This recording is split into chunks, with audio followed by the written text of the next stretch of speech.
Good morning, everyone. And thank you for joining our panel this morning titled Advancing Inclusive Societies, Ensuring Freedom of Religion or Belief. Just a quick note on tone. This conference brings together diverse viewpoints on sensitive topics. The IPU upholds freedom of expression as a cornerstone of meaningful dialogue. We ask everyone to share opinions respectfully and constructively. So let's foster together a spirit of mutual understanding and open-minded engagement. And speaking of which, for those who still did not bring a paper, if you want to have an intervention by the end of the panel, there are slips of paper outside that where you can write your name, your position. So we take your request into consideration once the floor will be open to discussion.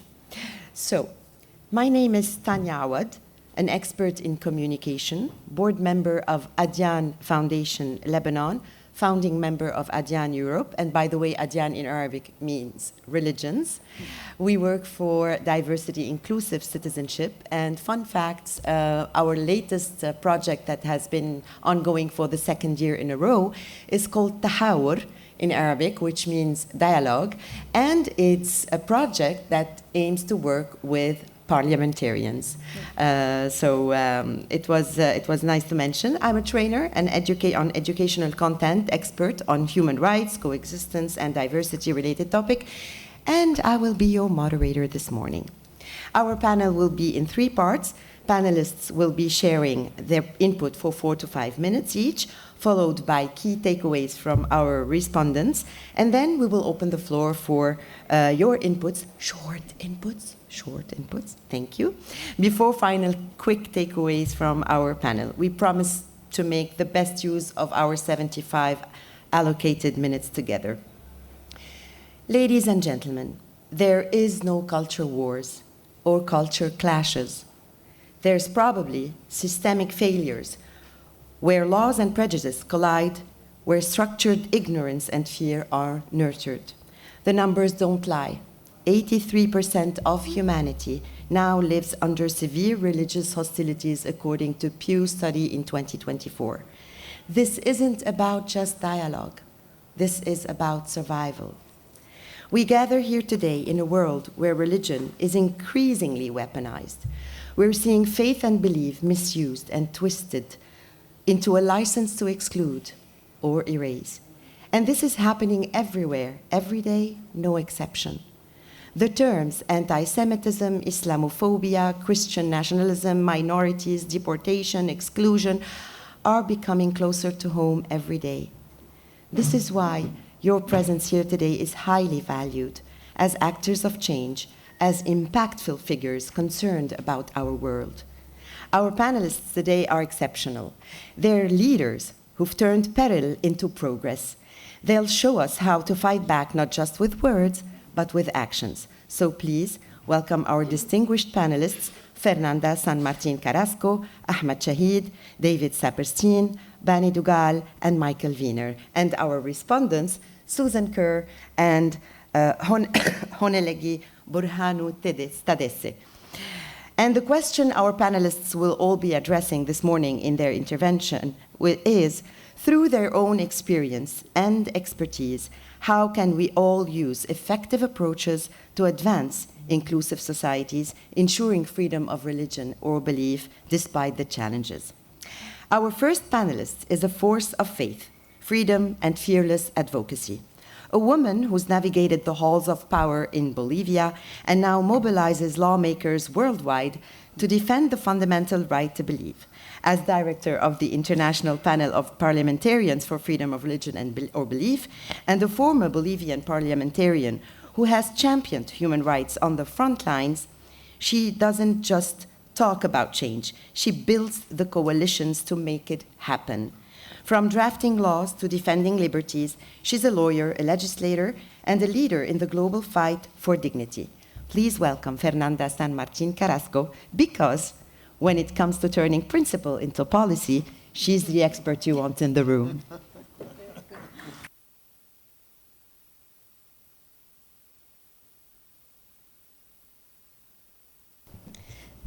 Thank you so much for that kind introduction, Tanya. I am so honored to be sharing this panel with experts, friends, that I really value their work and their actions in the field. So I am very, very, very honored. I want to emphasize my intervention in the transformative power of freedom of religion or belief in fostering inclusive societies. This fundamental right is not merely a legal principle. It is a cornerstone for building a communities where diversity thrives and mutual respect flourishes. Freedom of religion or belief offers individuals the ability to live authentically, to explore their identities, and to contribute meaningfully to society without fear or discrimination or coercion. To fully realize the promise of freedom of religion or belief, we must adopt a holistic approach. And I invite you to start wearing our FoRB lenses. With that lenses, we will see that will reveal how this right is intertwined with nearly every facet of public and private life. Freedom of religion or belief is not isolated. It shapes and is shaped by the spheres of education, governance, healthcare, social justice, and others. It is the lens through which we can better understand the aspirations and challenges of individuals and communities. The right to freedom of religion or belief is linked in important ways to the achievement of the Agenda of 2030 of the United Nations. If we want to improve the lives and prospects of everyone, leaving no one behind, we must ensure due attention to those who are subject to discrimination, marginalization, and inequality on the grounds of religion or belief. Parliamentarians and religious or belief leaders can play an important role in this. Allow me to illustrate its profound interaction with the United Nations Sustainable Development Goals. Take, for example, goal number 5, which champions gender equality. Freedom of religion or belief plays a pivotal role here by ensuring that women are free to make personal decisions in accordance with their beliefs. FoRB is not about protecting religions, is about protecting individuals' rights to have and practice a religion or belief alone or in community with others, or don't have any belief at all. This obviously includes right to women to interpret the practice religion in their way. This synergy demonstrates how embracing freedom of religion or belief advances both human dignity and global development objectives, as well as other human rights. The commitment to upholding freedom of religion or belief must not remain an abstract aspiration. It should be embraced as a dynamic and guiding principle that fosters unity among communities, drives sustainable development, and enhances the shared dignity of humanity. And that means taking action, concrete actions. Yet we must acknowledge the reality that parliamentarians operate under immense time constraints, often navigating an overwhelming array of pressuring issues. This is where the International Panel of Parliamentarians for Freedom of Religion or Belief, IPP4, steps in, offering a vital platform and network that equips legislators with the knowledge, tools, and competences needed to engage thoroughly and effectively with this complex subject. We do that through high-level trainings with the collaboration of the best experts in the field, practitioners working closely also to UN mandate of the Special Rapporteur of FoRB, and other religious leaders and other experts in the field. As emphasized in yesterday's panel, the broader ecosystem or context in which freedom of religion or belief is exercised must be carefully considered. That is why our trainings are tailor-made, talking and taking into account this element. IPP4B stands as a unique, non-partisan network of current and former parliamentarians united in their exclusive dedication to advancing freedom of religion or belief, and through strategic planning and the implementation of concrete actions at both national and international levels, we empower lawmakers to be catalysts for real change. Our network draws strength from its diversity. Members from a wide range of religious political and geographical backgrounds collaborate across borders and party lines to promote this fundamental right.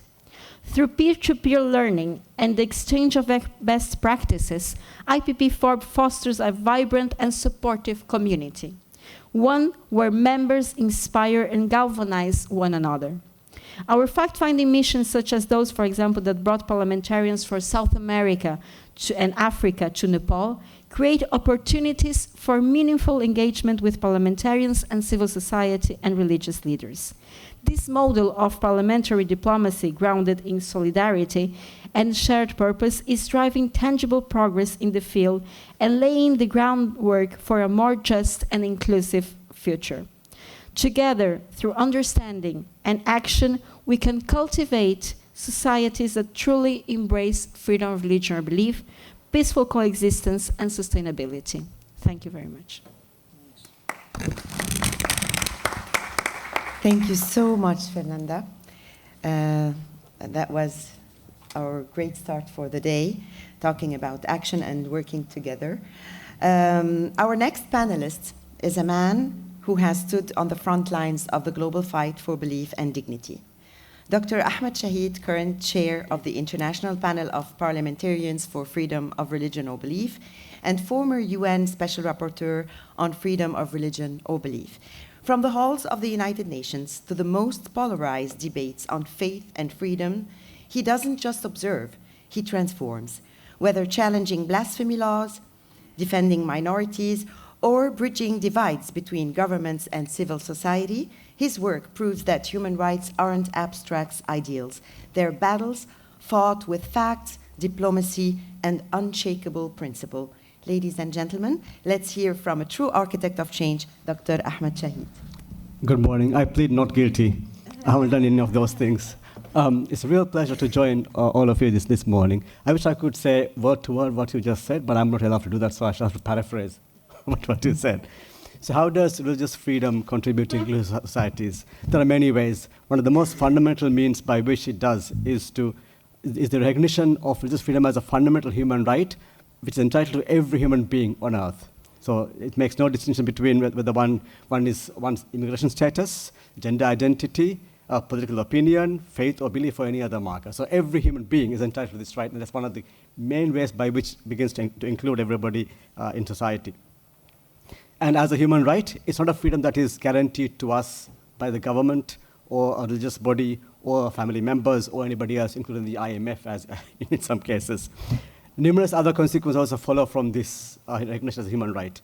As we heard, especially from protection against discrimination, against coercion as well, also against exclusion. Again, in itself, it's designed to be inclusive. Moreover, none of our human capabilities, faculties, or choices can be suppressed by someone else on account of the beliefs we hold or we reject, or what they hold or what they reject. The link between religious freedom and inclusion is very explicit in the 1981 UN Declaration on Religion, the most detailed framework for this right. Article 2 is very clear. It rejects the impairment in intent or effect of the enjoyment of any social, economic, cultural, political, civil, or other right on account of one's religion or belief. In other words, it covers every aspect of human endeavor and existence and guaranteeing equal rights for everybody on account of their religion or belief. Similarly, as we heard, the very expansive nature, scope of this right also tends to support inclusion. It covers the freedom of thought, the freedom of conscience, and the freedom of choice, and the right to manifest our beliefs in every imaginable form, whether in physical or digital spaces, so long as we do not infringe a legally guaranteed right of somebody else. So it's a very, very vast space. And also, as we heard, because human rights are interdependent, interrelated, the full range of attributes of this actually is the entire human rights framework, right to privacy, expression, and everything else. And then, of course, beyond the legal perspectives, I also invite you to think about other domains of human existence. Again, that shows how religious freedom can promote inclusion. So, for example, religions themselves are usually about community building, expanding the community in which one can belong. And of course, across communities and within communities, treating others as we would have them treat us, the so-called the golden rule. And everywhere in the world, from now and before and in the future as well, I'm sure, faith groups are at the forefront of ensuring nobody falls below the line of human dignity, whether it is those dehumanized, displaced by war, disease, or conflict, or by those who are distressed by disease, or those who are being suppressed by tyrants. Regardless of your means of suffering, faith groups will step in to support you across the world, and that's the front line of all of these. And then also, although we often overlook this dimension, indigenous peoples' rights are also covered by freedom of religion or belief. And in a day of climate change being a major source of concern for everybody, that's a very important dimension to this faith. And also, we can talk about intergenerational inclusion by respecting the life ways of indigenous peoples. So not just about those living today, but intergenerational, not just for climate change, but for in any context. Moreover, over the past 10 years, we have also developed forums, frameworks, and practices that mobilize religious freedom to counter violent extremism, incitement to violence, and polarization. I see before me the name cards for Qatar, Saudi Arabia, UAE, Indonesia, Morocco, and many others, all of whom have planted a flag in the space by doing extremely good work in mobilizing religious resources to combat exclusion, hatred, and violence and polarization. But this goes way beyond 10 years. If you look at the US civil rights movement, or those who oppose apartheid, or even before that time, those who oppose slavery, religious groups were in the forefront of that fight for equal dignity. And to come to the point just made, in the field of public policy, where parliamentarians have a primary role to play, again, we see the link in these spaces. We heard about the SDGs. There is no way the SDGs can be delivered unless everybody's equal rights are protected. And so long as we apply a frame of discrimination on account of religion, SDGs will be way beyond what states can achieve. And again, we see data evidence through many studies showing that how respecting religious freedom for everybody is positively correlated with social cohesion and international peace. And at the present time, I think there's evidence that how this can actually contribute to that by respecting people's religious freedom across all dimensions.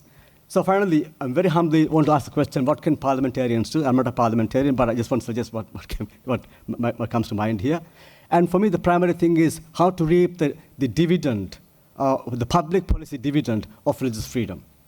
And that is, we talk about, and it can happen at the national level or at the level of our constituencies, reducing homelessness, reducing crime, reducing violence, reducing vandalism. All these are things that can be achieved through respecting everyone's right to be who they are, whether one has a belief, a tradition, or is a non-believer. And believe you me, even the fiscal budgetary constraint can be addressed by budget cuts. A recent study showed that in the US 2 years ago, the total cost of hate crime, was $3 trillion. That's the cost of dealing with all the hate crime. So imagine the poorer countries far more difficult, right? So even in terms of fiscal terms itself, balancing budgets, it helps to respect religious freedom. So there's much more we can do beyond that. So how do we get this dividend? We heard from Rabbi Rosen yesterday, and I echo his words here, investing in collaborative projects that bring communities together. Investing in collaborative projects that enable us to go beyond one identity. I'm not just a Muslim, but I can be a teacher, I can be a community builder, I can be many things. So ensuring people are not reduced to one label, but we see in multiple identities, there's opportunity for collaboration.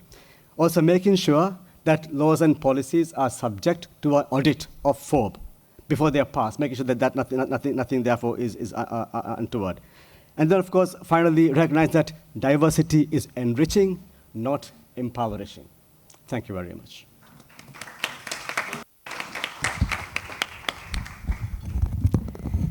Thank you so much, Dr. Shaheen. I mean, the key words that keep in my mind, I took notes of them, that freedom of religion and belief is also freedom of thought, of choice, of everything, and how community building fosters freedom of religion and belief, and how all that also is intertwined with climate change, with the SDGs, with the role of the MPs. It's all intertwined. So thank you so much for this insightful input you shared. Our next panelist is a renowned religious freedom advocate, lawyer, and former US ambassador at large for international religious freedom. As director of the Religious Action Center of Reform Judaism for over 40 years, he shaped social justice policy at the intersection of faith and law. a key drafter of the International Religious Freedom Act in 1998. He's a global leader in combating persecution and promoting interfaith dialogue. He spent decades turning moral imperatives into policy and proving that faith and human rights aren't just compatible, but inseparable. Whether advising presidents or mobilizing grassroots movements, his work asks one radical question: what if we took for all seriously? Please welcome Mr. David Saperstein. We are all thinking, how do we take Tanya to introduce us everywhere? Wow. This session focuses on the interaction between efforts to create inclusive society and protect religious freedom, and you cannot have one without the other. We know how serious the challenge to FoRB is globally, with countless millions suffering from the lack of religious freedom, the lack of religious tolerance or pluralism. Indeed, Pew does tell us that 80% of the world's population live in countries, including many of the most populous nations, where there are significant FoRB restrictions from government or social forces. But we should be cautious about concluding, as is frequently asserted, that this means that 80% of the global population suffer from lack of religious freedom. In many of these countries, the citizens who comprise the majority religion, think India, Pakistan, often live their religious lives with relatively little interference. Almost always, it is religious minorities who are the victims of religious discrimination and persecution. And such discrimination against minorities is axiomatically, inherently irreconcilable with inclusive societies. In too many cases, this involves harsh repression, even ethnic cleansing, genocide. And I affirm with confidence that all of us gathered at this conference are committed to fighting for the freedoms and protections of those millions of religiously oppressed in too many lands who live in fear, afraid to speak of their beliefs, who worship in underground churches, mosques, or temples, lest the authorities discover and punish their devotion to an authority higher than the state, who languish in prisons, bodies broken, spirits equally disfigured, simply because they love God in their own way, or question the existence of God, or who feel so desperate that they are forced to flee their homes, leaving everything behind to avoid persecution, or, as we have seen so often, to avoid simply being killed because of their faith. And to all of them, we working together, parliamentarians, religious leaders, need to be a beacon of light and hope. We must recognize that even in societies without overt repression, tensions over religious freedom can feel intense.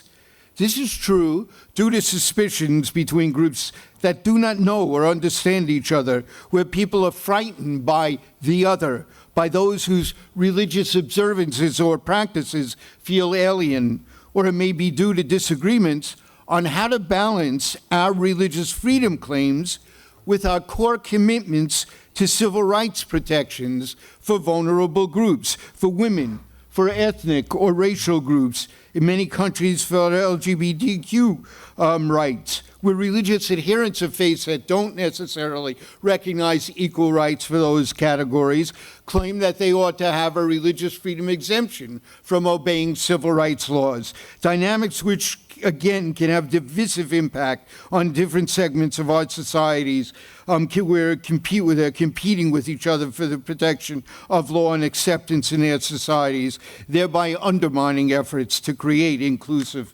societies. We must acknowledge the paradox that religion can, too often is, a source of such divisions, suspicions, and strains, often driven by religious supremacy or extremism. Yet increasingly, religious coalitions can be powerful forces for the kind of justice and peace that my two prior speakers spoke about so eloquently. Indeed, we meet at a time where there is more multi-faith cooperation and activity across the globe towards a goal of freedom and inclusivity and peace and justice than at any point in human history. And we know some of the key ingredients of this success and what it takes to nurture inclusivity, sustain cooperation in the context of mitigating religious strife and diffusing suspicions of each other.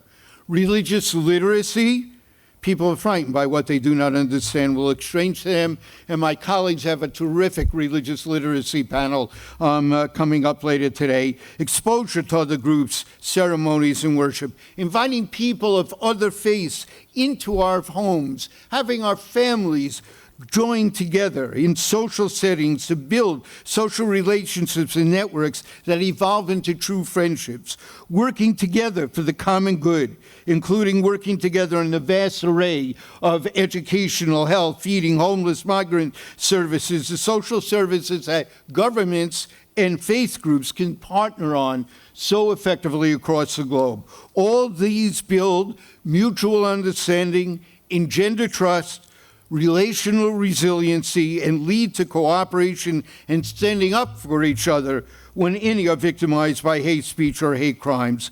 As with so many issues, the proliferation of nuclear weapons and other unconventional weaponry, the global dangers of climate change, new technologies which can enhance our freedoms and quality of life or diminish and take them away, the future of human rights, of FoRB, of inclusive society, all of these remain at a crossroads. And the path our parliaments, our executives, our judiciaries, and our civil societies, including our religious communities, choose to follow will shape humanity's future for generations to come. As Dr. Martin Luther King said in his remarkable Riverside Church speech on Vietnam, we're now faced with the fact, my friends, that tomorrow is today.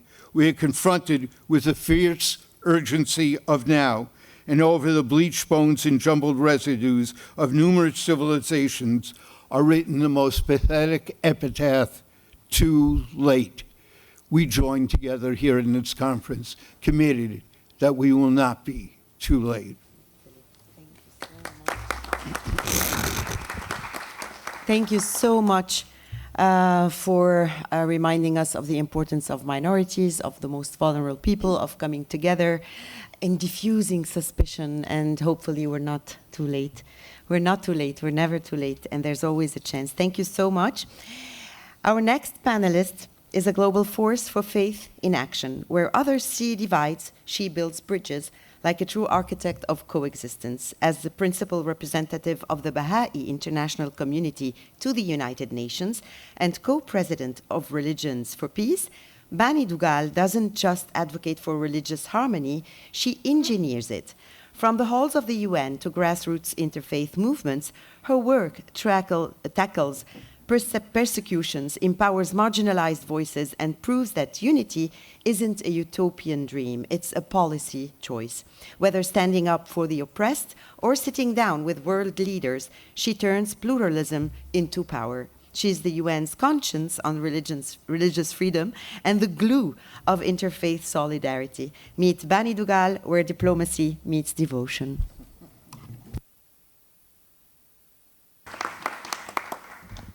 Thank you so much, Tanya. I'm going to hire you as my public relations expert, but thank you.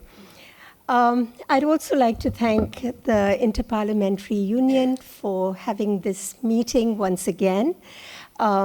It's, I believe, a very, very important initiative, and certainly I'm very grateful to be here and have this opportunity to engage.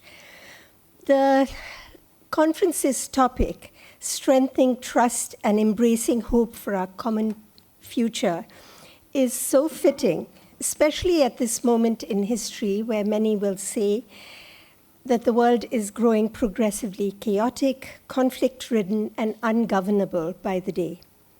Amidst these challenges, a profound source of hope for countless individuals and communities is their faith. Now, yesterday I heard someone say everybody has faith and not all of it is for the good, in the good. So I'm going to qualify, and when I say faith, I mean one that articulates a hopeful vision for the type of world we wish to bring about.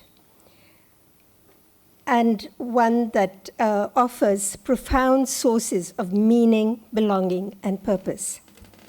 Yet, not all communities throughout the world have the freedom to express and practice religious beliefs. Competing interests between leaders of religion and government reinforces norms of division and opposition among the masses of individuals that look to them for guidance. Legal mechanisms alone are not sufficient to build a world free from religious prejudice. However, parliamentarians and religious leaders have their finger on the pulse of their society. Maybe for different reasons, but they are the ones that understand their societies the best. In a world that is harassed by conflict, often in the name of religion, religious leaders bear tremendous responsibility in word and deed for guiding their followers towards mutual understanding with those who think and believe differently, and creating a culture of respect for human dignity and freedom of conscience, religion, or belief. The same goes for parliamentarians. The recognition of the freedom of religion or belief is especially important for them because they help to hold their executive governments accountable. Catherine Marshall yesterday reminded us that if we don't engage early with religious communities, they might become a problem. So I believe that parliamentarians really need to be doing a lot on working for promoting, offering inspiring language for inclusive policies that promote the well-being of all groups. Another recommendation would be to join IPP FoRB if you haven't already, and Fernanda can help you with the membership there. Promoting unity and cohesion in societies by offering new paradigms that can guide social systems and interactions. Our diversity is what will ultimately be our greatest asset in finding appropriate solutions to the myriad challenges before us. Baha'is are present in all your countries and have a freedom to practice their faith in most of them. I'm going to end with a few examples where, despite violations of their freedoms of religion or belief, Baha'is are offering constructive responses in the face of persecution and still finding ways to build cohesive societies. In Qatar, Baha'is are denied formal recognition, including the termination of their residency permits, denial of certificates of good conduct, sudden refusals of residency, and unjust restrictions on family unification. However, the Baha'is are continuing to have conversations to build a better country and a better society. The Baha'i community in Egypt is under siege by systematic state-sponsored discriminatory policies that strip Baha'is of their basic civil rights, including the right to hold Baha'i marriage. And in Iran, Baha'is are relentlessly portrayed in official propaganda as the source of every conceivable evil.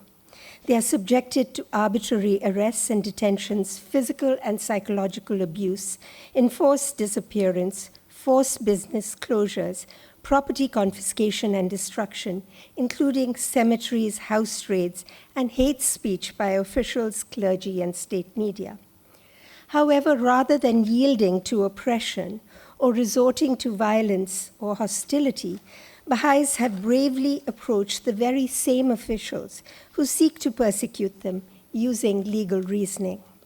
They have also been turning their attention to contributions they can make to improve their societies.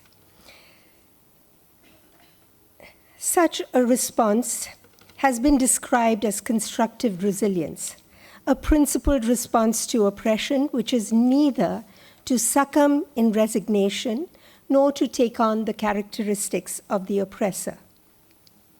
Such a response is based on the conviction that prejudice cannot be rooted out by contest and conflict. It must rather be supplanted by the establishment of just relationships among individuals, communities, and institutions of society that will uplift all and will not designate anyone as other. To conclude, building a just and unified society is the work of generations and requires a long-term vision. Efforts to promote understanding at the national and international level are critical if we are to protect those systematically oppressed by government rule. And working together for a just, diverse, and unified society requires a continually deepening acknowledgement of the oneness inherent in the human condition. Let us all continue to play our part in laying foundations for a just and prosperous society where every member of the human family is protected and assisted to flourish. Thank you.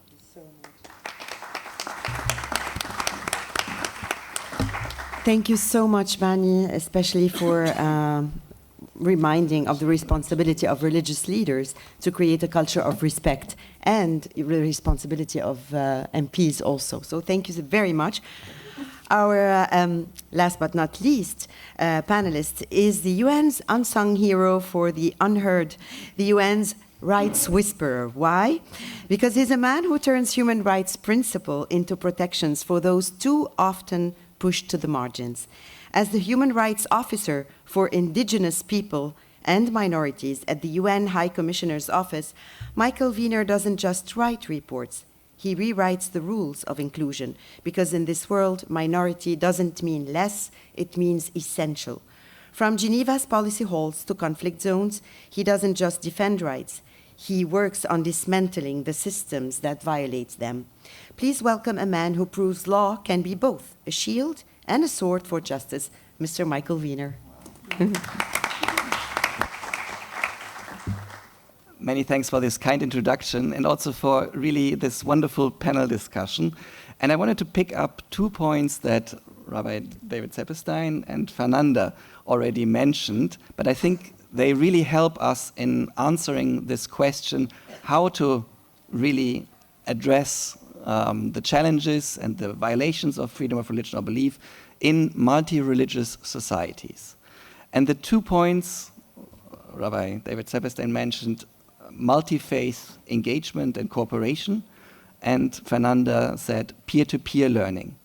And why do I want to really zoom into these 2 points? Because I think they are a different mindset. It's a different way of approaching. It's not, I tell you what I know and what you have to believe in, which is kind of the top-down, traditional training, capacity building.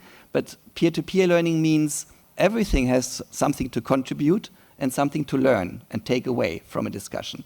So I also believe that this forum here is a good opportunity. We had also yesterday excellent exchanges precisely in that mode. And I wanted to share some of these takeaways, the snapshots of peer-to-peer learning and action points that we have had actually over the last 8 months together with the Inter-Parliamentary Union and the International Panel of Parliamentarians for Freedom of Religion or Belief in a bi-monthly hybrid webinar series on freedom of religion or belief, together with the Office of the High Commissioner for Human Rights and also the Special Rapporteur, Nazila Ghaner, was also part of 2 of these webinars. And I think it was a wonderful experience of bringing together parliamentarians, faith-based actors, religious leaders, independent experts, United Nations, and really trying to unpack the challenges and try to find solutions. So when it comes to freedom of religion or belief or countering incitement to hatred, which was also mentioned earlier on, I think there are 2 complementary and with comparative advantages approaches. One being hard law norms, which is obviously the bread and butter for parliamentarians. So some questions need to be addressed in anti-discrimination laws. For example, there should be comprehensive anti-discrimination laws, for which we in the Office of the High Commissioner for Human Rights have also a concrete practical guide, which we are rolling out across the world in now 9 languages. We have that. But then not everything can and should be done with, for example, criminal law. So you need also soft law approaches, policies, where you need really to engage with faith-based actors from the outset and really genuinely. So it's not just a box-ticking exercise. So we consulted also with civil society, but it really needs to be a genuine exchange. And in that context, what came out through our bi-monthly exchanges, actually, is the utility of soft law standards, which are not legally binding directly, but some of them, like the Rabat Plan of Action on the prohibition of incitement to hatred, has been really picked up by national media authorities, by content moderating policies on social media, by Meta's Oversight Board, which consistently uses the 6-part threshold test of Rabat to actually say, all right, what is hate speech and what is free speech? So very concretely and helpfully. Then the Faith for Rights Toolkit, which is something that we have been partnering together with so many people also here in this room. So really a huge thanks to everyone for the wonderful experiences that has been feeding into that toolkit. And to me, one of the concrete examples of, for example, also with IPP FoRB and Religions for Peace, we did a series of exchanges on leaving no one behind and the role of parliamentarians and faith-based actors in that context. So very concrete and actionable points. The 2 areas and also, I would say, rights holders who are oftentimes neglected or underrepresented are women and youth. So let me really focus briefly on these 2, because they are not only forgotten, but they're not silent, they are silenced in that sense. So, and we are not only doing a disservice by not bringing them on board, but we are also depriving ourselves from the wisdom from their perspectives.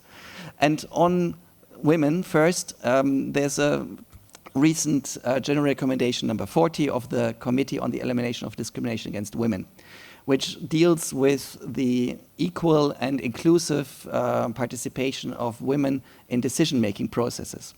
Very important and really a groundbreaking soft law standard, which also explicitly refers to Faith for Rights, which are these 18 commitments that were discussed and adopted in 2017 in Beirut.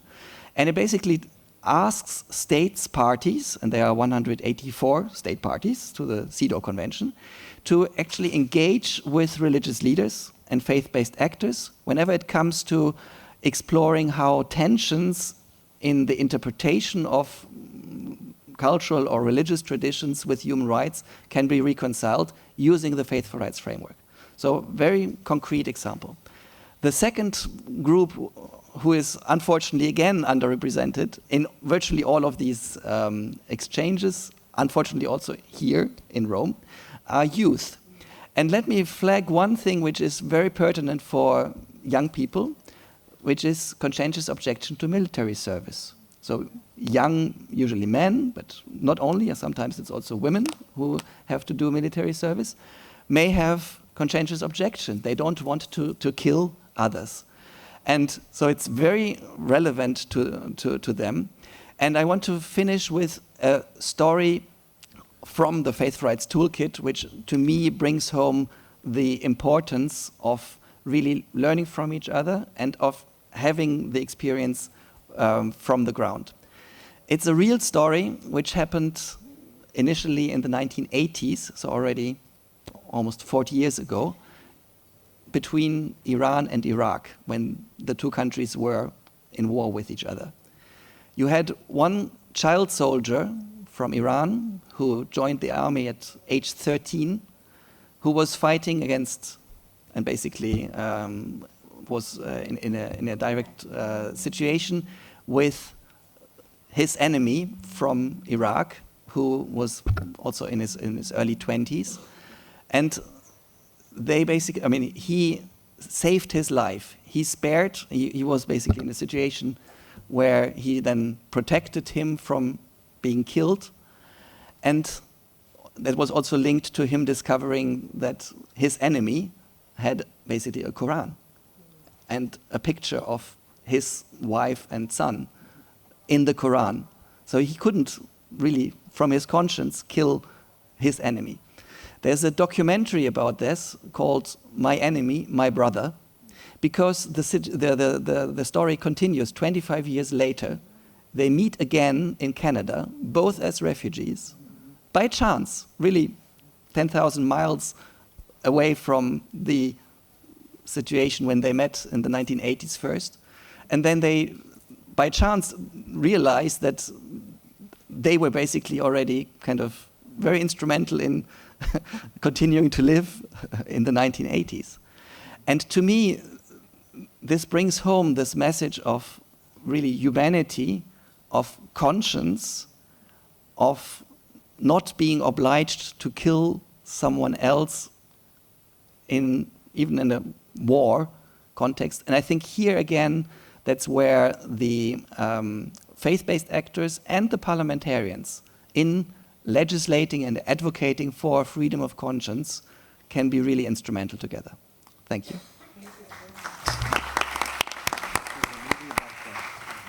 That's amazing, as always, and the passion of sharing what you shared, Michael. Thank you so much. And you're thanking me for introduction. Let me tell you my twisted mind, how it functioned. We are with a majority of MPs. They are used to the limelight. People that work the work you do are not used to be under the spotlight. So it's fine to swap for once, and especially people who work as grassroots change makers, because everybody counts, and we are used to know what politicians do. We are not used to know the amount and the huge amount of work that thousands of people do, and you happen to be part of those little invisible hands. So thank you so much. We're gonna allow me to introduce you both, our respondents. Each of you will have 3 minutes because we will open the panel. We received 7 requests for interventions, so that was it. That will be it, in order to give space for everyone. But first, allow me to introduce you to our respondents. Welcome the Senior Advisor on Freedom of Religion or Belief, OSCE, Office for Democratic Institutions and Human Rights, UK, Susan Kerr, from Hostile Parliaments to Tense Interfaith Dialogues. Her work proves that coexistence is a policy blueprint. She will be our first respondent. And then allow me to introduce Honelege Burhan Tadesse. He is a project coordinator for Tear Fund Ethiopia. Of course, he's active and loud as a youth, and that proves that the future of Ethiopia is also loud. So thank you both. You will be sharing with us briefly your takeaways of what you've heard today, what you have noticed, how the takeaways you took intersect with your own experience, and how do you think they are relevant for MPs? Thank you. Who would like to start? Thank you, Tanya. Miss Tanya, my name is Honadlim Branu. I work for Tear Fund. I'm youth peace builder and coordinator of one of the largest interface projects in Ethiopia called GISRA.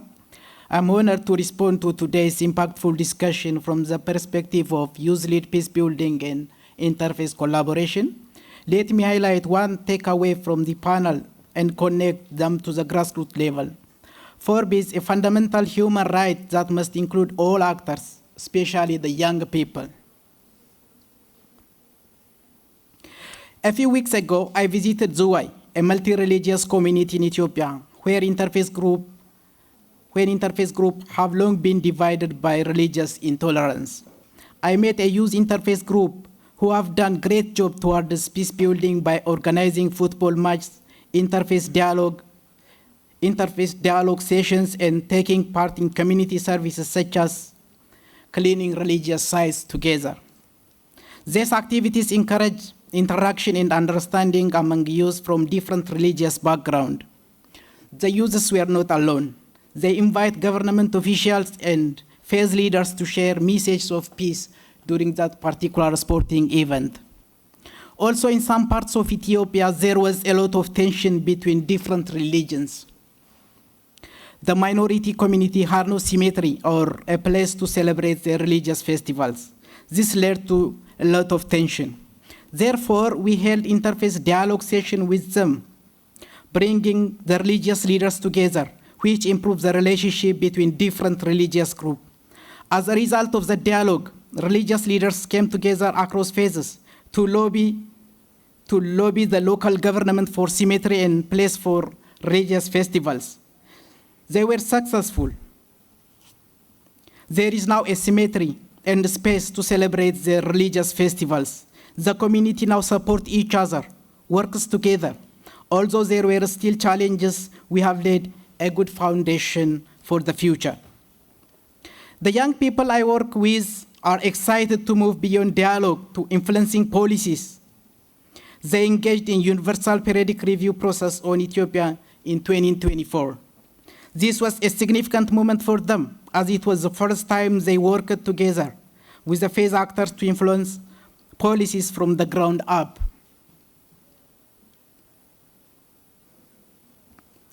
Today, the efforts of the youth and faith actors have continued to draw the attention of stakeholders to several challenges to promotion of freedom of religion or belief. However, faith actors, especially young people's involvement in key human rights process is still limited. So I would like to use this platform to encourage everyone to support the meaningful participation of young people in human rights mechanism. We have to ensure that the voice and contribution of users are included in the policy process from the idea to implementation. While freedom of religion or FoRB is a universal human right, we have seen firsthand that everyday people are often reluctant to engage in FoRB policies due to sensitive nature of the freedom of religion or FoRB. We must invest resources to educate and train users to truly promote freedom of religion or FoRB. I thank you.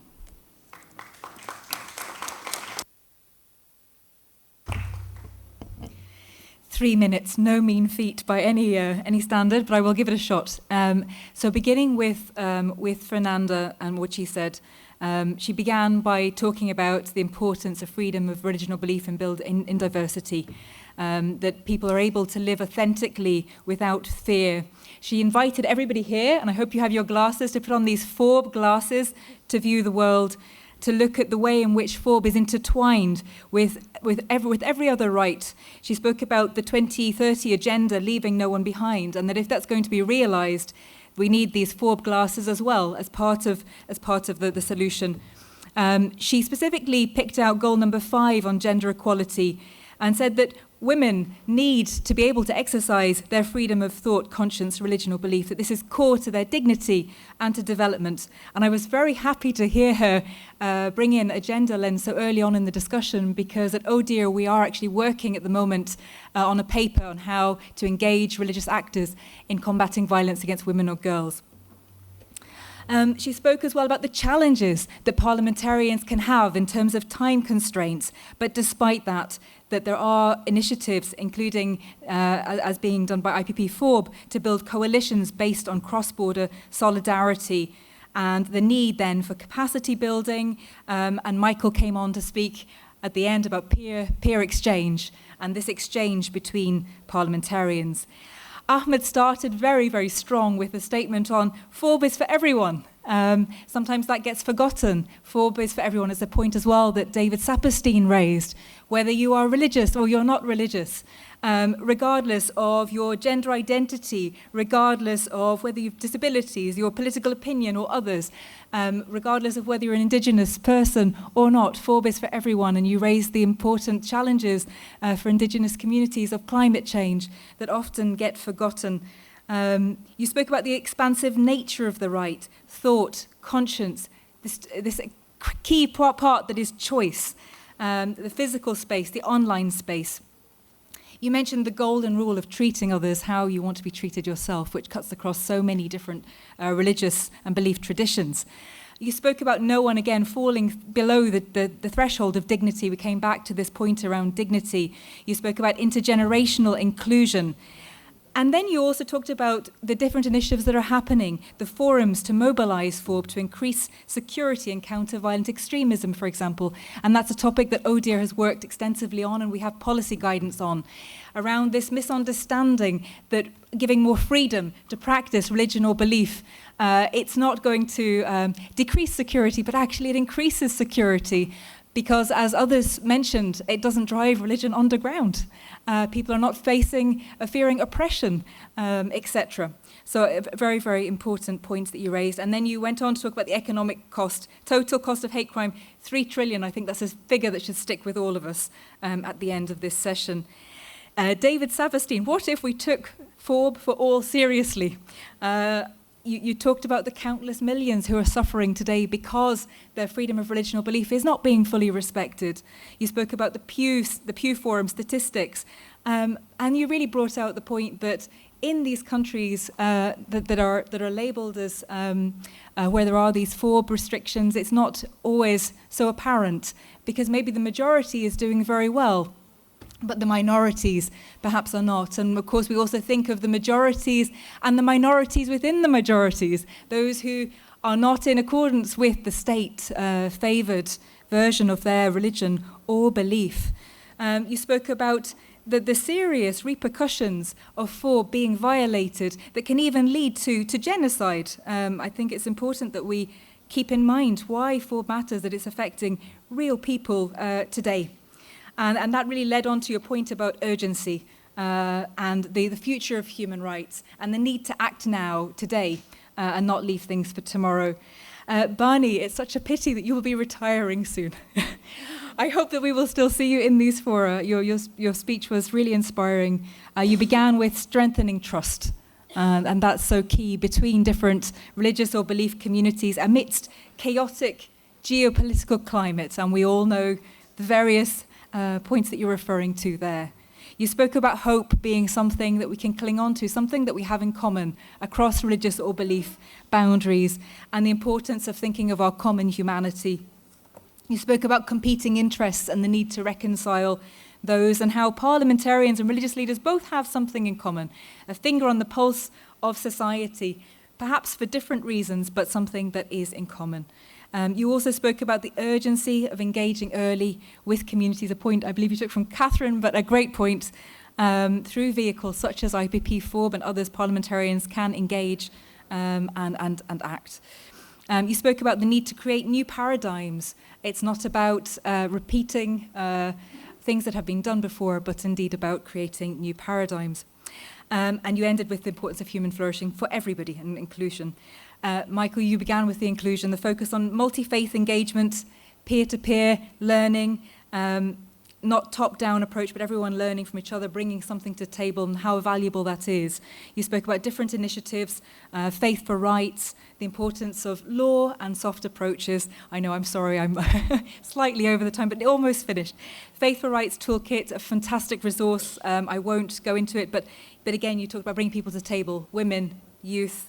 And I would just close by saying I can't agree with you more, the importance of bringing youth to the table in these discussions, and it's something that we were talking about with others actually at the fora. It would be great to have more youth voices in places like this. Thank you.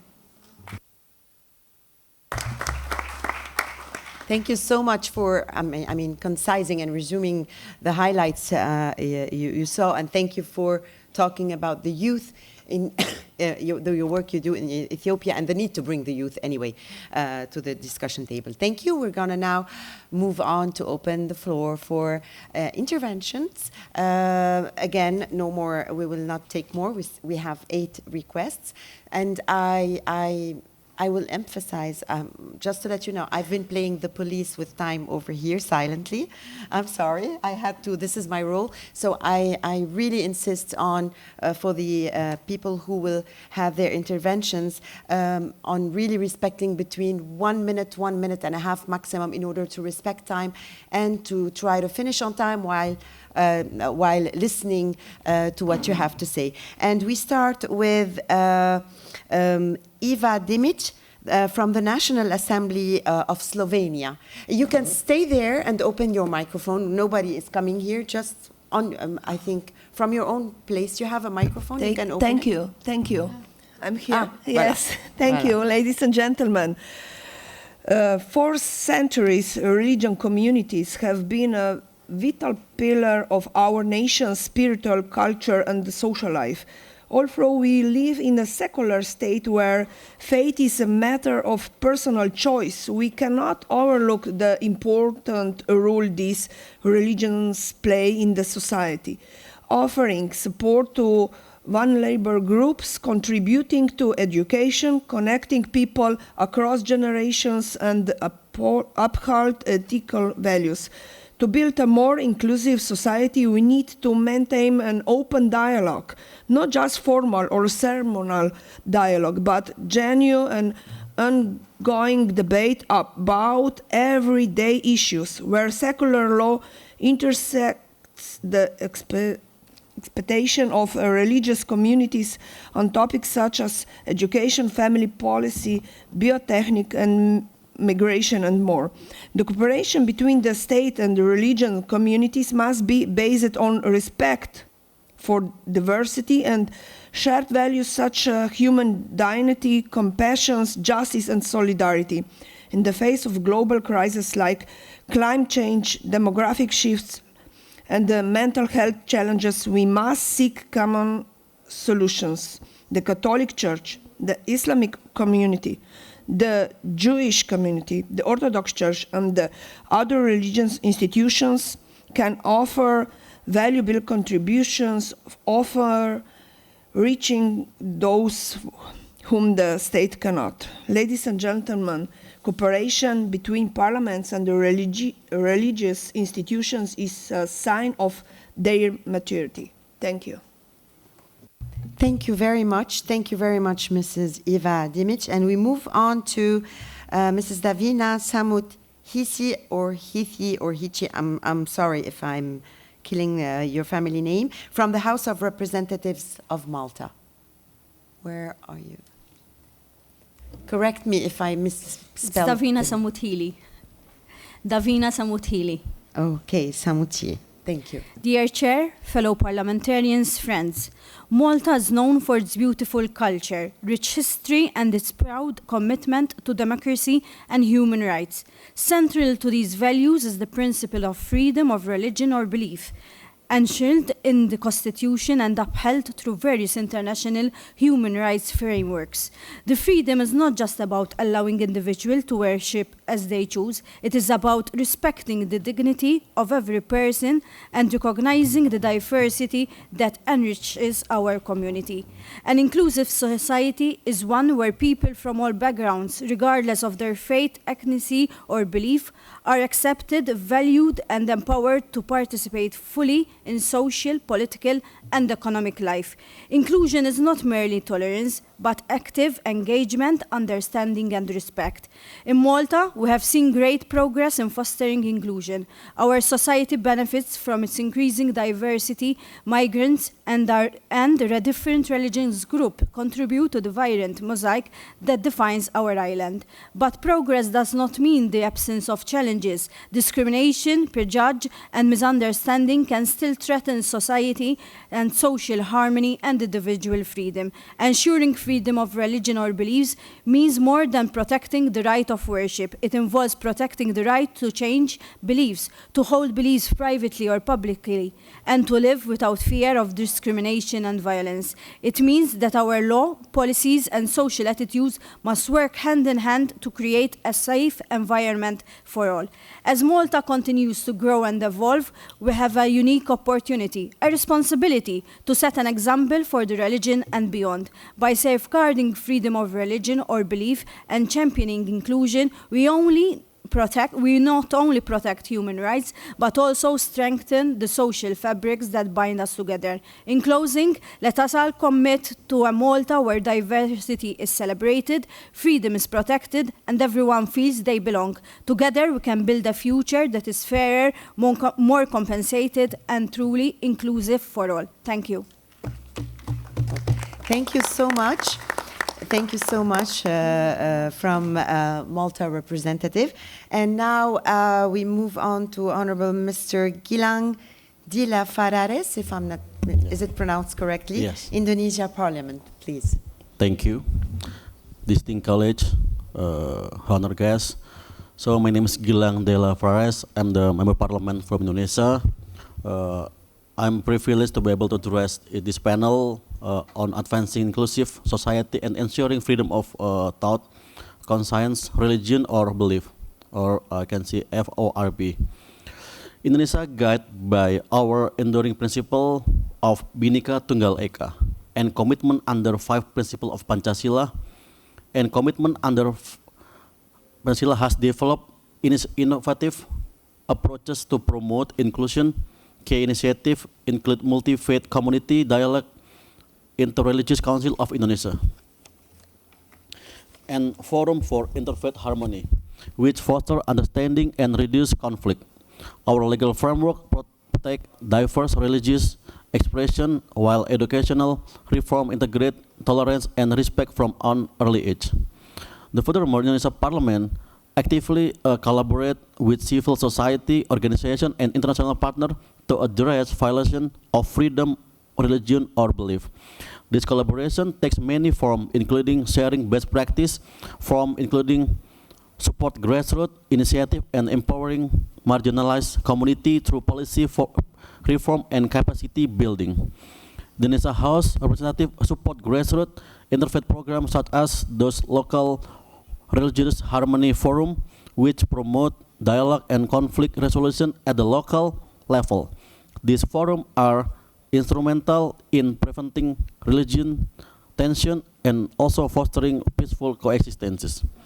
In the term of capacity building, the House Parliament has backed initiatives that train local leaders, educators, and youth on religion, tolerance, and inclusive citizenship. This program aims to strengthen community resilience against hate speech, radicalization, and discrimination. Through this effort, Indonesia lawmakers are not only responsive to FoRB violating, but also proactive shaping a society where diversity is respected and protected. Let us work together to build a model of inclusion that inspire progress and ensure dignity and equality for all. Thank you. Thank you very much. And we move to Mr. El Aleme Ahmed. I think I'm reading it right, from Morocco. Yes. Thank you. Good morning, everyone. Before my intervention, I would like to thank IPU and Italian Parliament for this important debates. السيدات والسادة، يسعدني أن أتحدث اليوم عن ركيزة أساسية من ركائز المجتمع. I believe that religion and freedom of religion is an important pillar and foundation of modern democratic society. Please give me just a couple of minutes.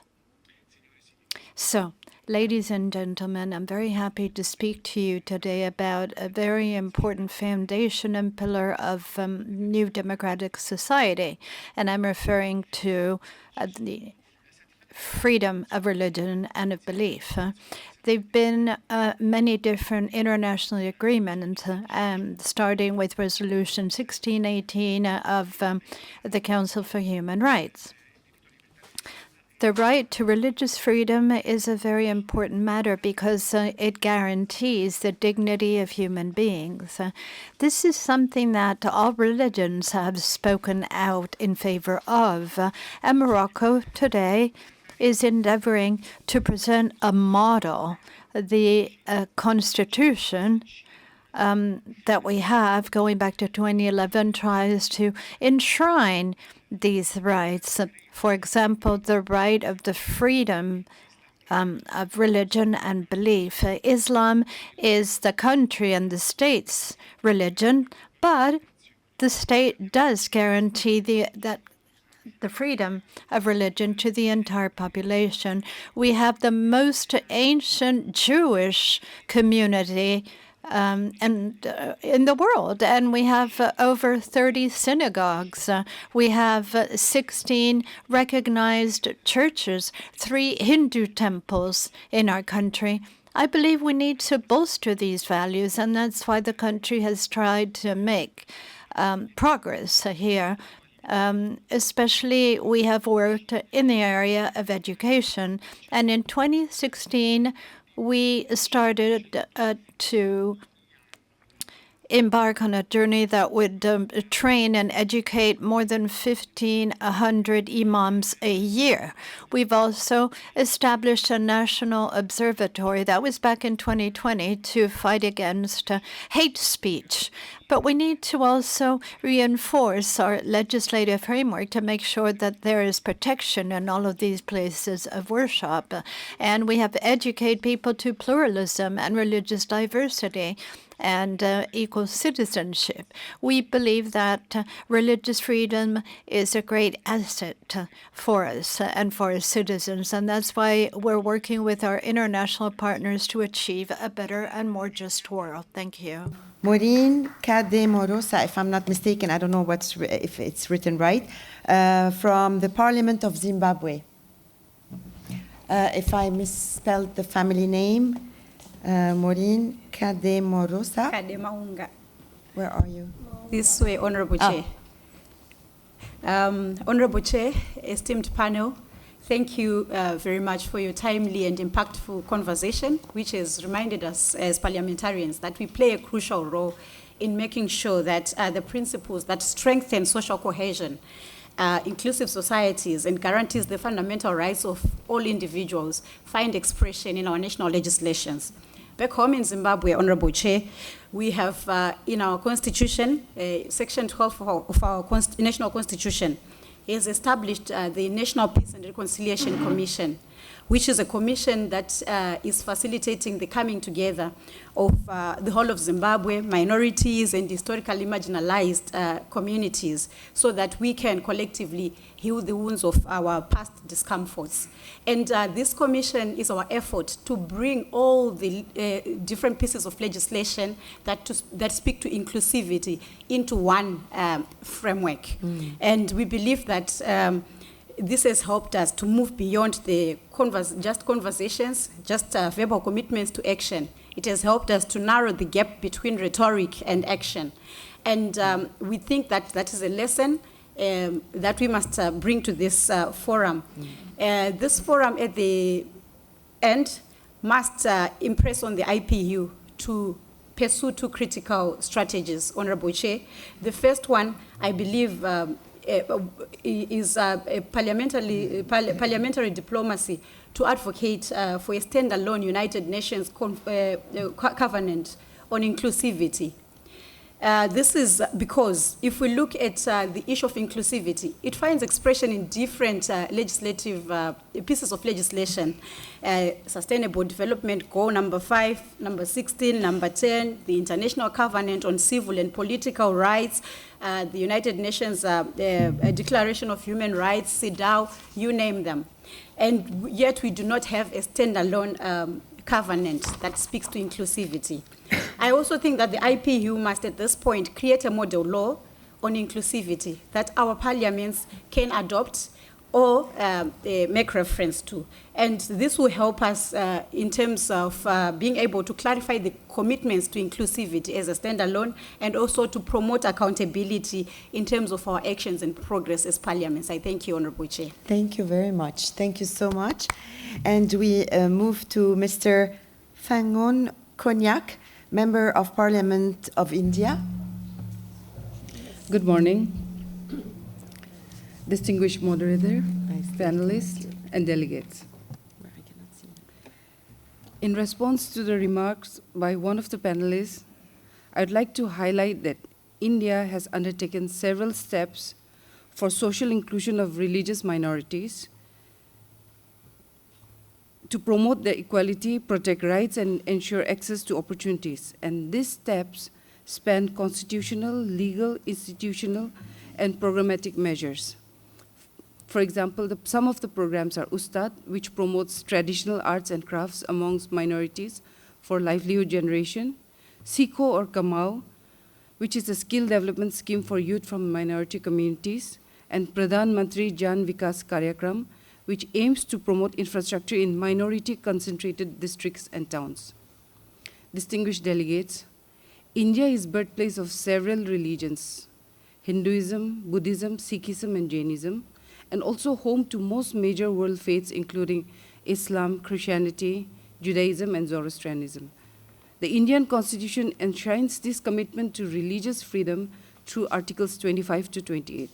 And these constitutional guarantees are not abstract provisions, but lived experiences of over 1.4 billion people in India who daily celebrate different rituals, festivals, and sacred traditions. In India, our faith communities actively engage in promoting interfaith dialogue. The Sarva Dharma Sammelan, it's an all-faiths conference. It's a long-standing tradition where leaders from various religions come together to discuss global peace, shared ethics, and peaceful spiritual coexistence. Distinguished delegates, social media too has become a very powerful space for interfaith dialogue. But we must acknowledge its darker side. Unchecked, it can be a vector of hate, radicalization, and misinformation. Section 196 of Bharatiya Nyaya Sanhita 2023 stringently penalizes promoting enmity between different groups on grounds of religion, race, place of birth, residence, language, including through online content. At the same time, India continues to strengthen democratic institutions and participatory platforms for dialogue, multi-faith initiatives across Indian states, and community-level peace-building projects and joint celebrations of national festivals reflect the spirit of fraternity. Promisingly, our recent data also reveals a significant enrollment of girls from religious minorities in higher education. It's a sign of deepening inclusion and empowerment. As parliamentarians and representatives of the people, let us resolve to move beyond symbolic tolerance and work towards active respect. Thank you.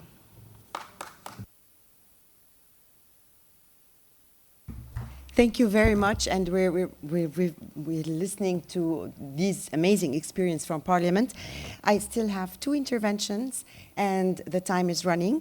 I still have Bahrain, but Smallah alaikum Bahrain, you have taken a lot of intervention before. Can I, as a neighbor and a fellow Arab, ask you to have a shorter intervention?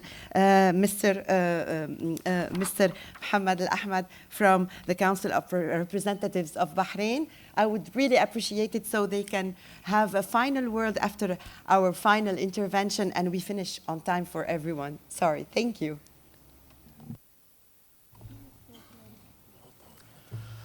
من مملكة البحرين بلد المحبة والسلام والتعايش أحييكم بتحية الإسلام السلام عليكم ورحمة الله وبركاته. I'd like to greet you with a greeting from Islam. May God's peace be with you. I'll try to be very quick as requested and talk to you about my country. I'm not a public or a civil servant, but I'm an ambassador in my country. And I'd like to say something that might be useful for all. And I'd like to talk about a school syllabi and programs that ought to include the education of 2 such values. As a matter of fact, a lot of countries neglect education to religious values in the education of students, whereas in other countries, we see the opposite of what we are trying to uphold today. And that is why these values are extremely important when we contemplate education in a civil society and in a country. We need to have a national plan that will envisage such education. Let me conclude by saying that the representatives of organizations that discuss these issues should stand up for this and to make sure that there is consistency between education and what the country practices. Otherwise, credibility is at stake. So let's do that. And finally, we move to Fadi Hashim from Adyan Foundation. Fadi, I will also ask you to be brief. I'm sorry. Thank you. Yes, thank you. Thank you, everyone, for sharing your experiences, and thank you for the organizers. In many parts of the world, especially in our region, religion is either an official source of legislation or has a profound influence on public policy and legal interpretations. This intersection creates both opportunities and challenges, why it can provide moral guidance to lawmakers in some spaces. It's often instrumentalized to justify discrimination, restrict freedoms, or block necessary legal reforms, as you said. This is particularly concerning in contexts like ours, where specific religious texts depict other religions as threats. For example, the perception of Jehovah's Witnesses by Christians to be enemies, or the perception of Baha'is within Shiite Islam to be also enemies. So at Adyan Foundation, we work and strive to interpret religious texts in collaboration with religious leaders, upholding international human rights standards and embracing principles like diversity and inclusion. Crucially, we are now expanding this engagement to members of parliament, involving them in these discussions, and asking them to contribute and be part of this broader effort to reform. So to be quick, my question for Mr. Ahmed Shahid, or my recommendation for the union, as time does not probably allow a complete discussion on this, is in settings where MPs often exploit religious divides to gain or preserve power, and where officials remain closely aligned with religious institutions that resist progressive change or this progressive interpretation and contemporary interpretation of religious texts, how can we meaningfully engage with these MPs? And on the other hand, is there work being done with parliamentarians to help them navigate systems where religion plays a significant role in lawmaking? How is it done? Especially now, given the global rise of radical and nationalist movements. Thank you. Thank you, Fadi. Thank you very much. As it's already 11, I will ask maybe Dr. Shahid, because there's a question for you in I don't know, I know I'm mean, in less than a minute, I'm sorry, in a minute, quickly. And then maybe if you have anything in 30 seconds to wrap this beautiful panel in the end. Dr. Shahid. Thank you very much. Given 1 minute, I'd like to repeat 60 times: learning, co-learning, shared learning, learning. So I think the thing is, where you have religion attached to politics, obviously the space is very constrained, but we should recognize that parliamentarians are actually if you like, the conveyors and the representatives of democracy, right? And that speaks to people's power and people's rights and people's empowerment. So that is a key link here. There is a link between FoRB and democracy, and if both can actually undermine each other or advance each other. So if parliamentarians feel constrained by religious institutions and texts and readings, then the space for democracy is very limited, which also means their own position tenure is also very uncertain. So the thing would be to look at ways in which they can have a more, if you like, have confidence-building measures across communities, within communities, and among themselves, and to ensure that FoRB isn't about undermining anybody's position, anybody's stance. It's actually reinforcing everybody's position, everybody's security. So I think the answer is learning, co-learning, learning, and shared learning. Because it's a long conversation, can't be done overnight, but it can be done by recognizing that the facts of the case, the evidence has a different approach to the fears we have. The less we engage, the more fearful we are. The less we know, the more afraid we are. The more we know, the more we share, the more we learn, more confident we are. I also, before I conclude, I'm happy that IPU is looking at FoRB, because in a lot of the FoRB meetings may not go down very well. A lot of FoRB meetings look like a cross between the Congress of Berlin and Eurovision Song Contest, right? It's look at Scrum of Africa or something celebrating what we've done. But IPU brings everybody here. Look at this room here. You would not find these name cards in most FoRB meetings. So there is a space we can learn, co-learn, and learn together. Thank you. Thank you so much. Thank you so much. Thank you. Well, I will, brilliant what you said, Ahmed, and I will add to that intersectionality, which is what you were talking about. And it goes very much in my closing remarks. I would like to address all of my fellow parliamentarians to put the glasses of FoRB. I think that this whole panel has been about taking the remarks that FoRB is everywhere. So it's related with other human rights, SDGs, and pick one: education, health, gender equality, access to water. It doesn't matter. Pick one. This is your opportunity to exercise your leadership, to bring happiness to people. And guess what? You know, when people is happy, they vote for you. For those who take this challenge, IPP FoRB is here to help you put in action that commitment. Thank you. Two quick comments. One referring to what our interlocutor from Indonesia said. I just want to affirm I've been honored to be part of a program supported by the Religious Ministry and the Education Ministry that has trained 4,000 madrasa teachers how to teach about Christianity and Judaism.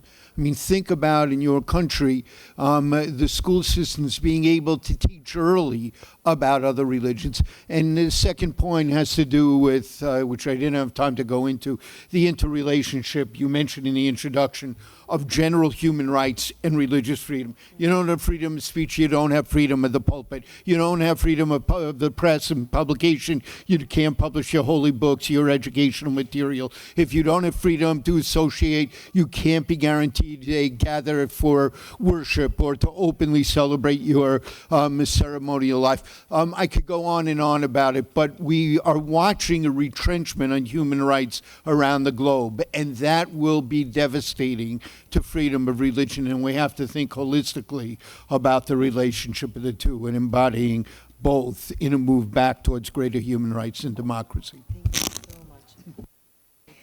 Thank you. Thank you very much. And thank you to all the parliamentarians, particularly for sharing the positive programs that you have in your country or the education that's being transmitted, because we really need to build this culture of respect and for human dignity and freedom of conscience and belief. So thank you for doing your part, and we hope we'll be meeting again for a third conference, and we can actually congratulate ourselves for the advances we might have made.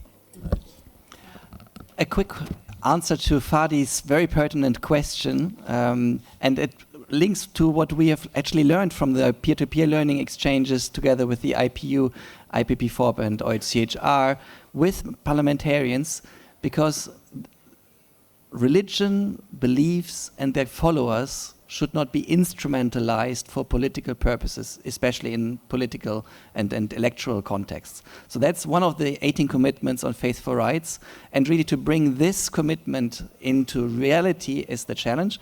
And I want to conclude with a quote from the High Commissioner at the Wilton Park conference, which is precisely zooming into that. And he said, "The ethical and spiritual foundations of religions and beliefs have an essential role in addressing the polarization and conflicts that disfigure our world and in contributing to reconciliation." Thank you.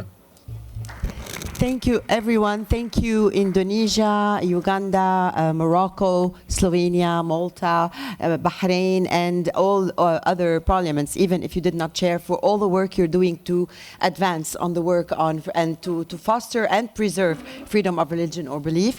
It's been an honor for me to be here, to be with you.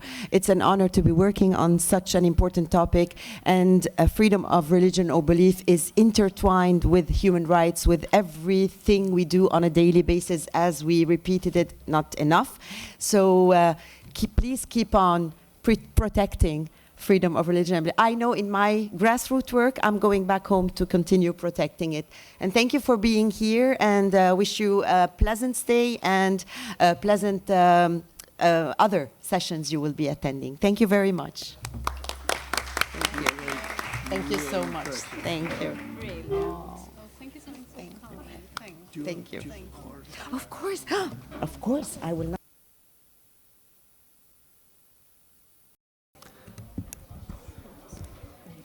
So, ladies and gentlemen, good morning. We will be starting our panel now. This panel is about promoting ethical leadership at all levels, investing in education for peace. I'm Fadi Dao. I'm the Executive Director of Globe Ethics and honored to moderate this panel. It couldn't be better than being among friends on the panel, in fact, but more than being with friends, also being with distinguished speakers representing the key leadership area in the society. We have international organizations, we have lawmakers, we have faith leaders, we have youth representatives. I think this is a wonderful combination to think together and discuss this topical subject of ethical leadership and how we can promote ethical leadership on all levels through the investment on education for peace. And in agreement with the panelists, we will start with the youth voice, the voice that represents youth among us here. Because I think when we speak about education, it's definitely about the responsibility of international organizations. We'll talk about it, about policymakers, lawmakers, about faith actors also in this field, but it's also about the present and the future, and the direct impact of this will be on youth. And I think we would be completely unfair if we don't start by listening how the youth themselves considers that education can empower them to be the ethical leaders we need in a world or in a moment, in a historic moment in our world where I think we are seeing a kind of erosion of ethical leadership and ethics, at least on the political level. Or we would love to see more and better leadership and ethical leadership, especially to have less tensions, less conflicts, less violence in our world, and more inclusive and peaceful policies. So welcome to you all here, and we'll start with Ms. Joy Muthoni Gitao. So Joy joined us from Nairobi in Kenya. She's the Executive Director of Amani Communities Africa. Joy, she's an excellent speaker. I had the chance to listen to her before, and so floor is yours to speak on behalf of the youth of the world. Thank you. Thank you, Fadi. Distinguished delegates, honorable members from the different parliaments, civil society organizations, religious leaders and actors, it's an honor to be before you this morning. My name is Joy Gitao, a young Kenyan lawyer working as a peace and justice practitioner. I currently serve as the Executive Director of Amani Communities Africa, a peace organization founded in 2001 to empower people to experience and practice peace. And we do this in 3 layers. 1, intrapersonal peace, which is centered on making sure that people understand peace must start with themselves first before it transcends to others, then interpersonal peace, and then community peace.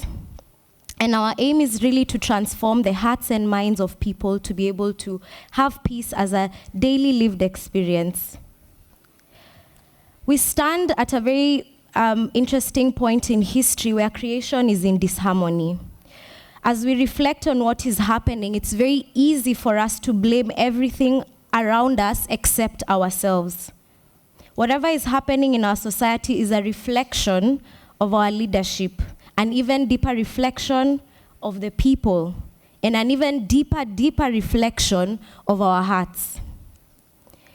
Ethical leadership calls us to reflect at this point in time on what has been our role in all this chaos.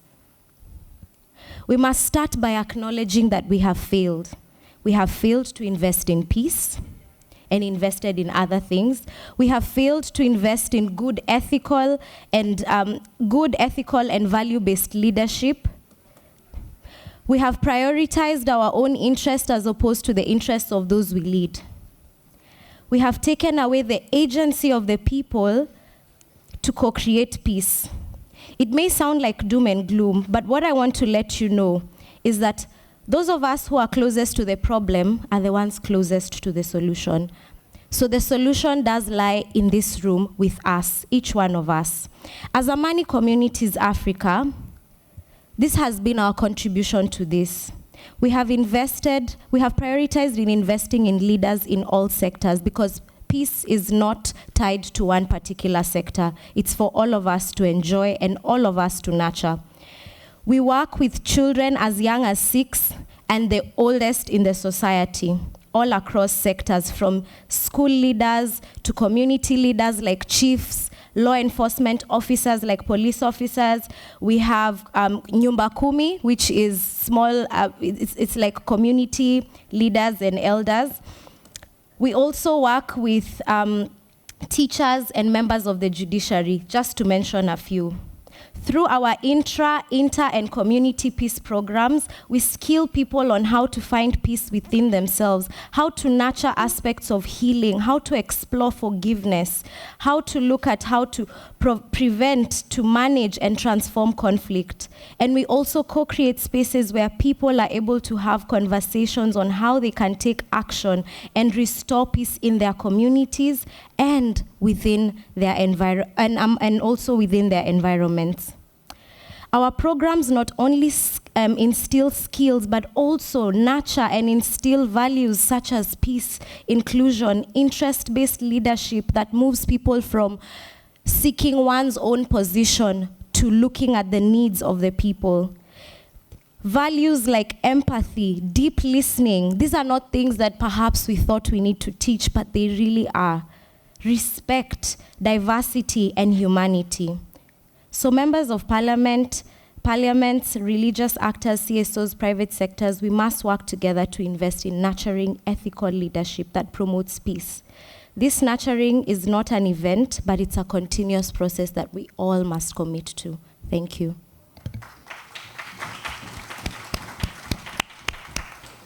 Thank you, Joy.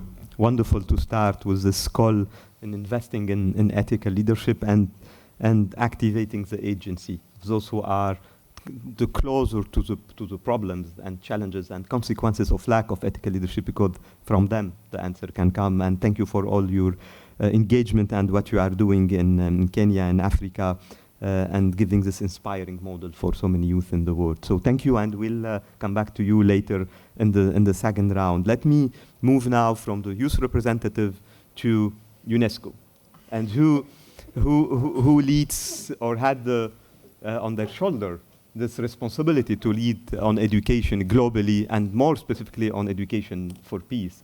And we really have the chance having with us Ms. Simona Mirella Miculescu, who's the president of the 42nd UNESCO General Conference, coming from Romania here, but next week in Bangkok also for another important event, the Global Forum, UNESCO Global Forum on AI ethics also, which is another challenge that has an impact on both peace and education.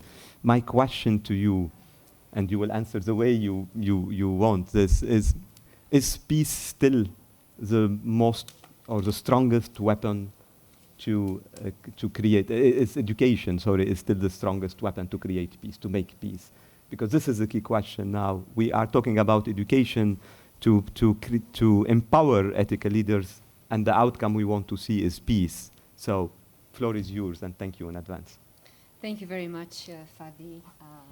Dear colleagues in the panel, esteemed participants, I didn't press the button. Sometimes in life you don't press the right button. It's true. So, dear colleagues, panelists, dear esteemed participants, it was such a joy from all the points of view to listen to Joy, because she is actually an example of the fact that youth is not only the future, our future, it is our present. They are our present leaders who have a word in everything that's important in this world. Well, my dear Fadi, I wouldn't choose the word weapon. Yeah. For clear reasons. I think that education is actually the best tool. Wonderful. To build peace. And actually, whatever UNESCO does is about education for peace, because I'm sure that many of you know the first sentence of the Constitution that I also mentioned in my inaugural, in my speech at the beginning. Since war began in the minds of man, it is in the minds of man that the defenses of peace have to be built This is exactly what we have been doing for 80 years. Of course, I represent here the member states, not the secretariat, but we all work together in order to achieve this. So, first of all, I want to begin by thanking the organizers, because this is quite a meaningful panel. Because how can you foster ethical societies without first cultivating the ethical principles and the ethical leadership through education, both formal and informal. And as we are graciously hosted by the Chamber of Deputies, allow me to begin with a quote. Ambassadors always have quotes because, you know, they are running in an intellectual effervescence, and they are picking up memorable things from everywhere. And there is a visionary Italian educator called Maria Montessori that I adore, not only because my grandchildren are also at the Montessori school, but she was a visionary. And she said, but in Italian it sounds beautiful, costruire la pace è l'opera dell'educazione, la politica Building peace is the work of education and politics. The result of education, all politics can do is to keep us away from war, right? So indeed, education shapes how we see the world and how we see one another, because this is also very important. We seem to have forgotten to see each other. It determines whether we learn to fear our differences or to value them, whether we meet disputes with violence or with understanding and tolerance. So what if the true purpose of education was not only to prepare us to know the world, but to also care for the world, to learn how to care for it, to care for ourselves, for the others, for our planet, for the humanity we all share, right?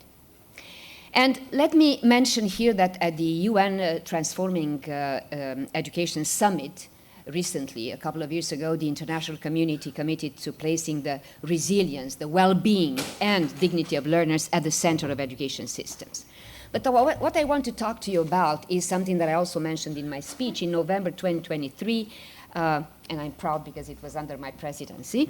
After a 2-year complex technical and intergovernmental consultative process, the 194 members of UNESCO adopted a unique, the first and until now unique global instrument, the recommendation on the education for peace, human rights, and sustainable development. And this new recommendation is actually a comprehensive framework to reimagine the entire education ecosystem in light of today's complex challenges we all feel, unfortunately, from the climate crisis to social fragmentation, from digital disruption to armed conflicts. And it is a powerful call to action to transform education in a true force tool of peace.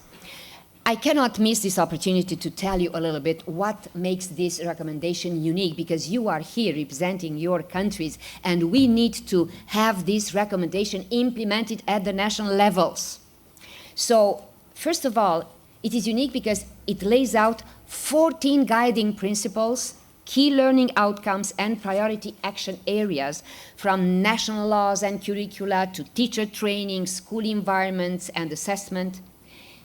It's the first time that such an instrument promotes competencies such as empathy, critical thinking, intercultural understanding. I see the interest of the youth. That's essential. Environmental stewardship, right? Alongside, of course, literacy and numeracy. Third, it recognizes all forms of learning in and out of schools, across the lifespan and across sectors as relevant to peace building. It reinforces gender equality, which is, you might know, one of the transversal priorities of UNESCO. Gender equality being actually a pillar of educational equity and peace. It applies to a wide range of actors, you of course included, policymakers, educators, legislators, youth workers, cultural leaders, and of course civil society. And what I loved about it, it brings a modern vision of peace, not merely, peace is for us not merely the absence of conflict. No, not only that. It is a dynamic, participatory process rooted in human dignity, human rights, coexistence, and solidarity. And this recommendation now adopted is at the disposal of all countries to be implemented. And I would like just to mention 2 areas in which we need a lot of urgent work. And tell me, Joy, if you agree. First of all, the digital lives of our youth, because there is a very intense digital life of our youths. Today's young people inhabit digital spaces at least as much as physical ones, if not much more, right?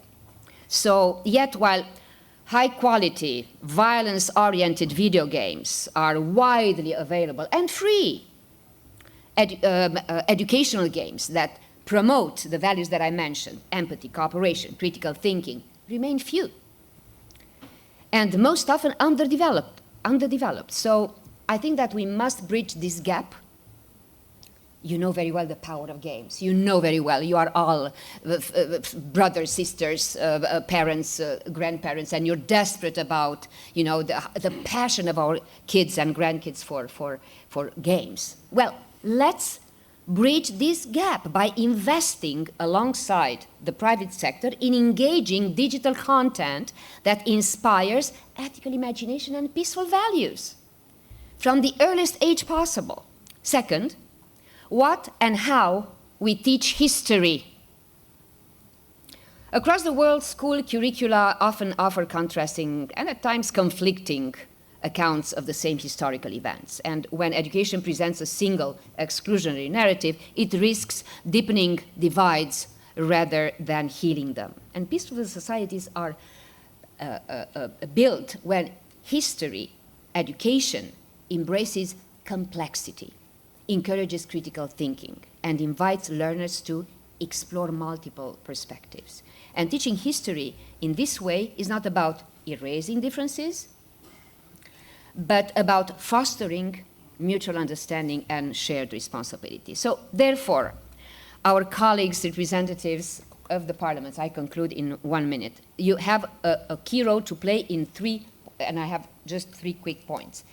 In legislating inclusive education systems that embed peace and human rights as core objectives, in allocating sufficient resources for teacher training, school safety, and innovative pedagogy, and third, in fostering digital and physical environments where all learners feel safe, respected, and empowered. I would stop here. Wonderful. Thank you. Thank you so much, Simona. That's a direct call for our parliamentarians who are here in the room and all the stakeholders who are also concerned by this for legal frameworks, better legal frameworks for education, more resources, and safe spaces, digital and physical safe spaces. So strong call, and doing it with youth, as we heard before.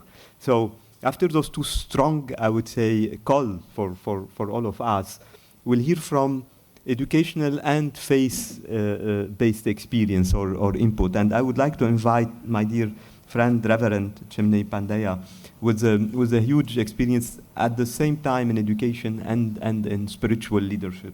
And most of the time, religions brings also lots of content and lots of resources for education. So from your perspective, your own experience in India, but I know much beyond, you have a global network also of people engaged for peace and for ethical leadership. What would be your message in 4 or 5 minutes? Thank you. Thanks a lot, Dr. Fadi. Good morning to everyone and my respectful pranams from India. As a chairperson of the South Asian Institute for Peace and Reconciliation, which is one of a kind in India, it is both a privilege and an opportunity to speak with all of you on a theme that I believe resonates deeply both with the privilege and hope of our times. The peace for education and ethical leadership. And when I was pondering upon the theme, I was reminded of a famous Vedic scripture saying, and it says that individual successes mean nothing if the collective progress has been marred by tragedy. And if we survey the journey of the mankind, no doubt we would find many, many, many inspiring stories of individual triumph. But unfortunately, we would also find that many pages of our history books have been soaked in the cascade of blood, brutality, and carnage. Not only we lost human lives, we seem to have lost our way of living. So in my opinion, first of all, I would like to thank IPU for providing this wonderful opportunity, because this provides us a platform to provide a global, resolute and determined response to this calamity of consciousness. And I use the word consciousness because this narrow-mindedness that I just talked about, everyone is aware of it and everyone wants to change it. Who doesn't? But we focus too much on the external measures, change the law, change the regulation, changing the act, and they cannot solely bring a change unless there is a change in the way we think and address these issues. I would like to bring a word that we use in India. We call it sahacharya, which means living together while respecting each other. And India is a beautiful example for it. We have 22 official languages, too short of entire Europe, 19,500 dialects.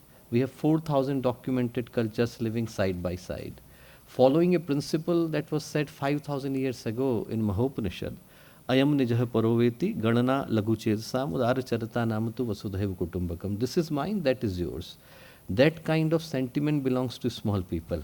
For those who have got big heart, whole world is one single family. And that's the sentiment that we try to nurture in our institution, organization, everywhere in India, which is to live together, unite together beyond our differences as one single family. So that's the philosophy. If I talk about the philosophy, that's the philosophy. And I would like to quote Pandit Sriram Sharma Acharya, who authored more than 3,200 books, but also established the organization that I represent, Gayatri Parivar. We have 150 million members, more than 5,000 centers all across the globe. And he said something beautiful. He said that we live in a world where leadership is abundant, but ethical leadership is scarce. Leadership is not about power and position, it's about purpose. And we need a leadership. So the leadership that we are trying to cultivate, it's not guided by the personal gain, but by greater good. So we need the leaders for tomorrow who are courageous enough to speak truth to the power, humble enough to listen, and wise enough to unite rather than divide. Peace to us is not absence of war, it's the presence of justice, dignity, empathy. So we ask both our students and teachers, one of the first exercises they do is to ask themselves that what kind of legacy they would like to leave for next generation. What are the values that are guiding them? Because education, we have 500 academic institutions. Education to us is not confined to 4 walls of a classroom. It is beyond that. Like, family is the first school, parents are the first teachers. And we are being taught everywhere nowadays, media, digital platforms, everyone is teaching. And these are the spaces where peace for education must be consciously practiced. So the big question for us was that how would you bring both of them together, ethical leadership, peace for education? And we used a 4-prong strategy, and I hope that was useful for us to create 150 million member family, and I'm sure it would be useful for others. First was ekata, which is solidarity, like sticking together no matter what happens. We are in this together, whether we like it, we don't like it, we are in this together, and we have to stick together. Second is samata, which is equality.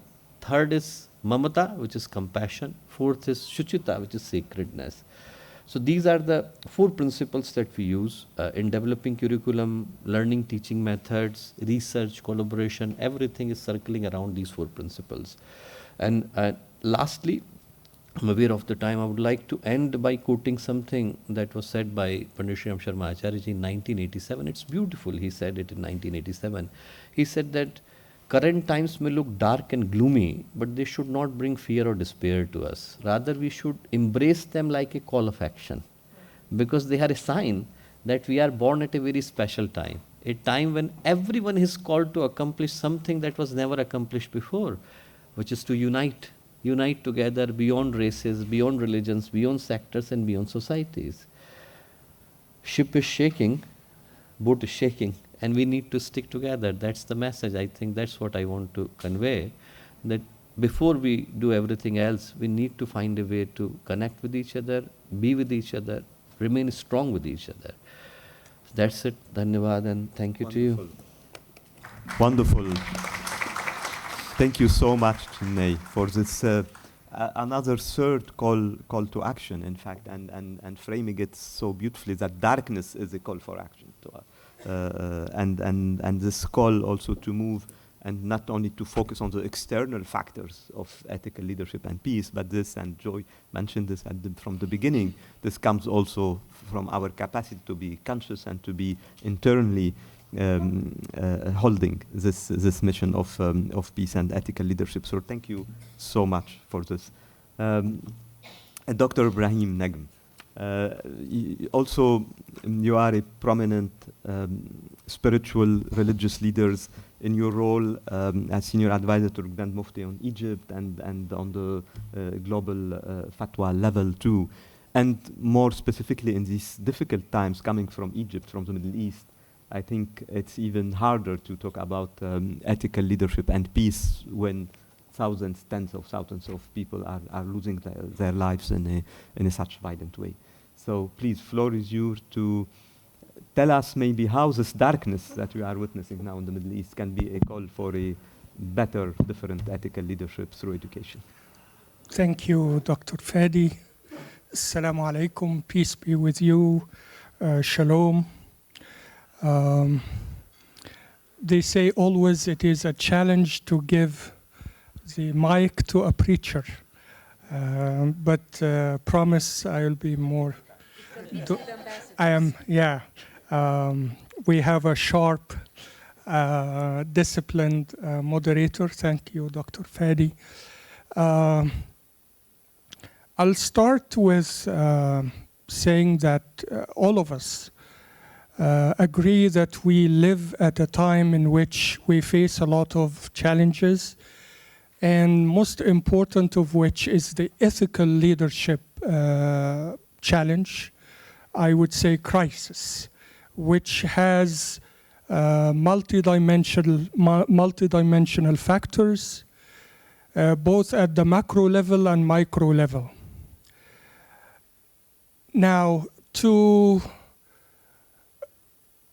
share with you a model that I'm bringing, I think we should take a couple of steps back and reflect on a very crucial issue, which is the process of the formation or the production of ethical leadership. I think we have a crisis in the formation or production of ethical leadership nowadays. Now, I would not stop at that, but I would, as Dr. Fadi indicated, that we should present some sort of hope, some sort of solution, some sort of identifying the silver lining in the dark cloud. And all of us agree that we are living in dark clouds. So what we do in our fatwa secretariat worldwide, which I am the SG, is that we train more than 120 Grand Muftis spanning the globe. And we have developed a model of ethical leadership, which I will be sharing with you in the next couple of minutes. This model focuses on 4 pillars. The first is, as Her Excellency indicated and our young attorney indicated, and my fellow clergy indicated, is what we call authoritative knowledge. We don't call education, we don't call it information, we call it authoritative knowledge. Because I believe the crisis, which is replicated in many religious traditions now, is basically who speaks in the name of the faith, or who speaks in the name of a faith tradition. We have a crisis in this. And in Islam, as you agree with me, that we suffered the most from time immemorial self-acclaimed clergy to the present day false spokesperson in the name of Islam. We are seeing it. We are painfully dealing with the repercussions and consequences. So we call it authoritative knowledge, which starts, by the way, which is again an important dimension, is knowing thyself, is cleansing what we call the ills of the self, is awareness and consciousness of the self, is awareness and consciousness because humanity is above religion. This is something that I get challenged with, but this is the true goal of all faith traditions. So this is a methodology by which we teach and bring up and train our clergy about authoritative knowledge. The second, and I'm skipping really quick to keep the time, the second is the awareness about the complex lived reality nowadays. The awareness about the complex lived reality. If we want to produce an ethical leader, we ought to teach him about what's really going on in our complex world. It's not about faith, it's not about theology, it's not about staying in the ivory castle and reading classical works about the faith.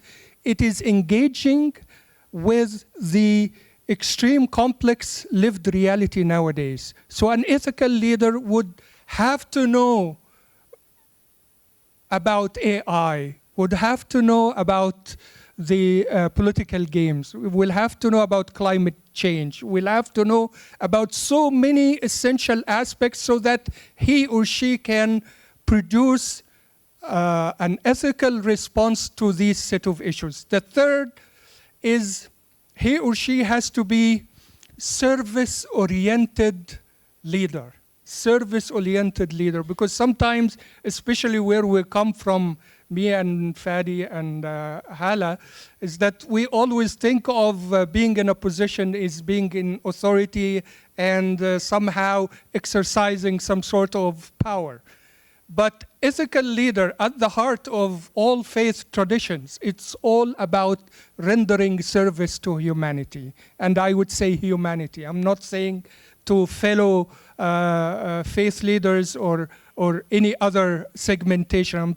I'm talking about humanity in general. The fourth, and this will be my conclusion, is this shared responsibility, which has been highlighted before. But I would conclude about shared responsibility about an example or a proverb that our Prophet Muhammad, peace be upon him, said, which will be my conclusion, that humanity, regardless of their differences, they happen to be in one ship. Some of us make it to the upper deck, some of us make it to the lower deck. Whenever the people in the lower deck needed water, they would have to climb up to get water.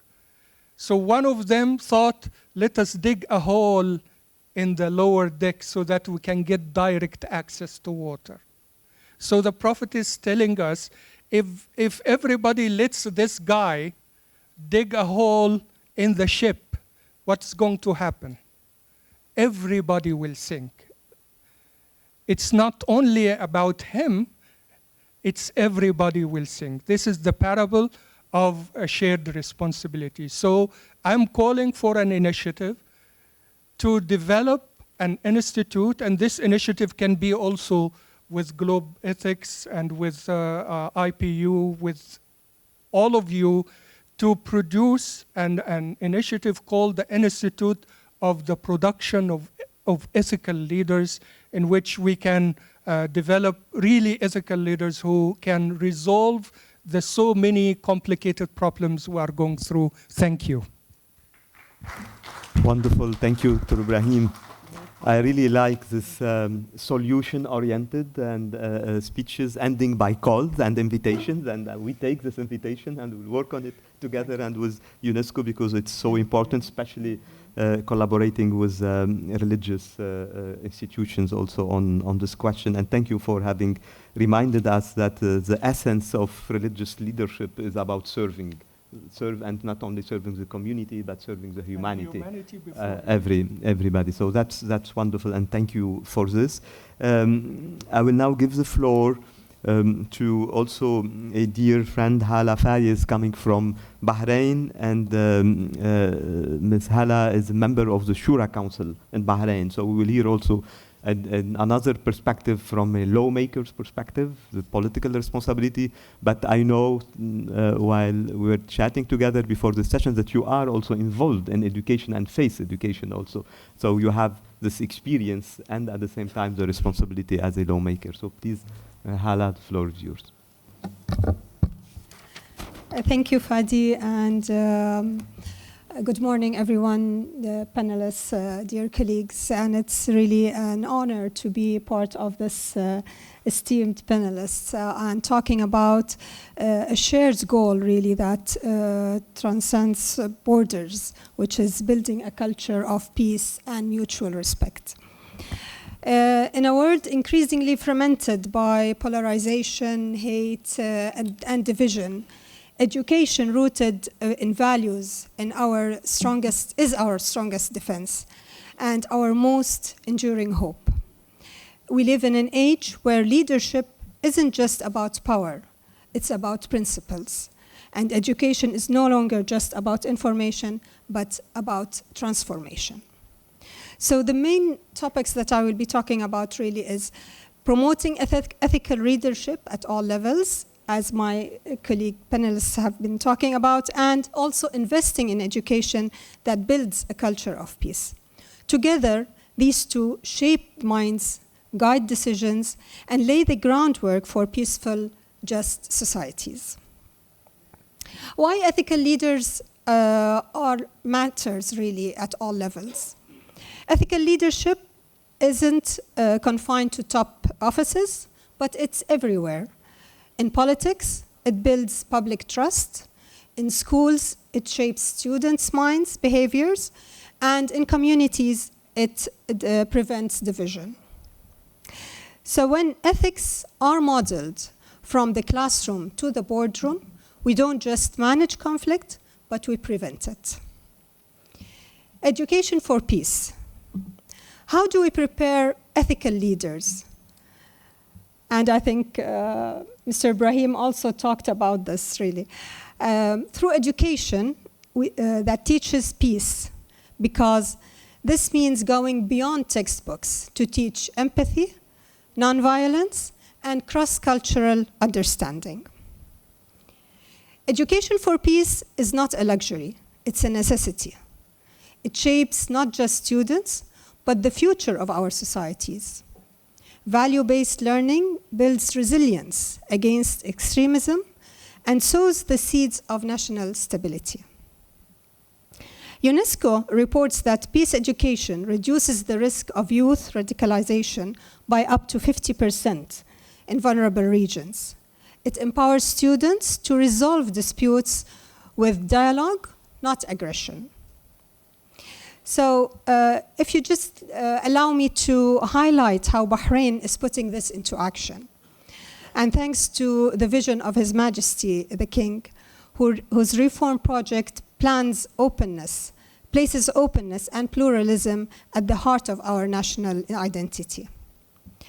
King Hamad Global Center for Coexistence and Tolerance in 2023 launched a postgraduate diploma in peaceful coexistence in partnership with the UN University for Peace. Students from around 30 plus countries have enrolled, making Bahrain a regional hub for interfaith and intercultural training. We also have a MAN coexistence curriculum, which is introduced in 20 Bahraini schools with DARE International. 85% of participating students reported improved attitudes towards the other. It teaches tolerance, civic duty, and counters hate speech from the young age. We also have the UNDP working with the University of Bahrain initiative, where business and human rights models now integrated into university studies, fostering responsible entrepreneurship aligned with SDG 16, peace and justice. We also have youth-led platforms, which is initiatives like Hope Fund, Youth Hackathon, and e-Shabab applications combine technology, volunteerism, and ethics. These programs have reached over 15,000 young Bahrainis annually, equipping them with tools to lead and not divide. So this isn't accidental. It's a national commitment to building a culture of peace. And before I end my talk, I would like to extend my gratitude to the Italian Parliament and the IPU for holding this conference and especially this panel discussion. And I have a proposal to the IPU for the future meetings is to have a dedicated agenda item where we evaluate and advance educational policies related to peace and coexistence in cooperation with member parliaments and international education institutions. I think having this as parliamentarians on our agenda will help seeing it in our real lives. Just to end my words, I would like to leave you with this. Peace doesn't begin at summits. It begins in classrooms, in families, in communities, through ethical leadership and education. Bahrain's experience shows that when a country invests in both, the payoff isn't just national stability, it's global contribution. Let's make education the bridge that connects our shared humanity. Thank you. Wonderful. Thank you, Hala. Thank you for this contribution with evidences that proves, in fact, the impact, the positive impact of education, and also this list of initiatives, concrete initiatives happening in Bahrain, and this call for IPU. Our friends are here in the room. I'm sure they also took note about your proposal for next time working on the evaluation of peace policies. You reminded me while listening to you the quote from Montessori that politicians or politics can prevent wars when they do their job well, but education builds peace, and that's so important and so true. Thank you so much. So we still have two contributions from two eminent and great respondents to this reflection, plus we have 6 requests for statements from the audience, and we will manage the time also to have a last round also with our panelists to conclude this session. So first I would like to invite Syed Jawad Al-Khoui, dear friend and brothers, coming from Najaf, Iraq, who is the Secretary General of Al-Khoui Institute in Iraq and one of the great spiritual leaders in peace building and interfaith dialogue. Please, Syed Jawad, in 3 minutes, your contribution. شكرا جزيلا. سيداتي سادتي السلام عليكم ورحمة الله وبركاته. أوجز مداخلتي في نقاط. Thank you very much. I'd like to summarize my presentation in a couple of points. First of all, let me say that it's regrettable that our world be dominated by political interests and individual values to the detriment of moral and human values. It's regrettable that there are double standards and the violation of human dignity. Secondly, religions did not used to be a means of conflict, but they were a call to peace and love. Thirdly,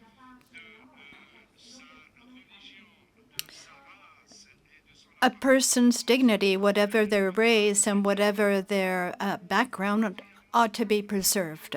Fourthly, we will not shy away from our mission that we have chosen. Whatever the sacrifices, the message of peace is our message, and we shall continue to defend it and advocate for it.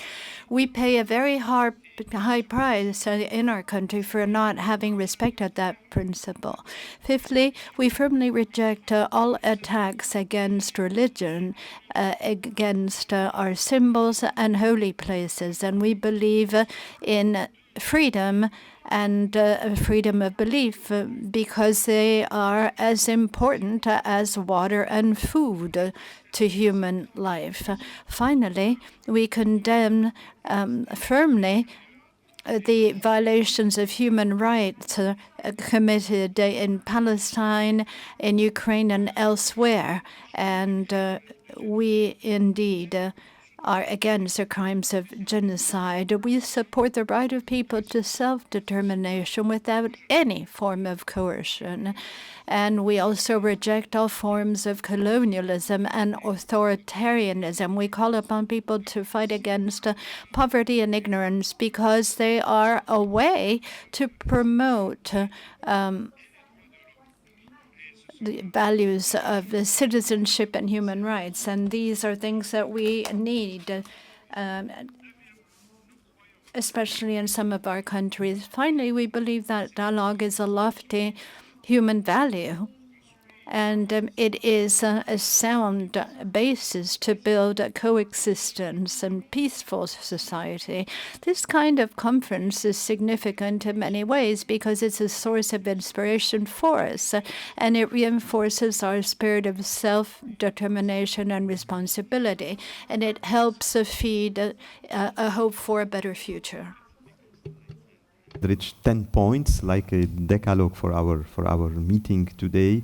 And thank you for being so attached to hope first, that this conference is nurturing hope that we can be at the level of what is expected from us despite the cost. You mentioned that peace builders pay cost also for their commitment and engagement, and we totally understand this and think about all those who even offered their lives for peace in our humanity. So now I would like to invite the second respondent, the Rabbi Elias Svitniki. He's the Secretary General and Regional Director of Religions for Peace, Latin America and the Caribbean in Peru. So floor is yours, Rabbi, and thank you. Muchas gracias. Thank you very much.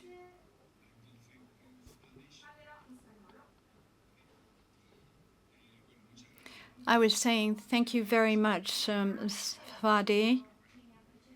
I'm not a rabbi, but thank you anyway for giving me that title.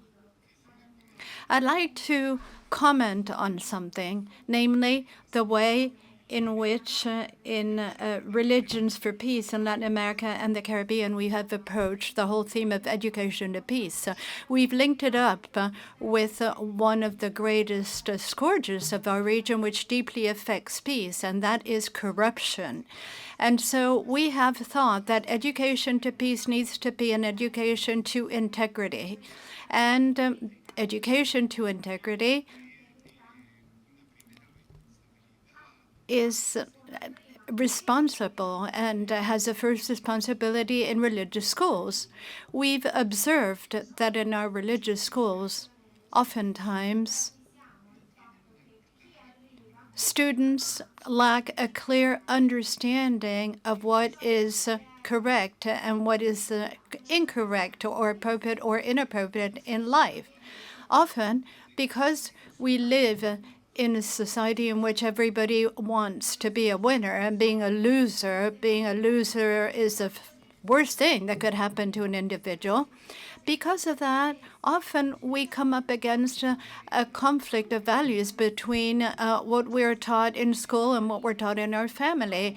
Often in school we hear behave properly in life, but then in our family we hear if you behave properly, you're going to be a loser because you need to have a certain demeanor to be able to triumph in life. And this is deeply related to the whole question of peace.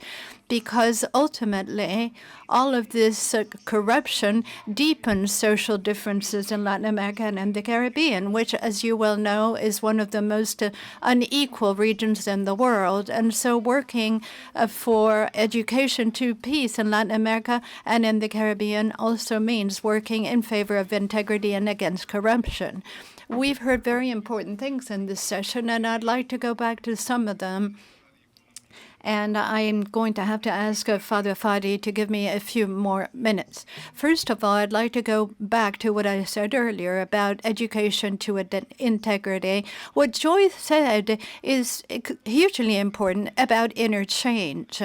This is an interchange in which religious education and schools have a primary responsibility. Nevertheless, we need to emphasize the importance of reconciliation. Indeed, one of the most important points in education to peace is the whole concept of reconciliation, which requires mutual listening.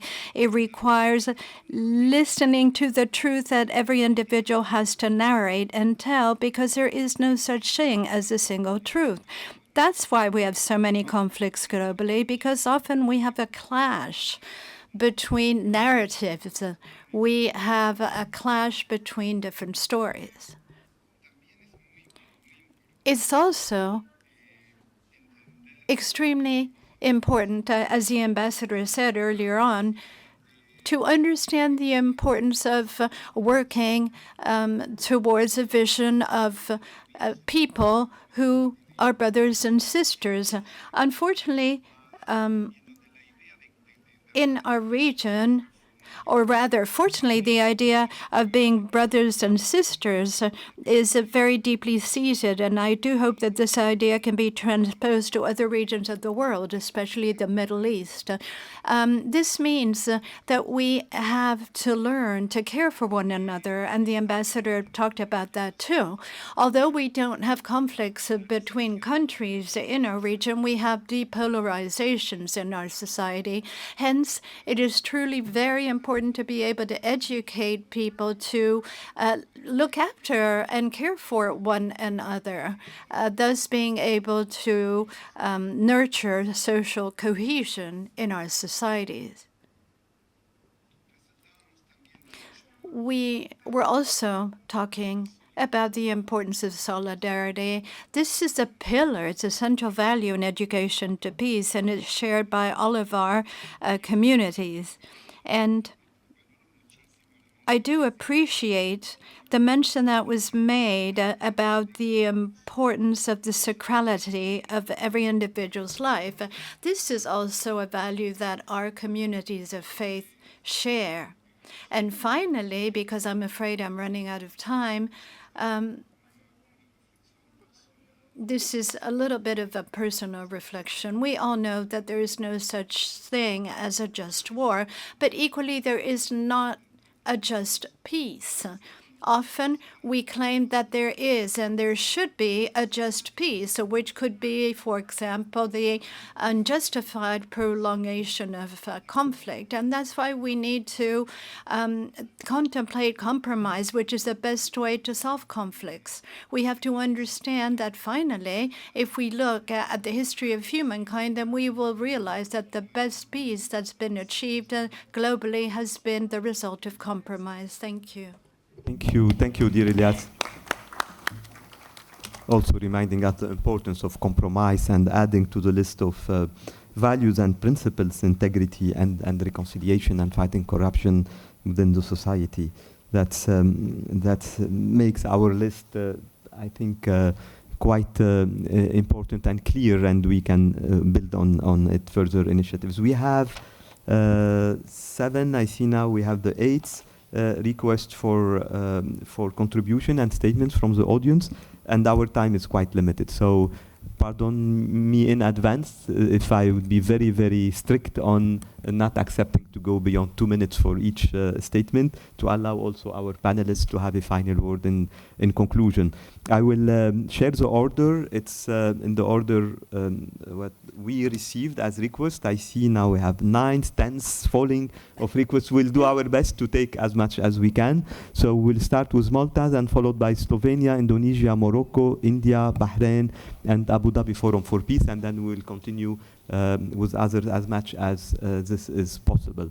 So please, Malta's representative, please. Thank you, Mr. Chair. We're gathered here in Rome today, which is a center of Christianity, but a city where freedom of religion is practiced very widely. Needless to say, we have to understand that what happens in Rome today has a long history of persecutions, and I'm bringing this argument right now because it demonstrates that the acceptance of different religions, different understanding, requires adaptation and a long time for people to appreciate and respect other people's beliefs. We have learned that the values of inclusion, equality, respect for others' beliefs is in the interests of the common good. However, as legislators, we do not only have the responsibility to pontificate and to make speeches, we have the responsibility to legislate. And to legislate to make sure that our educational systems are effective. So we must not simply talk, but we need to act, and the importance of furthering what results from today's conference. We have to ensure that our education systems are inclusive, not exclusive to other religions or the other children's beliefs. But needless to say, lasting peace doesn't only mean the absence of violence. It means sustainable development. It means access to food security and clean water. It means all these different rights for our children and youth. But let's not be naive. The wars that we are witnessing around us at this point in time are a recipe for more intergenerational hatred, conditioning these youth and children exposed to these wars to years of intergenerational problems. So it will require, like it required in Rome and in Italy, it will require these countries many years, if not decades, for those impacted by the scars of these wars to fully, I will conclude, to fully understand what we are trying to do here today. However, we must not let anyone, of course, use war as use God as an excuse for war. I've heard this yesterday from our religious leaders, and I welcome that point. I will finish with just one point, a reference to the UNESCO Constitution, which says, I will quote, "Since wars begin in the minds of men, it is in the minds of men that the defenses of peace must be constructed." Thank you very much. Absolutely, thank you. In the minds of men, women, and especially children. Thank you so much. So Slovenia, please. Please, the floor is yours. Yeah. Ladies and gentlemen, ethical leadership is not just a style. Can you be closer to the mic, please? Yeah, okay. Ethical leadership is not just a style of governance. It is the foundation of which we build trust, fairness, and long-term stability. It leads us to inclusion, respect, equality, and the shared responsibility for the greater good. But ethical leadership and behavior is not only expected from those in leading positions in politics or business. It should be practiced in every school, organization, and family. A leader is anyone who influences others through their actions. This means that we are all called upon to lead by example, with integrity, respect, and solidarity. In Slovenia, people of different religions, beliefs, and cultural backgrounds live side by side. This gives us a chance to see our differences as an opportunity. If we want to make this a reality, we must begin with the younger generation. Investing in peace education is not just an investment in knowledge, it is also an investment in values. Peace education builds skills that are expressed through ethical leadership, support for positive social values, commitment to democracy, and the respect for cultural and religious diversity. This is why we need school programs that encourage critical thinking, empathy, and an understanding of history from multiple perspectives. We need schools that give value not only to academic excellence, but also to excellence in humanity. Ethical leadership and peace education are two sides of the same coin.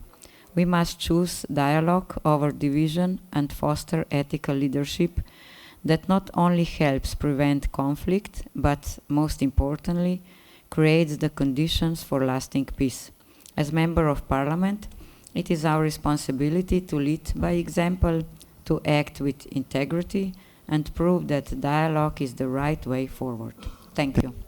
Thank you so much. Thank you for also this call to lead by example to the parliamentarians and all the leaders. So now the floor is to Indonesia. Please. Okay, thank you very much, Mr. Moderator, for the opportunity. Excellencies, distinguished colleagues, esteemed religious leaders, and honored guests.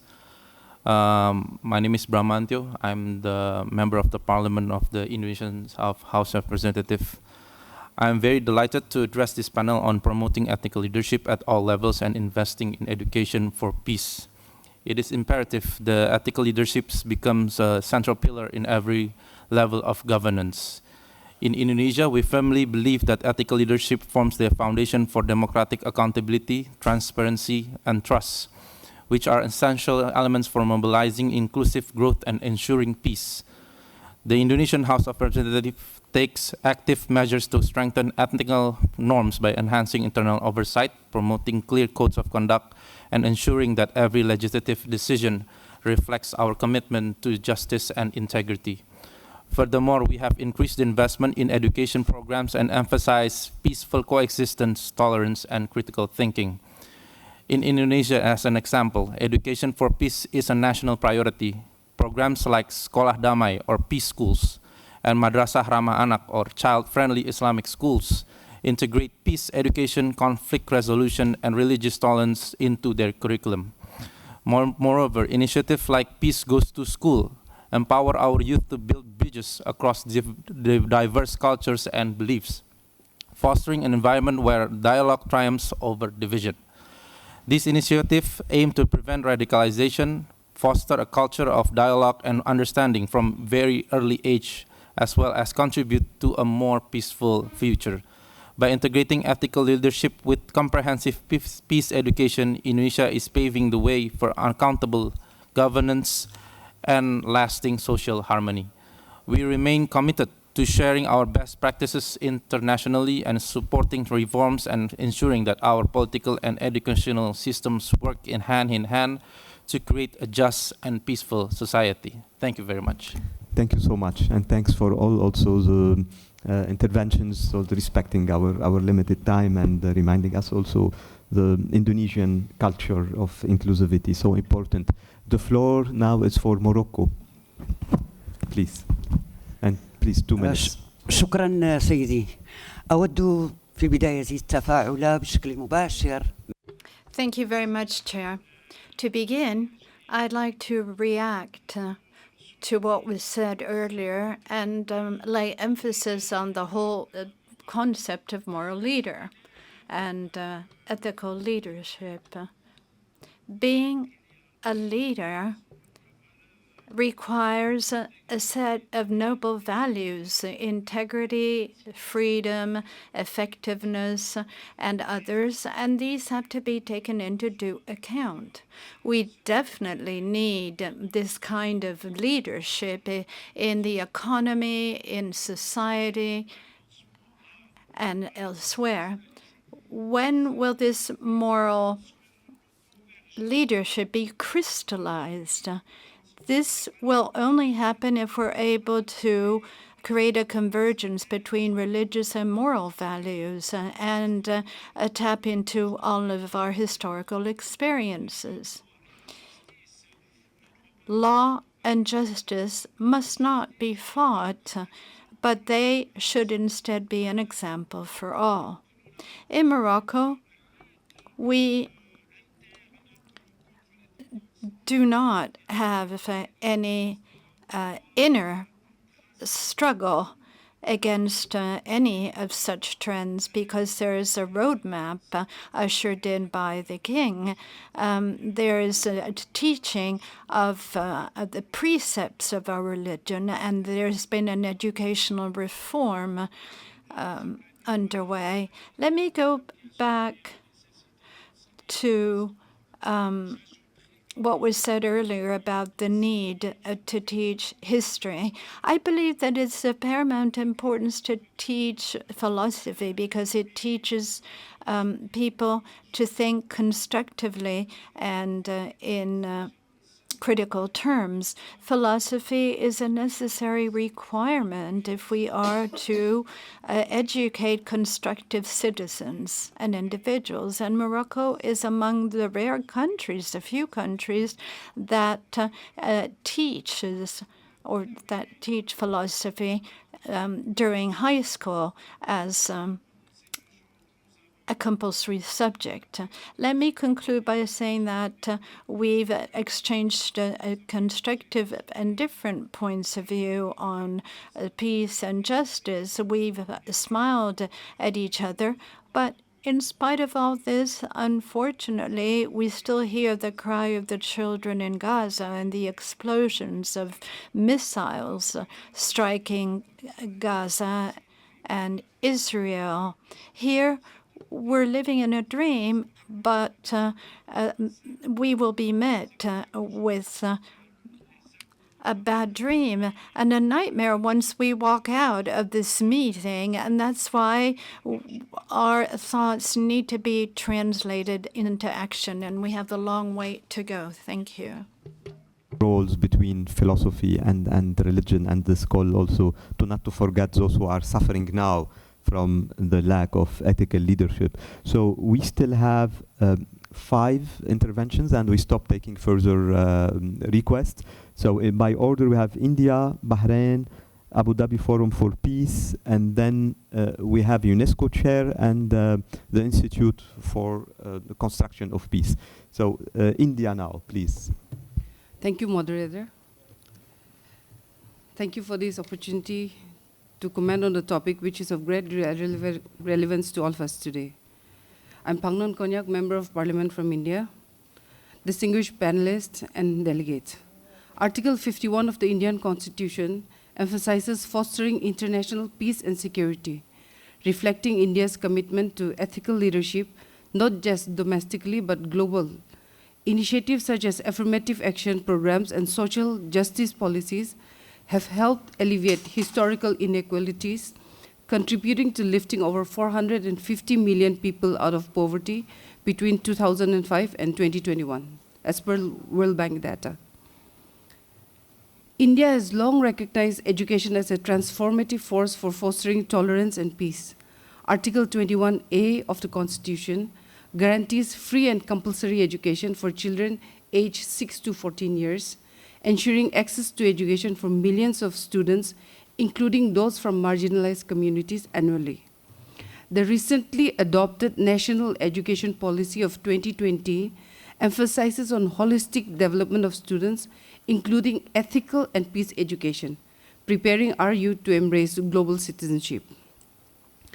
Digital initiatives like PM eVidya unifies all efforts related to digital, online, on-air education to enable multi-mode access to education, and this exemplifies India's effort to democratize education. Diksha platform, which is an online platform with over 150,000 daily users, enables teachers, students, and parents to access quality educational resources and engages in learning that promotes intercultural understanding and dialogue, which is essential for building bridges among diverse communities. Thank you. Thank you. Thank you so much. Thank you. And I give the floor to Bahrain now, please. شكرا أستاذ فادي. مداخلتي سوف تكون باللغة العربية ومختصرة جدا. Thank you very much for giving me the floor. I shall be extremely brief. And there can be no doubt, of course, that education and all those approaches that stress the importance of tolerance and coexistence are important in all countries. But education is not enough unless and until we focus on a key aspect, i.e. individual responsibility. And that responsibility on the part of individuals can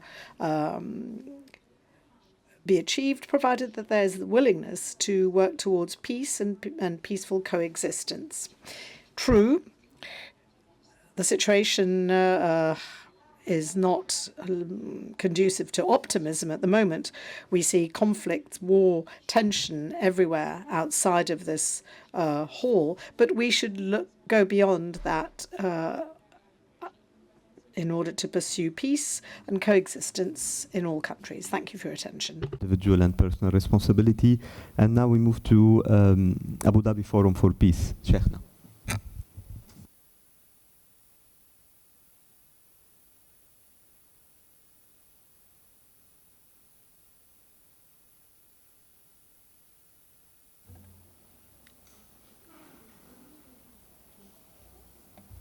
Okay, so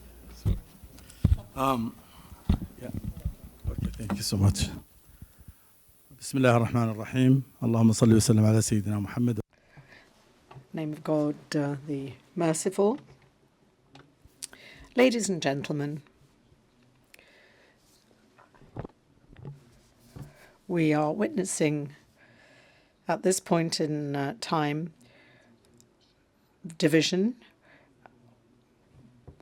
lack of trust, crises, and let us not forget the words of President Obama when he spoke at the UN General Assembly. He mentioned what Abdallah Ben Bayer said: we have to work for peace, declaring war against war. And this is not merely a slogan. It invites us to take a holistic approach, to work to foster peace, to promote education, and to educate to compassion. Ethical leadership. And I'm struggling to read from my phone, says the speaker. Ethical leadership, I was saying, is an approach which can bring together ethics and working for peace by means of education and by means of teaching the importance of compassion. So,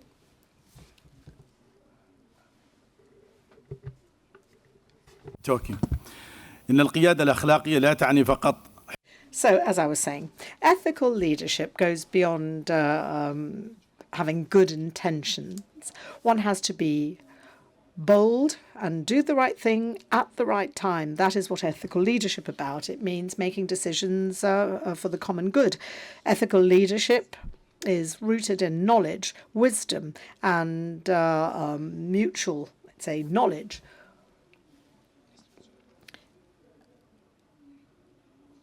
Education for peace is more than a subject taught in schools. It is something that our children must learn. It is equally important to teach them respect for difference. Sheikh Abdallah Ben Bayer says that we do not need a theology that divides the world between those who want peace and those who want war. We must all work together towards peace for the good of our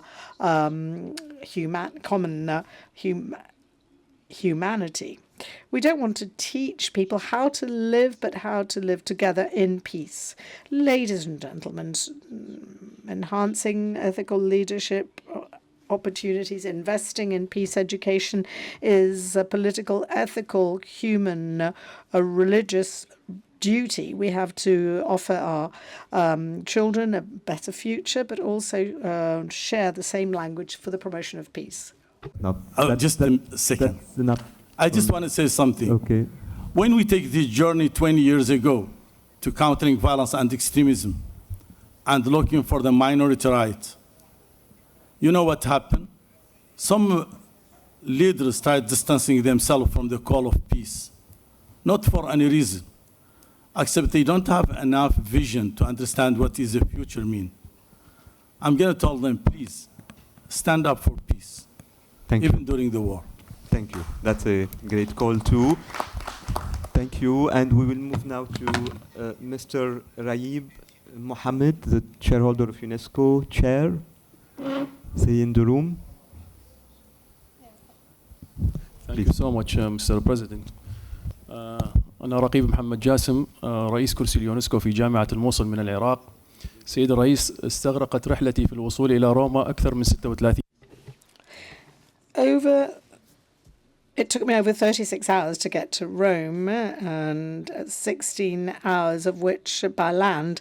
I had to go to Turkey once the airports had been closed. And no Iraqi member of parliament was able to attend. That is why we do not see the flag of Iraq. And that is why I would like to ask you permission to speak an extra 2 minutes. Thank you very much, Chair. We are at the University of Mosul, and we're all familiar with the tragedy that has struck. We're talking about Daesh, which occupied the province for 3 years. After the liberation, we were able to establish a UNESCO office for the prevention of violent extremism. And in these years, we have been working to promote a platform to promote peace education. We've had a positive impact in Iraq, and at the University of Mosul, we're saying no to violence and extremism, violent extremism, that is.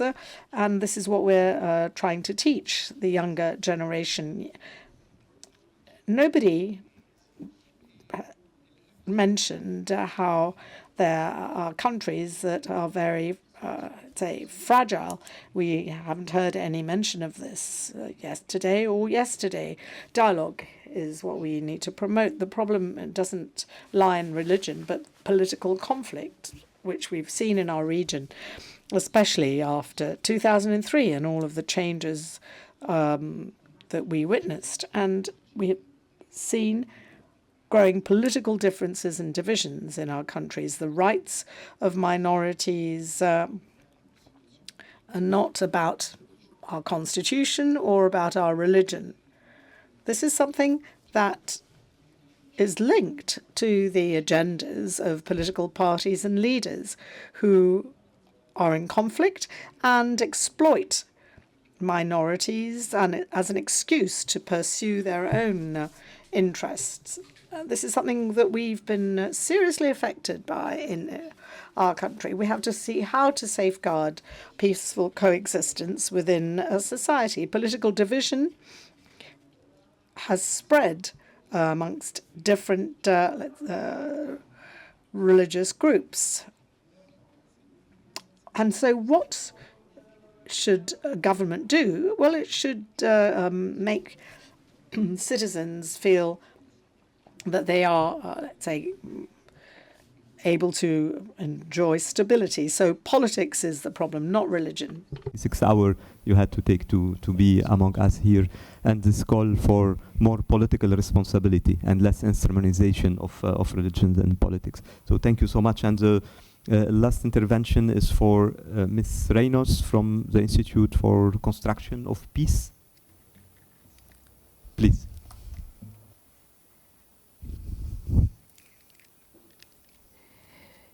¿Estará en español mi mensaje? I'm going to be speaking in Spanish, if I may. First of all, I would like to thank you very much for having given me this opportunity to speak and to witness this important dialogue involving religious leaders and also civil society organizations. We have to recover our ability to engage with others, to have a dialogue in order to overcome conflicts. And this is the only way we can avoid violence. And this is the only way that we can really and truly achieve peace. And in building peace, obviously, it is fundamental for us to have an inclusive approach. We shouldn't, let's say, forget that we have to start by working with families, with schools, and with faith groups. We have to educate our neighbors as well, because we have to work from the personal to the collective in order to build peace. And if we can reconcile with others after having achieved a sense of self-reconciliation, obviously that means that we will have achieved our goals. In our Institute for the Development of Peace, we believe that peace starts with us. Thank you so much, and thanks also for your patience. We are now reaching the closing remarks from our panelists. So we had lots of content and input, and extremely rich. I would like to thank also the IPU team, the organizer of this panel, Sara, Mauricio, for all the support also, and the wonderful organization for this multi-stakeholder and multi-sectoral dialogue. So Hala, we'll start with you, but I will ask just 1 minute maximum, or less than 1 minute, right? Based on what we heard from each other and from the audience here, what would be your final message? One message in less than 1 minute. Thank you, Fadi, and thank you for all the interventions we've heard and also the contributions from the panelists. And I think we all agree that it is important to have an educational system that really builds the peace that we are all looking for and the coexistence. From my own experience, my personal experience, and that goes back maybe more than 40 years ago at school, we used to have a subject called ethics. That subject really built in us the love for living together, accepting each other. What are the main characteristics of a respectful human being? Okay, and I really feel sorry that I don't see this anymore in our syllabus in schools. I wish that we have something like that, and it be taken, it be emitted in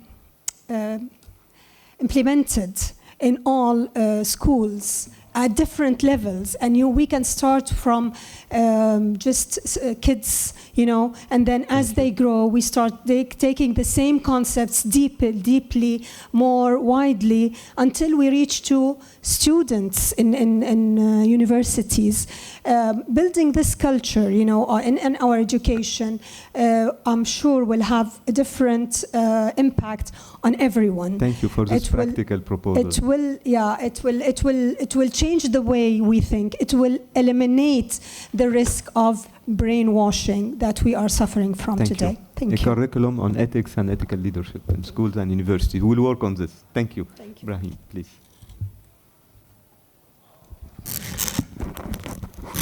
Two quick messages. The first one is that each and every one of us complements each other. We bring in different perspectives, different solutions, different proposals. So we should end with a positive message of hope. Each and every one of us is a brother or a sister to the cause or the overall cause why we are here. You spent 36 hours. I really appreciate. I just came from Jakarta, also almost 16 hours. So this is the positive message. Each and every one of us is a shoulder to his or her brother. I conclude with a statement of a great sheikh that says beautifully, if you put one next to one, it doesn't become two, it becomes 11. this is the power. Thank you. Thank you. Thank you. Simona, Ambassador. Thank you. Well, first of all, I'm pretty proud that while absorbing everything that was said here, I could realize that almost everything that was said here is reflected in this tool that I was speaking, the UNESCO recommendation on the education for peace. So please, I'm not suggesting anything new. Just delve into the recommendation for education for peace, human rights, and sustainable development and implement them nationally. Help us, because schools and families won't solve the problem. We love, and I was very glad that the Maltese parliamentarian was quoting from the UNESCO Constitution. I'm very glad that our Constitution is so popular, and the first phrase that says it all is UNESCO mission for 80 years. But we can plant the seeds of peace in the minds of the human beings, not only men, but also women, even if wars are kind of starting in the minds of men still, provided these minds are nurtured by inclusive education systems committed to human values and dignity, and also supported by the moral leadership of our societies that you here represent. Thank you. Thank you so much. And Chimney, please. Thank you, Dr. Fadi. The only thing that I would like to add now, because I have said mostly what I wanted to say, world, in my opinion, does not lack intelligence, but it lacks the wisdom.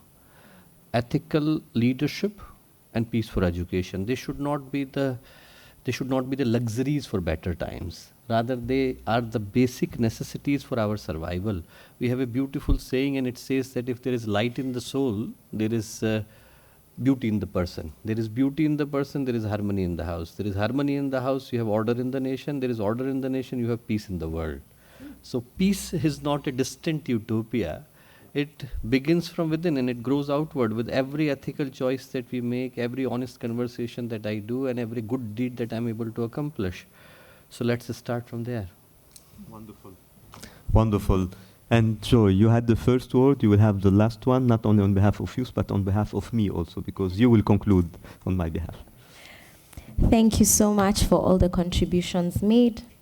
As we conclude, I just want to say that peace and ethical leadership begins with self. It begins with us nurturing what is going on within ourselves, and then it can go outward. So the question I leave to each one of you is, what will you do after this? What action do you commit yourself to taking?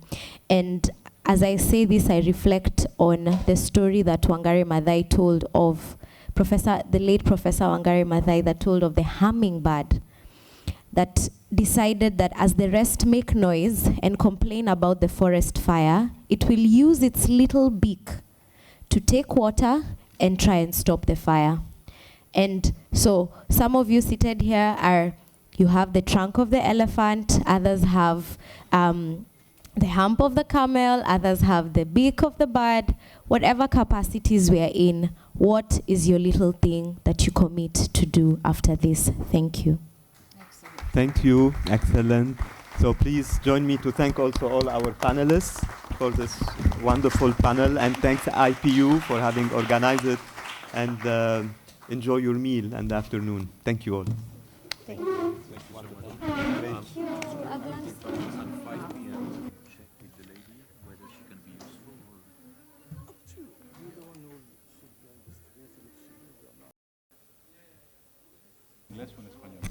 Good afternoon.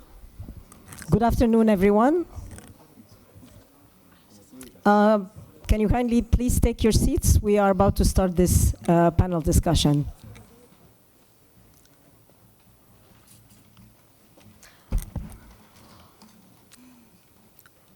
Good afternoon again, and welcome to this panel discussion on a very important topic, in my opinion. It's about interfaith dialogue for the inclusion of women in public life. And the inclusion of women, when we talk about a panel focusing on women, it's usually a very interesting, intriguing, and controversial panel. I'm very happy to see a room full of women and also distinguished women panelists. I'm starting my bias right before we start this discussion. So welcome again all, and we're sorry we're starting 10 minutes a little bit late as we were waiting for all the panelists to be here. I'm afraid that we will have to start without Senator from Cameroon, Ms. Aminatu Nganagubu. But if, of course, at any point, if she is going to be present, she will be welcome to join this panel discussion. So, again, we are meeting here today at the Chamber of Deputies of the Italian Parliament, and there were representations, and there are representations and representatives from across the world. But as we know also, women, and especially young women, still face multiple barriers to full participation in public life. And that is going to be also the focus of our discussion, how our distinguished panelists see the status of women participation in public life, and most importantly, how interfaith dialogue can address this challenge one way or the other. My name is Nihal Saad, and I'm the director of the United Nations Alliance of Civilizations, and I'm very honored to be among a distinguished panelists whom I'm going to be introducing right away. Ms. Cynthia Lopez Castro, Senator of Mexico and President of the IPU Bureau of Women Parliamentarians. Welcome. And Professor Jagbir Jyoti Johal, Professor of Sikh Studies, co-founder of the Women's Faith Forum and member of the ODIHR panel of experts on freedom of religion or belief. Dr. Tiago Alves Pinto, lecturer in legal studies and diplomatic studies, director of studies in religion and theology, Oxford University. Ms. Stella Atta, who provides the fresh young face and the fresher perspective in the conversation around this topic. And Stella is Peacebuilding Policy and Advocacy Coordinator, Tear Fund from Nigeria. And of course, we also have the respondent today in this panel is Professor Michael Driesen, Director of the Rome Summer Seminars, John Cabot University. Welcome, Michael.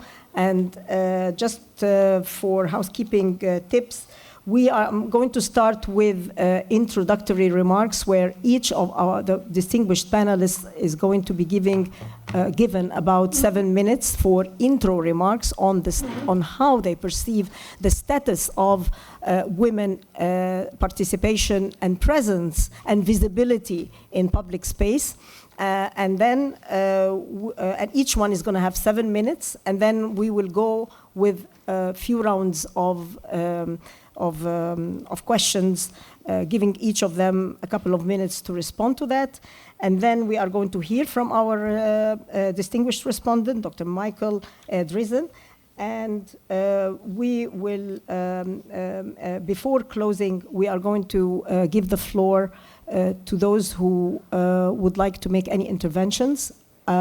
We can accommodate up to 8 interventions. First come, first served. Each one will have to adhere to 2 minutes. We will have to wrap up this session in 75 minutes because there is another session, and also because I have a flight to catch. Thank you so much, and welcome again to this panel discussion.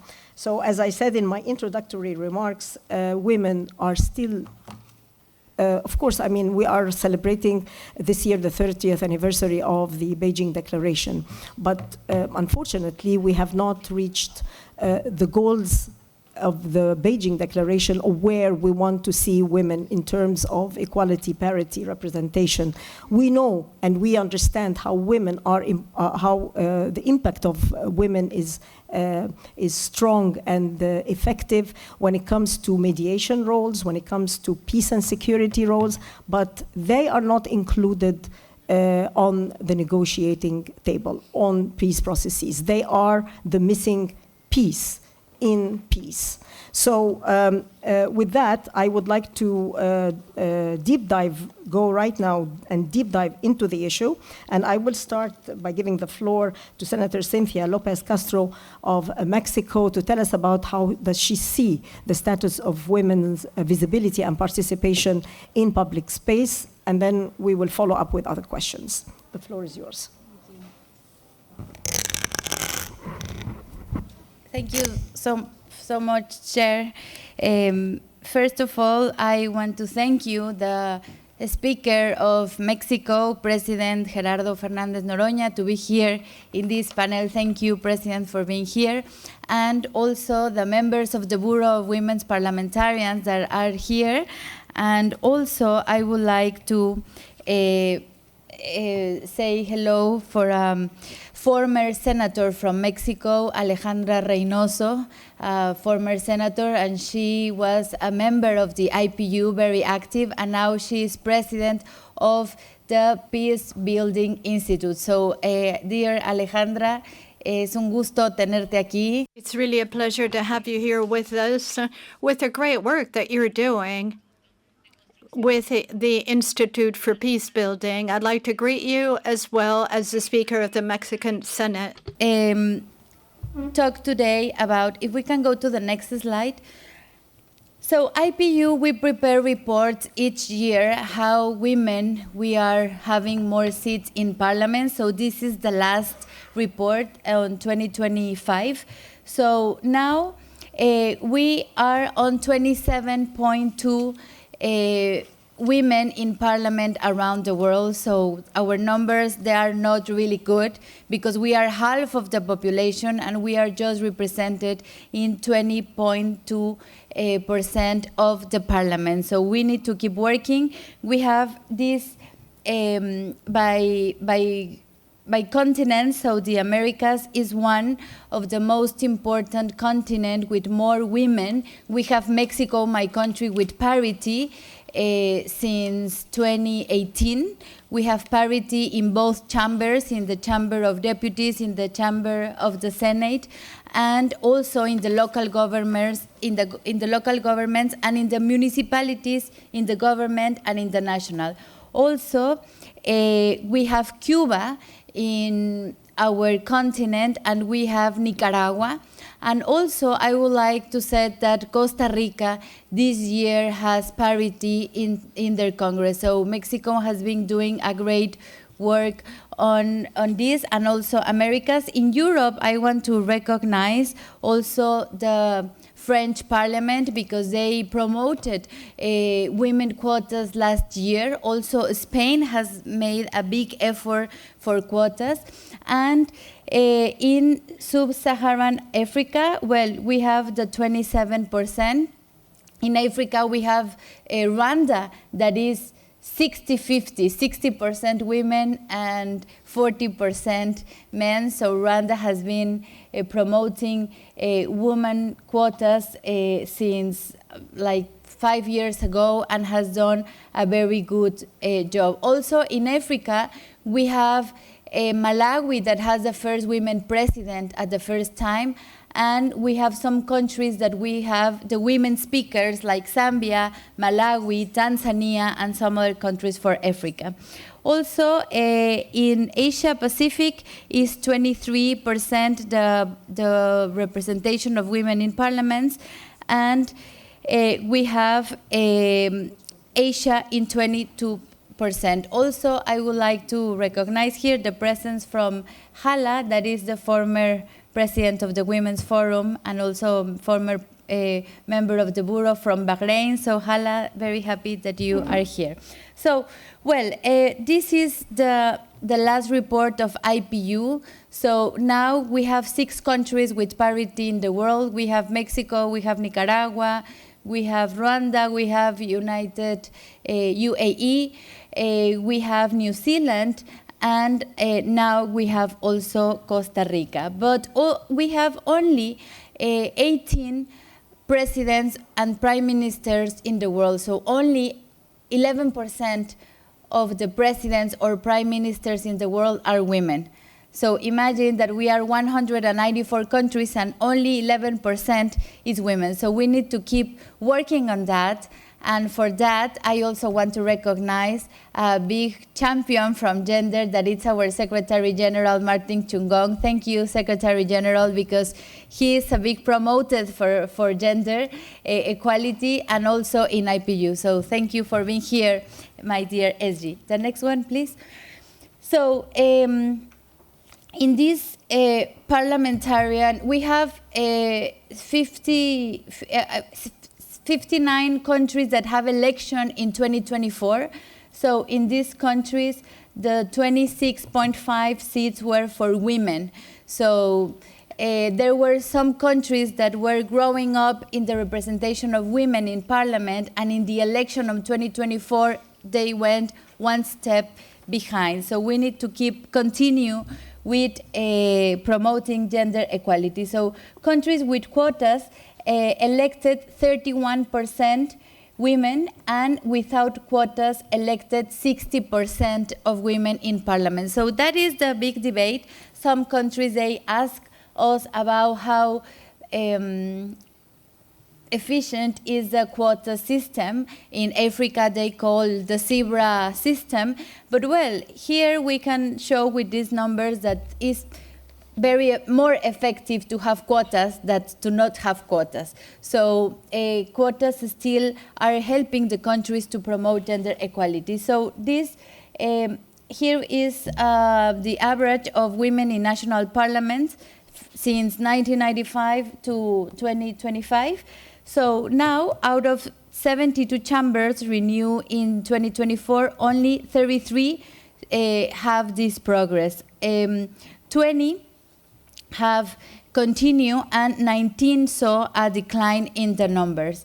So 2024 election in these 59 countries, we have something to analyze what happened that decreased the number of women in parliaments. Yes, please.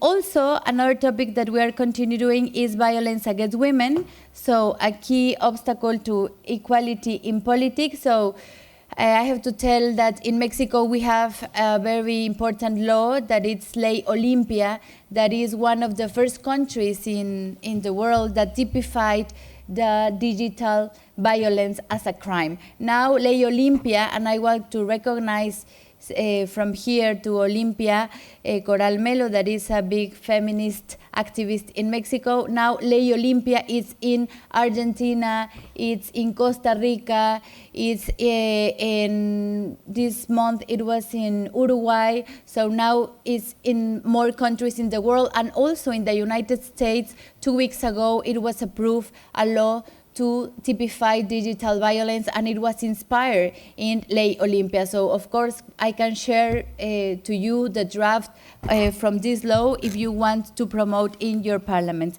So we have to continue working against digital violence, and also it's a big topic now that we have in the world is female candidates target with violence and disinformation in several parliamentary elections. We have the case of Mexico, we have Republic of Korea, we have United Kingdom. So we need to protect our candidates, to work a lot in that female candidates be safe, because the violence for female candidates is increasing year by year. The digital violence, when a woman raise the hand to be a candidate, immediately is people trying to get it out. And I have to share you as a last point something that it concerned me a lot. In the last 5 years, we have been looking that a lot of women in politics, in a very high level, they are dropping out. they resign. They resign because they have a lot of digital violence in their parliaments, in their political life, in their parties, and they quit. We have the example of Jacinda Ardern, former president of New Zealand. She has wrote a book I think, like 3 weeks ago. She published the book. But we have a lot of, every time in the IPU Forum of Women Parliamentarians, we listen to 4 women that raised the hand and said, I have been an MP for 20 years, I have been an MP for 10 years, but I will drop out because I have a scandal in my country and I have this digital violence, Twitter, mainly Twitter, and a lot of social media, and they quit. So now, with IPU, we will be working for our next assembly that will be in Geneva in October to continue giving workshops for the women parliamentarians. How can we address this digital violence? Because imagine, we have been fighting 70 years to have women in parliament. It was until 2021 that we have at least 1 woman in all the parliaments in the world. Now we have parity in 8 countries in the world. We are represented in 27% in the world in parliaments. And now women they quit because the digital violence or the harassment they made. So we have to be working on this. So that will be one of the topics in the IPU assembly that will be in October. So for me, the most important part will be your questions. Thank you so much. Thank you very much, Senator Cynthia Lopez Castro. That was very insightful and very informative as well. And for you to tell us about the development and the advancement of women status parliamentarians in Mexico. From 11.3% in 1995 to 27.2% in 2025. That's almost more than double the number. And probably this is an experience that we will be going back to draw from what kind of measures was taken by Mexico in order to enforce that approach and to have more involvement and more engagement from women parliamentarians and women in general in the public space. I'll get back to you as we continue this discussion. I give the floor now to Professor Jaber Johar, Professor of Sikh Studies and co-founder of the Women's Faith Forum and member of the ODIHR panel of experts on the freedom of religion or belief. The floor is yours. 7 minutes, please. Thank you. Senator Cynthia has spoken a lot about the parliamentarians, but for me, I'm going to be talking about religious female actors in the public sphere. So it's an honor to speak here today on an issue that is central to building inclusive and resilient societies. The role of women, particularly women religious actors in the public sphere, in shaping our collective future. Parliaments and faith communities both serve the public good. While our methods may differ, our shared commitment to justice, peace, and inclusion unites us. In recent years, this commitment has grown to include the advancement of women, not only in political life, but increasingly within religious communities. While progress is visible in parliaments like the UK's, where more women were elected MPs in the last election, the same cannot be said of faith communities and interfaith spaces, where women's vital contributions often remain unseen by their own communities, but also parliamentarians. Across the world, women are the lifeblood of faith communities. They organize, mediate, educate, feed, and care. They are frontline workers in times of crisis and ones holding communities together. But despite their indispensable roles, many women remain under-recognized, under-resourced, and excluded from leadership and decision-making. Much of their dialogue happens not on panels, but in ordinary moments, on the school run, in a GP surgery, or at a food bank. This, too, is faith in action. While religious traditions vary in their doctrines on women's public roles, one truth is consistent. Women of faith are already leading. Their leadership may not always be formal, but it is moral, relational, and practical. Many are also professional leaders in their employed work jobs, applying their skills from that employment to serve their communities. Yet, like women in politics, they face resistance, gender bias, exclusion, even abuse, for simply stepping into the public square. This dual scrutiny of being both women and people of faith creates unique challenges, but it also builds deep resilience. That's why visibility and solidarity between women leaders in both spheres, faith and politics, is not only meaningful, it's essential. This is the founding vision of Women's Faith Forum.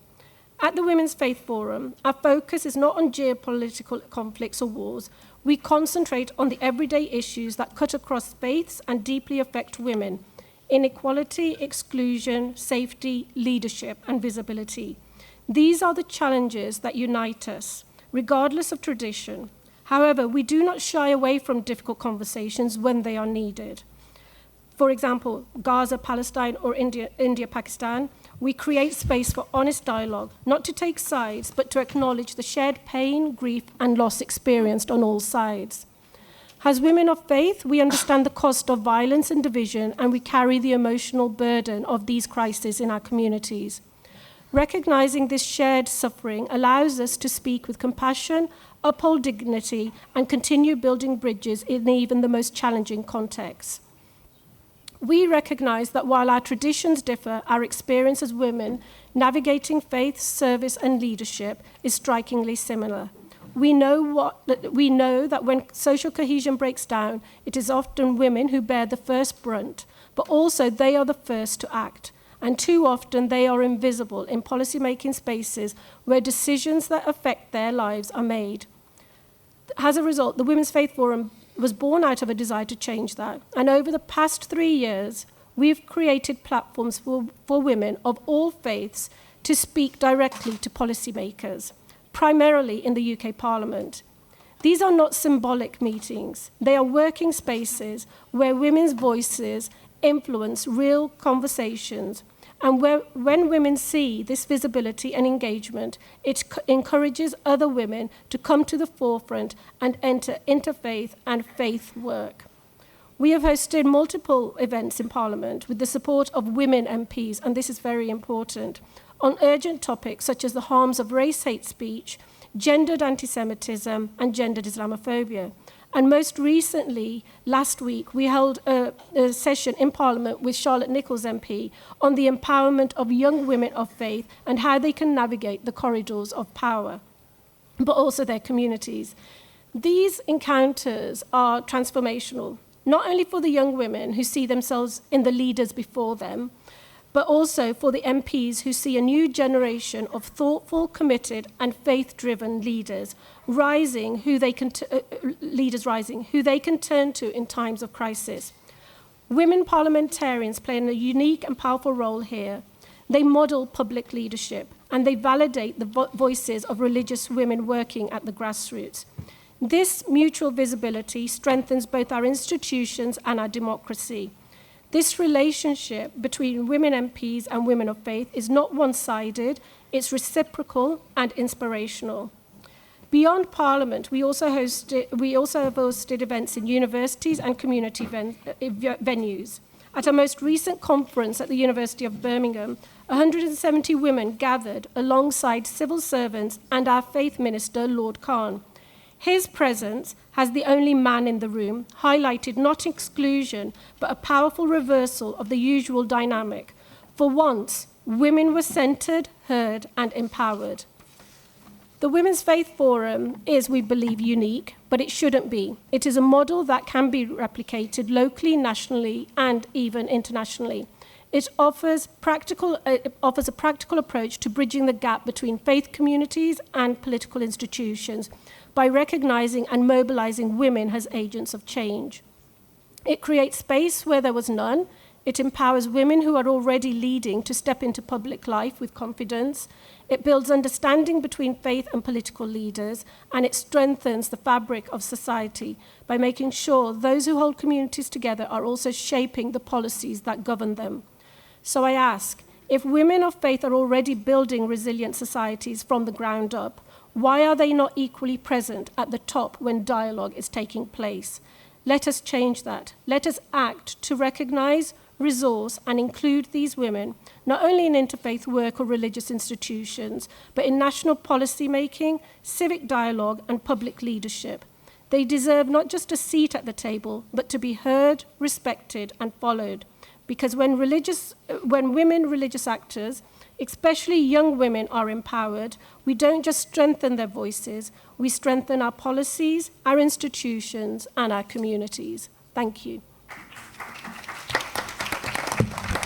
Thank you. Thank you very much, Professor Jaber Juti Johal. Very well said. And yes, indeed, you brought a new, the perspective, another perspective of women's participation and visibility in public space from the point of view of women of faith or religious women leaders. And I must say that maybe a few of you might be familiar and aware of the Multi-Faith Advisory Council, which works with the United Nations Task Force for Religion and Development. I see a few of our partners here.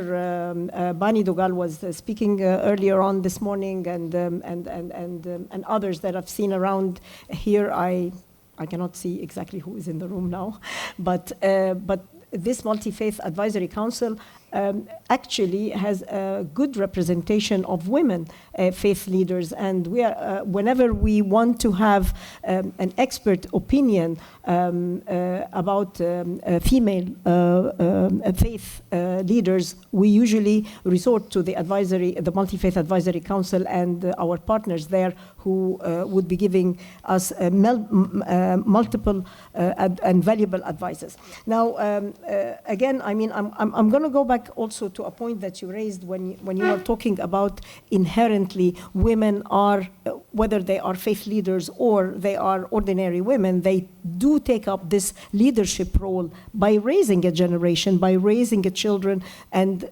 particularly when they are raising a generation based on values, common values that we all adhere to and that we should all adhere to. Many of these values, whether they are religious women or adherent to a particular faith or not, but universal values, most of them are inherent in most of the faiths across the faith spectrum. I thank you again, and I welcome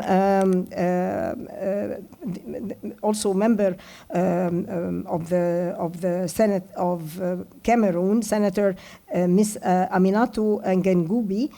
She just joined us now, and I welcome you to this panel discussion, and I give you the floor. We've heard earlier from Senator Cynthia Lopez Castro about the experience in her parliament, and she gave an overview about women parliamentarians in general, whether we're talking about Latin America or in Africa. So the floor is yours to tell us about your perspective about the participation and visibility of women in public space. The space is yours.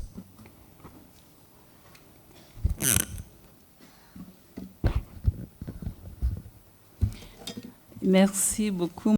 Thank you very much, Chair. Distinguished guests, good morning. I'm going to focus on interfaith dialogue for the inclusion of women in public life.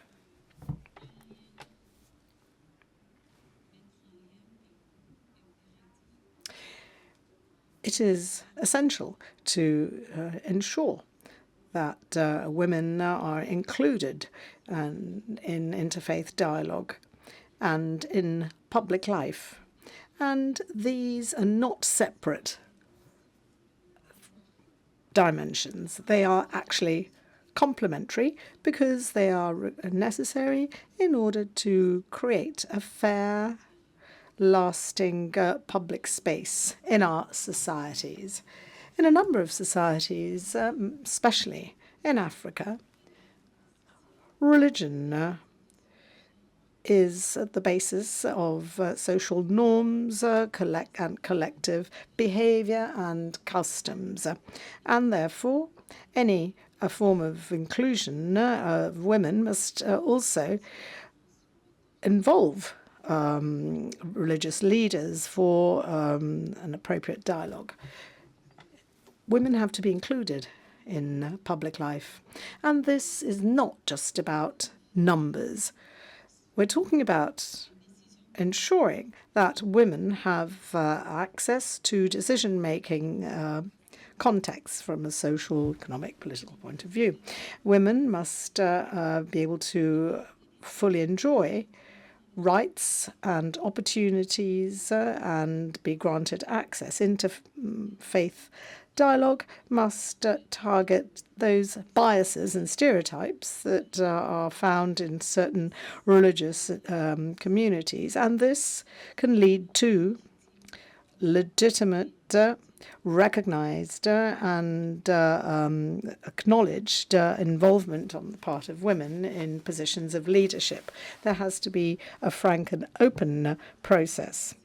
Some progress has been made, however, and it is significant at that. According to the 2024 Inter-Parliamentary Union report, in sub-Saharan Africa, there is an average of 27% of women members of parliament.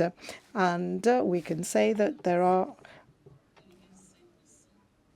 only a few that have higher figures. Senegal, 43%, Mozambique, 42%, and therefore there have been significant achievements, but still we have to achieve equality.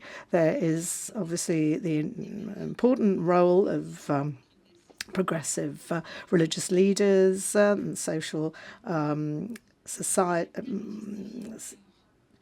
forces, and we also know that there are some patriarchal, conservative religious positions that want to limit women's access to economic resources, land ownership. They want women to continue to, let's say, being illiterate. In Cameroon, we have made progress, but on the other hand, there's a form of structural blockade. Our secular, let's say, context, however, can lead to more policies promoted by the government to foster more access on the part of women, but there still are inequalities. In 2025, we have seen an increase in women, 33% members of parliament, ministers 16%, and mayors 7.6%, no governors 4.3%, public sector women in the top positions. We know, however, that there are many women who are entrepreneurs, less in the informal sector, less than 15% have, let's say, access to significant positions, despite the Ministry for the Promotion of Women and its initiatives. Empowerment is still far from having been achieved. From a legal and political point of view, there have been a number of legal commitments made according to the 96 Constitution, which states that women have equal rights. There are electoral laws, the Maputo Protocol, and the 2035 Vision, the National Gender Policy, and a number of concrete initiatives have led to 206,000 women trained by the Center for the Promotion of Women and Families, with resources that have been earmarked in support of, for instance, of the presence of female law enforcement officers. And we know that in dialogue is fundamental for inclusion, and we're talking about this in terms of interfaith dialogue. Religious leaders can either, let's say, strengthen or question patriarchal rules. Interdenominational interfaith dialogue can promote concepts such as dignity, justice, and peace. And there are a number of initiatives, such as the Interfaith Forum for Gender Promotion, a common declaration against early marriage, and there are a number of positions against, let's say, the limitations that are placed on women in terms of their engagement. This commitment to women's engagement and involvement does not in any way endanger social practices. In Cameroon, we have a number of centers for the promotion and advancement of women and families, and this is an economic incubator. And there can therefore be regional dialogue on the participation of women, with growing focus on displaced women faced with multiple crises. Finally,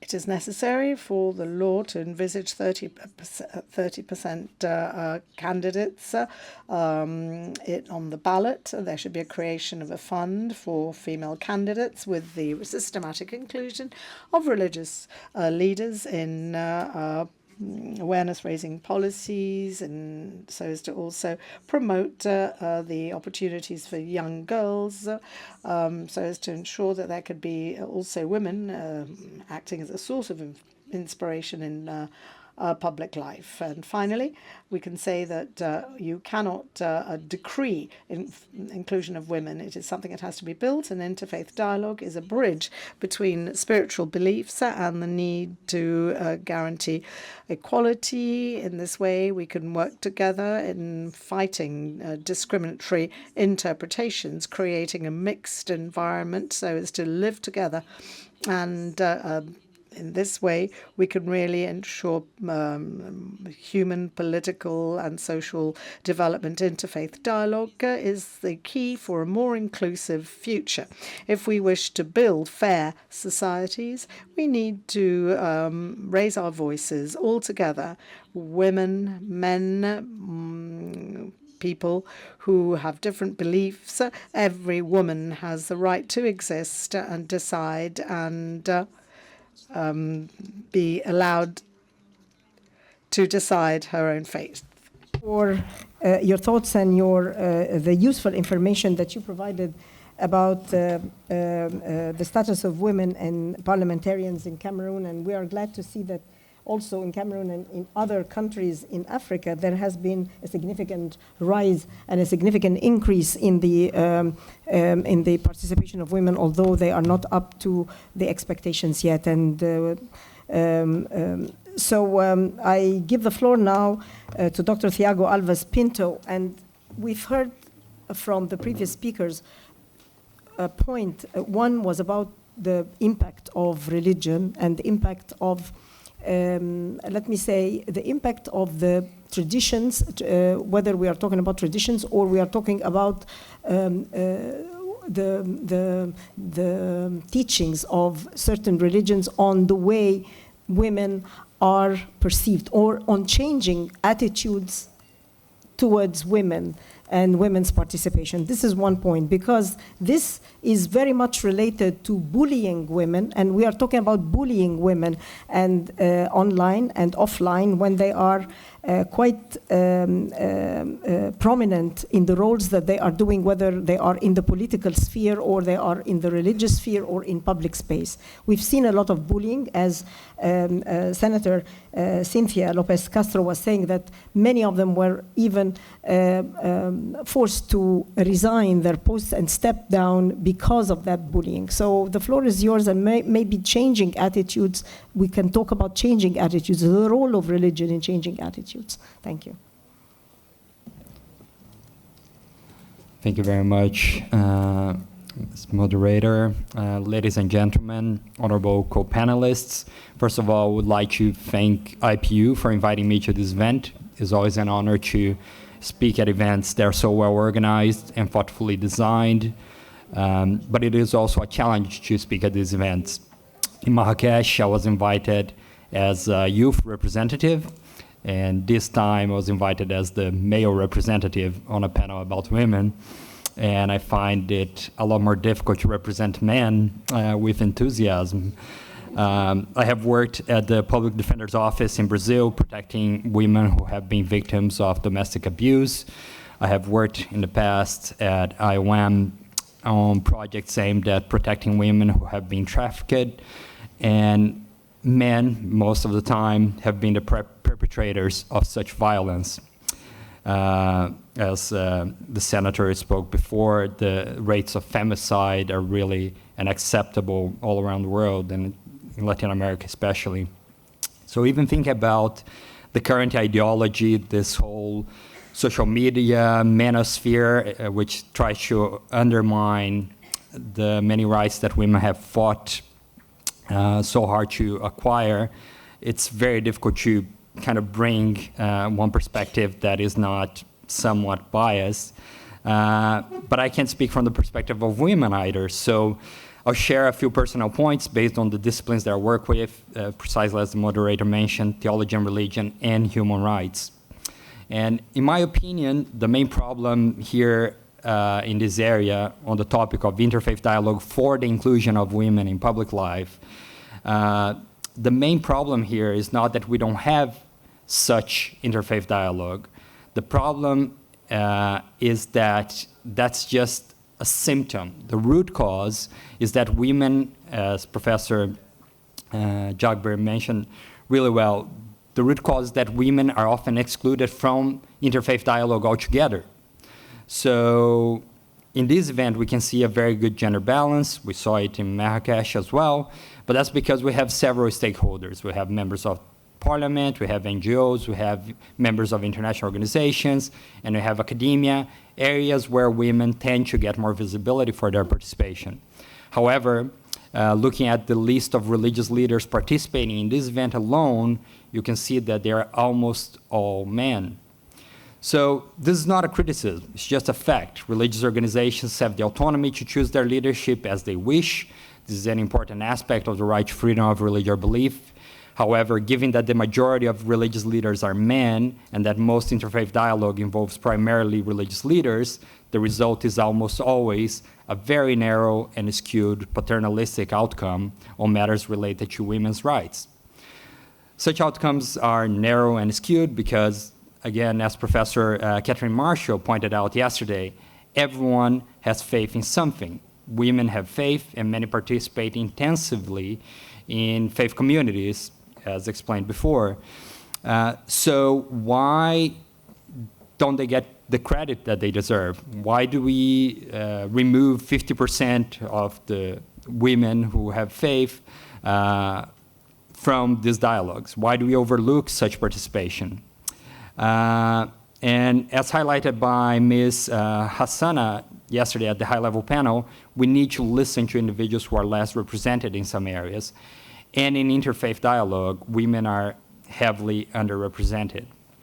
So what is the consequence of that? The main consequence is that impoverishes the dialogue, and the outcomes of such meetings tend to be superficial at best. However, there are ways to give more voice to women in such fora. As Ms. Fernanda San Martin Carrasco mentioned, this morning, parliamentarians have little time to discuss human rights issues, so joining IPP FoRB, for example, is a good idea for MPs to discuss more about this field. NGOs like the Women's Forum, they play an extremely important role as well. And I have 3 practical tips that I can add to facilitate interfaith dialogue, which can lead to the inclusion of women in public life. So first tip is to widen the scope, especially for parliamentarians here. Widen the scope of interfaith meetings. Instead of focusing on religious leaders, invite faith actors more broadly. As Dr. Michael Wiener mentioned this morning, the CEDAW committee suggested last year in General Recommendation 40 that parliamentarians can use frameworks such as the Faith for Rights to promote women's equal and inclusive representation in decision-making systems. So more inclusion of women will already help to improve interfaith dialogue. Second point is encourage gender balance when organizing or facilitating interfaith meetings. It is not helpful to have only men talking about the importance of the role of women in such fora.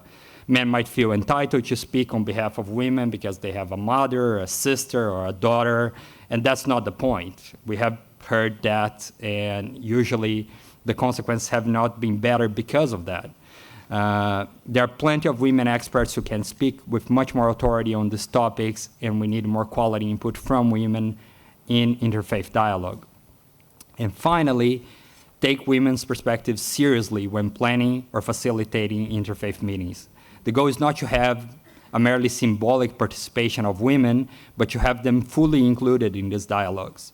Only by taking women's perspectives seriously and in an inclusive manner can interfaith dialogue processes develop sustainable solutions to improve the participation of women in public life. And this inclusion does not benefit only women, it benefits everyone. Thank you very much. Thank you, Thiago. Thank you very much, and thank you for reminding us about two important tools that were mentioned earlier also in the intervention of our colleague Michael Wiener when you talked about the CEDAW and the recommendations of CEDAW, and CEDAW is short for the Committee on the Elimination of Discrimination Against Women. And it's a body, for you who are not familiar with it, but I'm sure you are, it's a body of independent experts on human rights, and mostly they are composed of 23 experts, and they did make the recommendations that you pointed out and you referred to. There is also a very important tool that was developed by the Office of the High Commissioner for Human Rights, the Faith for Rights, and it's a very useful and a very important tool, and I believe that they had organized several workshops. If I remember correctly, one of them was with Religions for Peace on, and it was a peer-to-peer workshop on women of faith and women faith leaders. Correct me if I'm wrong. I see Dr. Kuria here and our colleague Deepika if this is not quite accurate. Now I move to our last speaker in the panel before we go to the respondent, Professor Michael Dreesen. The fresh voice and the fresh perspective which is going to be provided by Cynthia, by Stella Atta, I beg your pardon, a peace building policy and advocacy coordinator, Tear Fund from Nigeria, and Stella, I'm sure that when we are talking about inclusivity, and we are talking about being part of negotiating processes, about peace processes, about being in the public space, while we are talking about women and the challenges that women are facing, I'm sure that as a young person, there is also this added challenge that you have to deal with. You are a woman and also a young person. So tell us about your experience. Thank you. It's great to be on this panel, especially to add a youth voice to the conversation.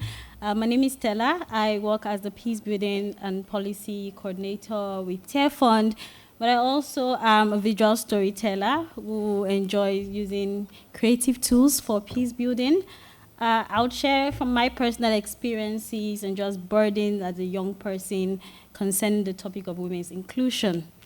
So I grew up in a faith community in Nigeria that witnessed series of violence, and that could be from political reasons, ethnic or religious violence. And in one of these many violent conflicts, I lost my dad. But what I would never forget is the level of support that I got even as a child from the faith community where I live. But as I grow in my career as a policy person, I sometimes wonder why this level of support that faith actors that we know were very often the first or last responders in trying times, why doesn't this level of support translate to supporting women in public spaces? And most times I have this conversation with my friends or with fellow youth peace builders, and we talk about these things. I remember in March this year, at the Commission for the Status of Women, I listened to Reverend Dr. Uzos Williams speaking at one of the engagements. She's the first female Assistant Secretary General of the Christian Association of Nigeria. And then she talked so deeply and also painfully about the process and the challenges that she went through to get to that level of position that she is currently as a woman, and the very few women we have in that position of power, especially in the faith community. I would say that this challenge is not just, of course, within the faith community. As a coordinator of a peace building project, I get to work with communities, and even in community dialogues, we still find women's inclusion very, very limited. So we see that it cut across different facets of life, from social, political, or economic. So in my conversation with women, I always like to listen and also to ask questions. And as I love visual storytelling, I remember recently I did a project where I used photographs. I worked with the women to use photographs to see what women's inclusion in peace building and leadership look like to them. And I know that one of the recurring themes was community support. The women felt like they didn't have that support from communities to even recognize their leadership or their position as peace actors or leaders in the community. So we see then that that community of support is so important, even beyond policies. Let's take it to the very grassroots. Let's take it to our everyday life. We all need that level of support, people that would believe in us. I'm sure we are all here today because someone believed in us. For example, I'm on this panel because the IPU believed that there should be a youth voice in this panel as well. And something that resonated with me, just like what Honorable Cynthia was saying about women being bullied online. And so she also mentioned the fact that it's not just about women struggling to get into positions of power, but also staying in that position of power. So I would see that women sort of like feel alone. And what does that look like for me as a young woman? I know there was a time I was so passionate about, okay, probably I could even be the governor of my state or something, but do I still have that passion, that level of interest in political leadership, or even as a faith leader as well in what I do? So it just shows that community support is so important, even beyond policies. And in the spirit of community support, I'll share just 2 examples of what I've seen that worked, especially in terms of in relation to women and youth participation.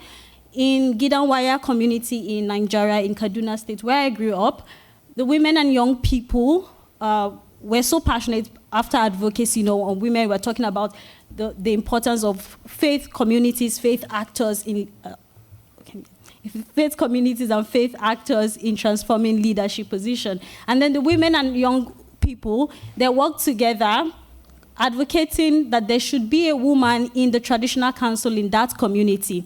Now, the traditional council is not what we know normally as probably a political position, but the traditional council, they hold a certain amount of power in that community. And through their advocacy, today there is a woman for the first time in that traditional council. And the young women and the youth have continued to work together. I've seen such examples as well in Ethiopia when I visited the other Sinkays as well. They are working with women. So I would say that beyond policies, let's look at the grassroots, what is working. Despite age-long barriers, these women, young women, are transforming what leadership look like. So I think we can learn from them. Thank you. Thank you. Of course, women and the young people are the leaders, and they are the new hope, not only for tomorrow, but as of today. So thank you very much for this fresh perspective, Stellata. And now I give the floor to our respondent to this panel discussion, Professor Michael Driesen, Director of the Rome Summer Seminars from John Cabot University, after which I will be giving the floor to those who requested interventions from the floor. We have 8 interventions, and for the interventions, I will be very strict, 2 minutes each, because we will have to wrap up the session. Now the floor is yours, Professor Michael Driesen. 5 minutes on my count. Thank you. Thank you very much. Wonderful to see all of you. Thank you for being inviting me to this panel. I'm really eminently unqualified to be here as a respondent, and I want to invite, we have a number of PhD students who are much more qualified than I, young women PhD students who come from all over the world who I think have much to say, so I want to cede as much time to them as possible. Just a couple things that I heard on this panel that I thought was very interesting, and then maybe say one thing from my own area of expertise, which is much more on interreligious dialogue. So I think we heard a lot about the ongoing challenges to women in public life and also women within participation within interreligious dialogue. We also heard some very important examples of growth as well, and success stories, both in terms of efficiency, institutional, as the senator from Mexico spoke about, but also in terms of interreligious forum, as Jacques Bird talked about as well. So both successes and challenges. We heard about the reality, the sort of hidden reality of existing women's leadership within places of religion within public life, which is often untapped and unrecognized, particularly in women's faith forum. We heard some great ideas for practically expanding what we often hear as a mantra for more women within interreligious dialogue, more women within public life, but oftentimes I have a hard time getting over that hump. So from Tiago, some practical suggestions. One of the things that struck me also was the differences and the tensions which remain. The sort of very, whether that be theological or institutional, how these two worlds sometimes still collide and are unable to really see each other fully. And I want to just end by saying a couple things about that. So one of the things that struck me, particularly the senator from Mexico speaking about some of the changing infrastructure that we have, new legislation, whether it be about quotas or about violence against women, and some of the vocabulary which is used, the inclusion of women in public life, the inclusion of women within religious dialogue. I'm struck how the growth of that infrastructure is happening in both sort of, if we could call them sectors, gender equality and interreligious dialogue, oftentimes using the exact same vocabulary. The need for more inclusion, the need for more active participation of whether it be religious minorities, religious communities in public life on one hand, or women in public life on the other hand.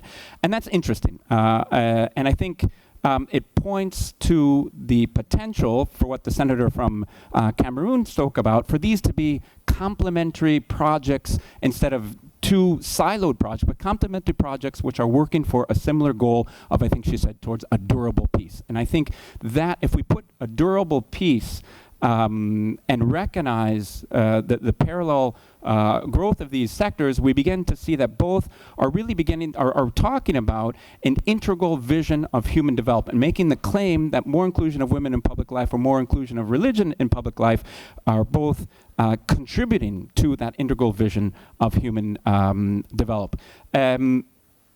Two last comments. That vision should not escape the problem of deep pluralism which remains. And we heard a lot about the need for sort of more women leadership within public life, within interreligious dialogue. We should also recognize that many traditional religions just simply are not interested in that. And many traditional religious practices who are important involved in the inclusion of religions within public life are not, or have different visions of women leadership.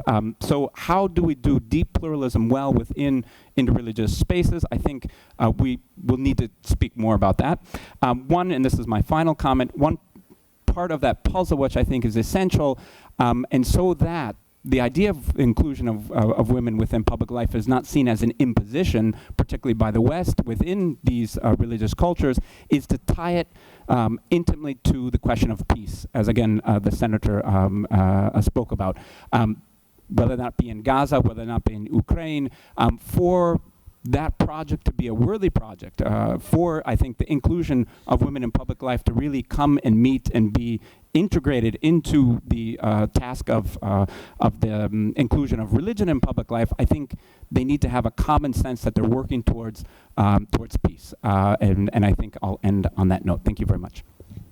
Thank you. Thank you very much, Michael Driesen. That was very insightful and very clear and useful wrap-up also of the different views that we've heard here. It's very clear how faith and dialogue and can shape public spaces in so many different ways. And as you said, I fully agree that we need to really deep dive also more into the teachings of different faiths and religion and how this impacts public attitudes in general towards women. Thank you so much. And now we come to the last segment in this panel and the interventions from the floor. I have 8, and we really have to wrap up by.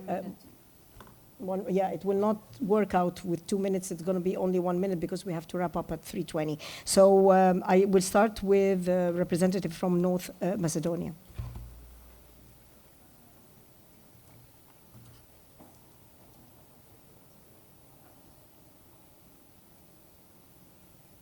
Well, thank you very much. 1 minute is just too short, but I will try to be as short as I can. So, dear colleagues and honorable guests, I'm really honored to be here today to contribute in this important dialogue on faith, inclusion, and role of women in public life. But first of all, let me tell you something about my country, North Macedonia. I can proudly say that from the 120 seats in the parliament, 50 of them are women. That's a great achievement, but that is not enough. So more should be done. So Macedonia is a multi-ethnic, multicultural, and multi-religious country, and all the rights of these nations that live there are guaranteed with law and the constitution. So, as I said before, this is not too much. Representation does not automatically mean inclusion. Many women in politics still face barriers to real influence, whether due to political culture, lack of support within parties, or persistent gender stereotypes in society. This is where I believe the interfaith dialogue becomes not just valuable, but could play important role in encouraging women to become more involved at the local level. So last, I just want to say that let us use this platform not only to reflect, but to act. Let us build bridges between politics, faith, and civil society so the next generation of girls in our countries will not have to fight for inclusion, but they will have to inherit it. Thank you very much. Thank you so much. Thank you. I give now the floor to Bahrain. شكرا للسادة المتحدثين والزملاء الكرام. Thank you. I'd like to thank our colleagues. I think that when talking about women representatives, we need to speak about the political and the religious scenario that are very important in our society. And here, of course, it's really important to promote dialogue between different religions and faiths and build bridges to overcome all the social and religious obstacles. I'd like to talk to you about the experience of the Kingdom of Bahrain under the aegis of the King, which is based on justice and gender equality. Thanks to this approach, women have been able to play very important roles in the realm of justice, security, and defense. There's been a national plan that's been developed in order to promote gender equality.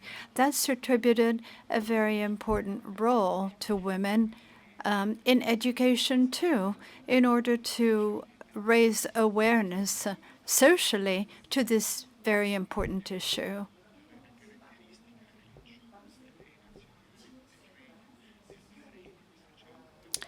This has enabled the Kingdom of Bahrain to enjoy great appreciation nationally and regionally, because this is not just a matter of social justice, but it's a need, it's a requirement if we wish to develop. As members of parliament, our responsibility is twofold. One is because we have to reinforce the role of women socially and attribute a social role to women because they can play that part. Socially, of course, we need to heighten cooperation between religious institutions and civil society organizations to help women become better integrated in public life. Thank you. Of the Kingdom of Bahrain, I now give the floor to Adyan Foundation.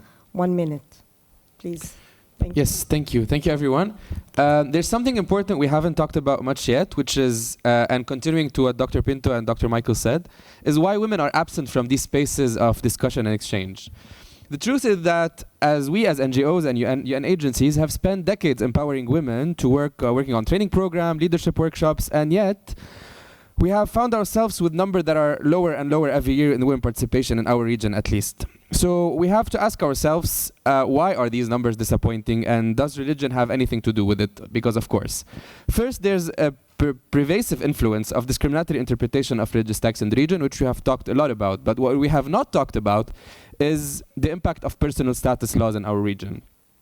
Personal status laws in our region discriminate against women, but not only women, they discriminate between one woman and another. And women's rights differ in legal status drastically depending on her sex, marital status, and even the community she belongs to. So imagine what happens if a woman belongs in our region to a non-recognized religious community. Because even under the same religion, an interpretation also can vary. Interpretation of certain texts vary even between Beirut and Bekaa. Both regions are in Lebanon. Third, and perhaps most pointedly, the inability of women in many countries, including Lebanon, to pass on their nationality to their children. This creates a deep legal and emotional vulnerability. So when a woman is denied the right to ensure legal identity and belonging for her own children, how can we expect her to feel empowered to shape national policy?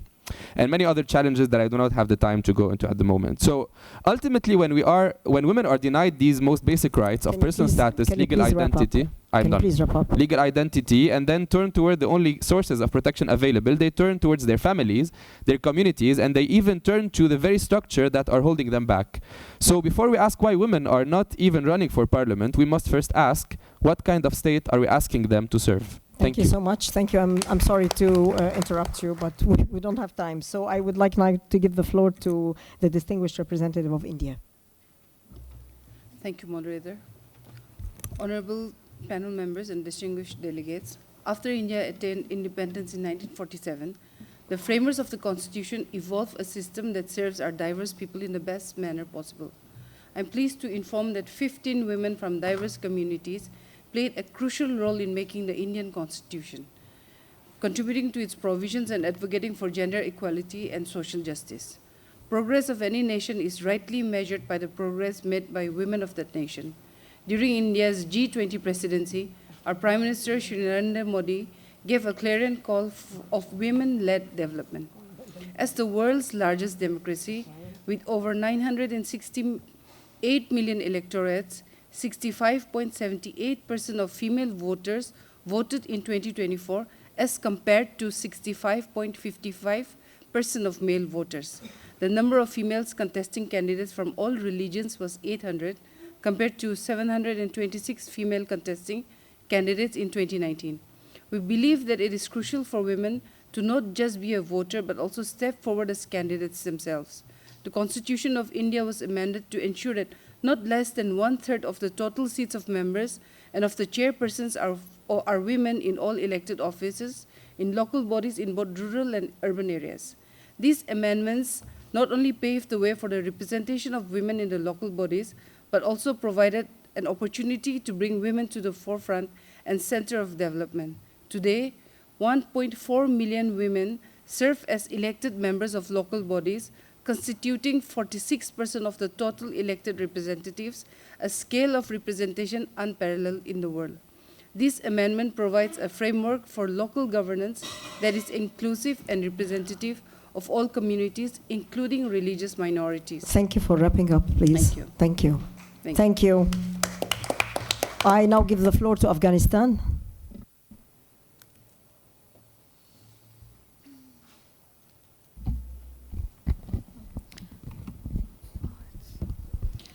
Ladies and gentlemen, esteemed guests present at this assembly, distinguished representatives, I'm happy to hear and hype you.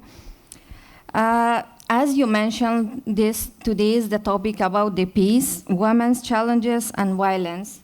As you know better, in Afghanistan, it is almost 4 years. Women and girls are not allowed to go out of their home. The Taliban's return to the power in Afghanistan in 2021 has significantly imposed education access, human rights, and violence, especially against vulnerable population. Here are some key points on each of this area. Restrictions on girl education. The Taliban has imposed a strict rule preventing girls, women from attending secondary school. This has resulted in millions of girls being unable to access education. Reversing progressive made in previous year. Women rights. Women face severe restriction under Taliban rule, including ban on employment, freedom of movement, and access to healthcare and education, freedom of speech and expression. The Taliban has freedom of the press and expression. Journalists and activists face the threats and violence for attempting to voice the dissent or report on human rights abuse. The situation in Afghanistan remains complex and dynamic, requiring urgent international attention and support to address these challenges and promote human rights, particularly for women and children. According to Islam, men and women are both created equal in worth and dignity. The Quran affirmed that both came from single soul, and the Prophet Muhammad, peace be upon him, stated that seeking knowledge is an obligation for every Muslim, including women. Islam grants women the right to educate, to work, and own the inherit profit, and they participated fully in society. The Prophet wife Khadija, peace be with her, was herself a successful businesswoman, and throughout early Islam, women served as a teacher, advisor, and leaders. Yet in Afghanistan today, under the Taliban regimes, girls are barred from attending school beyond grade 6. Women are prohibited from working in many sectors, and their right to move freely or access medical care as restricted. These harsh measures have no foundation in Islam and are rooted instead in political ideology, tribal customs, and distortion of religious texts. Thank you very much. I'm sorry. Just one moment. I have my suggestions. Please stand with the women and girls of Afghanistan who are living under immense pressure and fear every day. There are more than 196 countries attending in this IPO. I seek at least each of you raise your voice for just one day in your parliament for the women and girls in Afghanistan who have been banned from attending school, working and living in dignity. They deserve the right to education, the right to work, and the right to live free from terrorists. And let us enable and use our platform to help these women and girls in Afghanistan. I really thank you very much. Thank you. Thank you. Thank you. I now two more speakers on my list: the Fatwa authorities worldwide, and then International Bar Association, and we close this panel. So 1 minute, please. Thank you. Fatwa authorities worldwide. You are Fatwa authorities worldwide. Yes, Dr. Ibrahim Negm. Thank you. Okay. 1 minute. Okay. I agree with all of you, but I'm bringing a difficult point, which is the representation of women in religious establishments or religious institutions.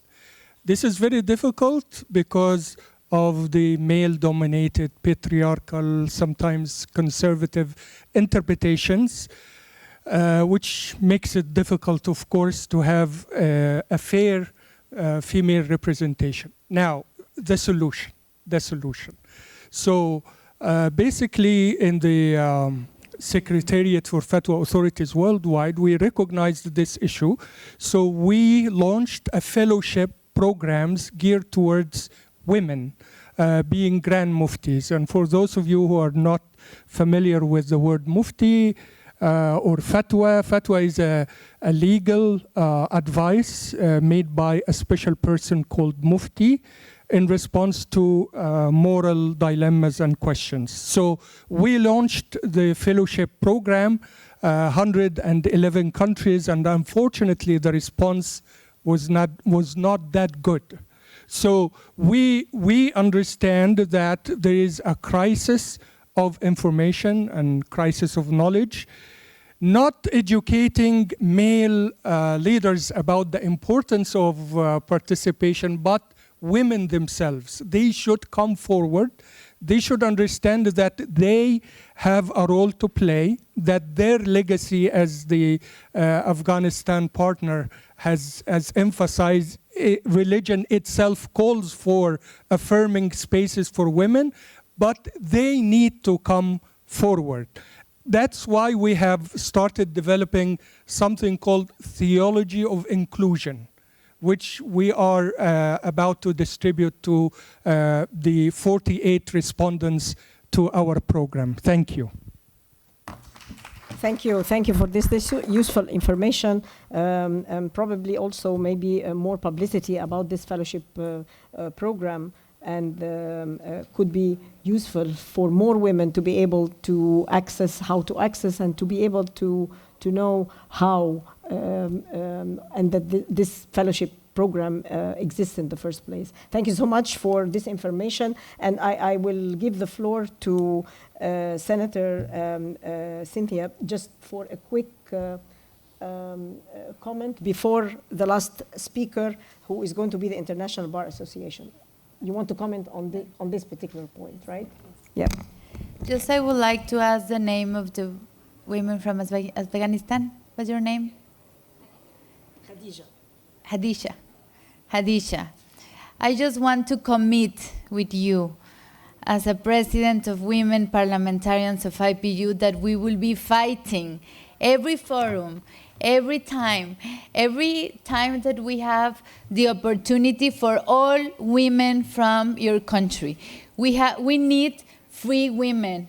We need the women to participate. We need our kids, our female kids, to be active, to be free, and we need more women to raise the voice. So I want to congratulate you because you are very brave, and I just want to tell you that this kind of forum is also to be aware about what's happening in another country. So of course that from our forum of IPU, we will be having a specific focus in your country, and let's talk with the Secretary General that is here and the President of the IPU, so what initiatives we can do for your country, but our commitment would be with you. And just to say that women now, for your question, are excluded from the religious leadership.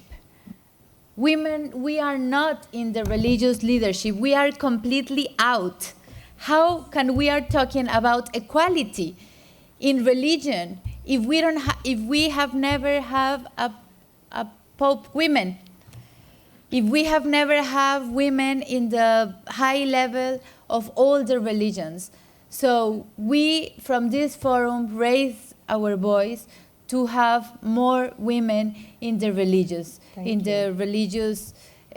participation. We are committed for more women in religious. Thank you so much. Thank you. Let's applaud this commitment. Thank you so much. And the last speaker, International Bar Association. Thank you very much. And following on from the statement from our Afghan colleague, and indeed Madam Lopez Castro, the situation in Afghanistan is without parallel in the world, and that's the reason we need to stand up with Afghan women and girls on every occasion. That means raising it in parliaments, organizing debates, providing platforms for Afghan women wherever we can.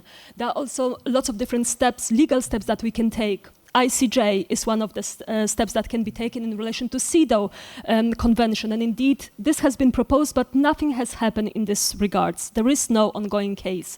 ICC and of course Mexico played an important role in bringing proceedings or referring the situation in Afghanistan of the situation of Afghan women to the ICC, and indeed 2 applications for arrest warrants have been issued. There is a possibility to also initiate structural investigations on the domestic level and pursue prosecutions against individual Taliban for the treatment of Afghan women. All those legal avenues need to be explored. But there is yet another one. And indeed, the UK government some years ago worked on the Declaration of Humanity, which is to challenge narratives that justify rape and sexual violence. We need also to engage religious leaders around the world to challenge narratives that justify this kind of treatment of women and girls, because religion is being abused to justify the treatment of Afghan women, and we need to challenge it. Thank you. Thank you so much. And I would like to wrap it up because we have already exceeded the time frame for this panel discussion. I hope that today's discussion sparks new collaboration and new actions and new ideas to bring, to advance the status of women, the inclusiveness of women worldwide, and to make them more visible in the public space and enhance their effective role in general. So I'd like you to join me in applauding our distinguished panelists and respondents. Thank you so much. And I hand it over. Thank you so much for your time and for listening in. And I hand it over to the next panel. Thank you. Thank you. Thank you.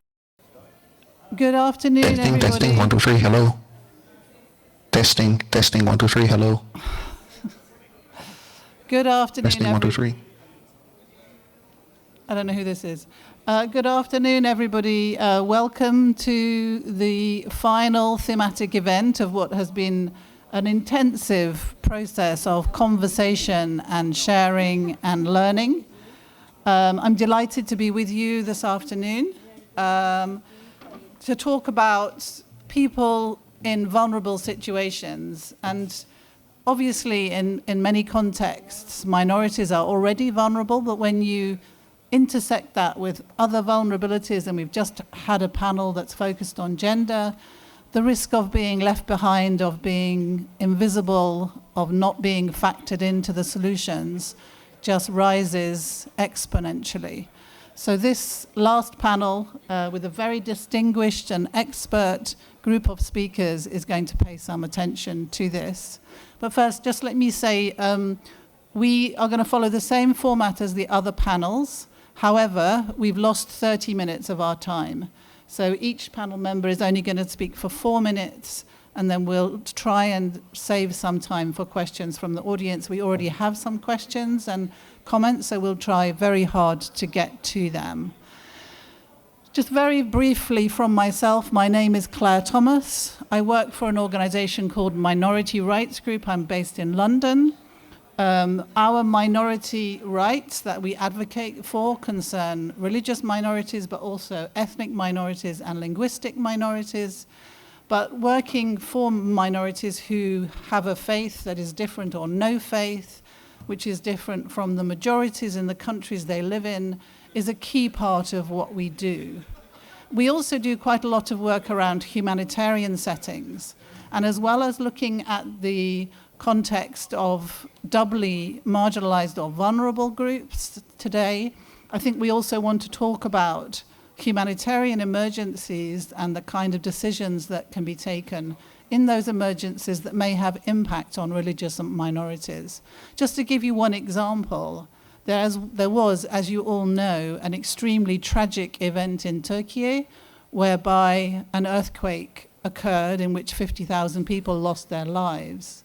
And a huge effort was made by the authorities there, with the support of the international community, to rebuild the lives of people in that region.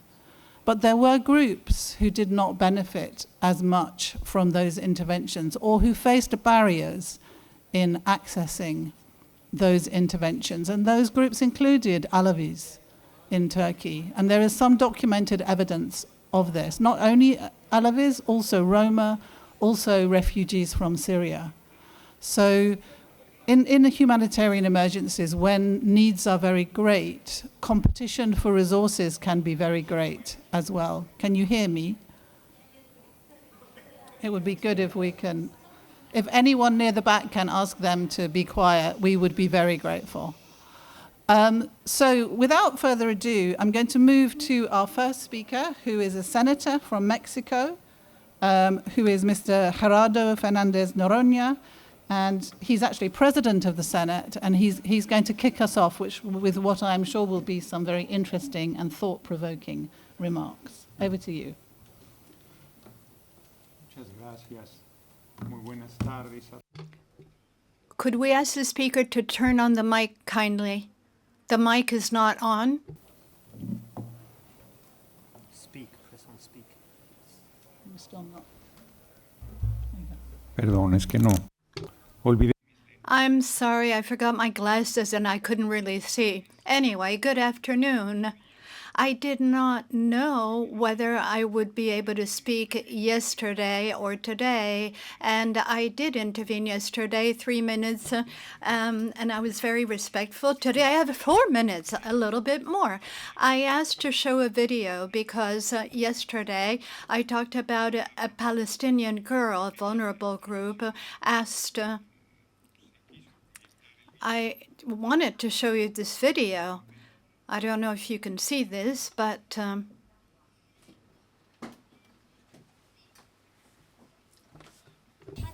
Está hablando. So the girl is speaking in her language, and what she's saying is, Senator, my name is Lamar, I'm 14 years old. War is very difficult, and we live with great difficulties. We have to travel far to get water and food, which is a danger to us. When we were children, we lost our parents in our school. We have the right to learn like all the other kids in the world. We're people that love life. Please save us. What terrible words.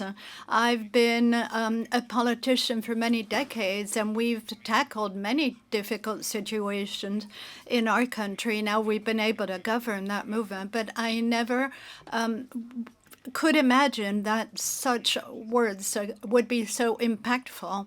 And maybe this is why this video was not shown yesterday.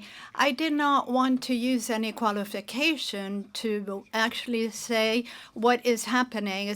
I didn't say genocide, but 20,000 women who've been assassinated. They've destroyed schools and mosques. Humanitarian aid is not reaching Gaza. This is not a war because the Palestinian people are not armed. They don't have an army. They have nothing. This can, you can call it whatever you want to call it, but it is not a war in Palestine. And I wanted to go back to this issue today because I firmly believe that voices need to be heard because we need to break with this silence. Because I feel that the situation is not acceptable in the 21st century. We have racism, misogyny, homophobia. These are scourges that should no longer be part of society today. Fascism, which has resurged so strongly throughout the world.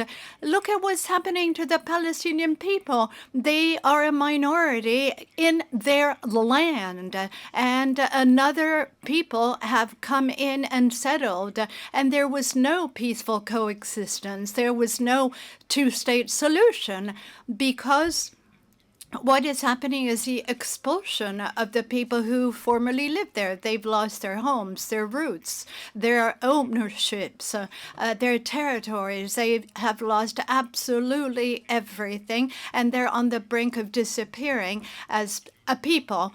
The time is up, and the only thing I'd like to add at this point is that if we only speak about peace in this forum in abstract terms, if we only talk about exchanging different points of view, and if we do not take specific initiatives to tackle concrete cases like this, it's going to be really tough to change anything. It's not going to be very useful either to continue to invest time in these meetings. Thank you for your kind attention.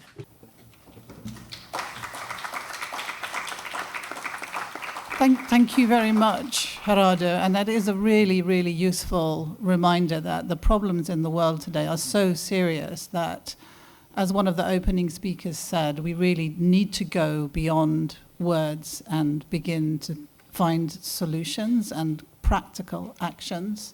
And I'm sure we'll come back to that in the debate.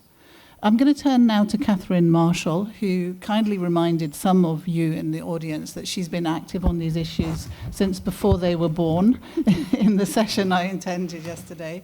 So it's very hard to summarize the wealth of experience that she has built up over many, many, many years. But she is going to share some of her highlights or current analysis with us now in 4 minutes. Well, thank you. And I thought I would share some of the things that are on my mind that I'm preoccupied with. And I think I have 3 main points. First, I like the framing of people in vulnerable situations, which I think is an improvement over vulnerable communities because it really puts the humanities squarely into the situation. But among other activities I'm involved in is trying to bring the best of religious communities, best of religious voices into the global agendas. And the particular focus is the G20 interfaith. And our argument basically is the most important reason why religious communities must have a voice is because of their care for vulnerable communities, for the people who are left behind. And of course, that is a mantra of the Sustainable Development Goals, leave no one behind. It is also, of course, a central theme for a number of religious communities, the preferential option for the poor.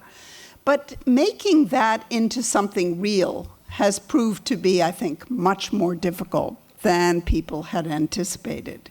So just 3 quick comments since we're shaving our time here. The first one is, and this is a piece of my own experience, I've probably been in strategy discussions of 60 countries, at least, over many years.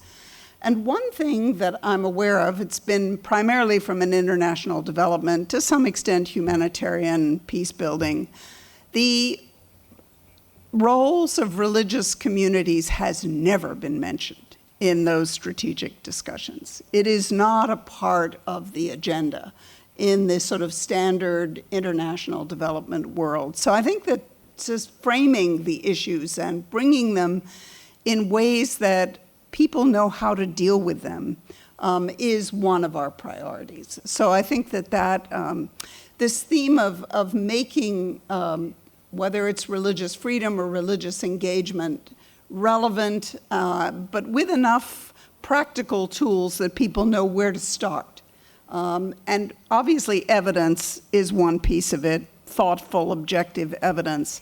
So I think that this question of how to promote the dialogue, which we've been talking about, this kind of engagement, is still, despite several decades of talking about it, a major challenge.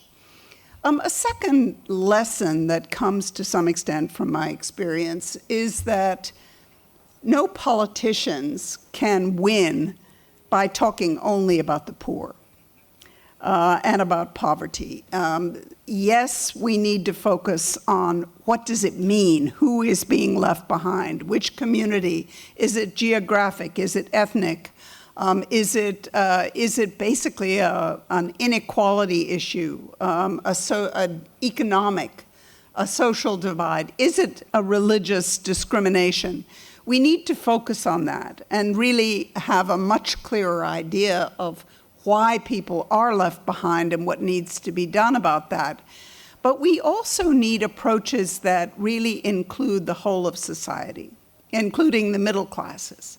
If that may be one lesson from the United States, from the recent elections in the United States, that the incapacity to address the broader needs is important. So I think that's a second major point. And the third is that particularly I think in many of these discussions about the religious communities, we're muddling and not dealing with the distinction between charity and development and entrepreneurship.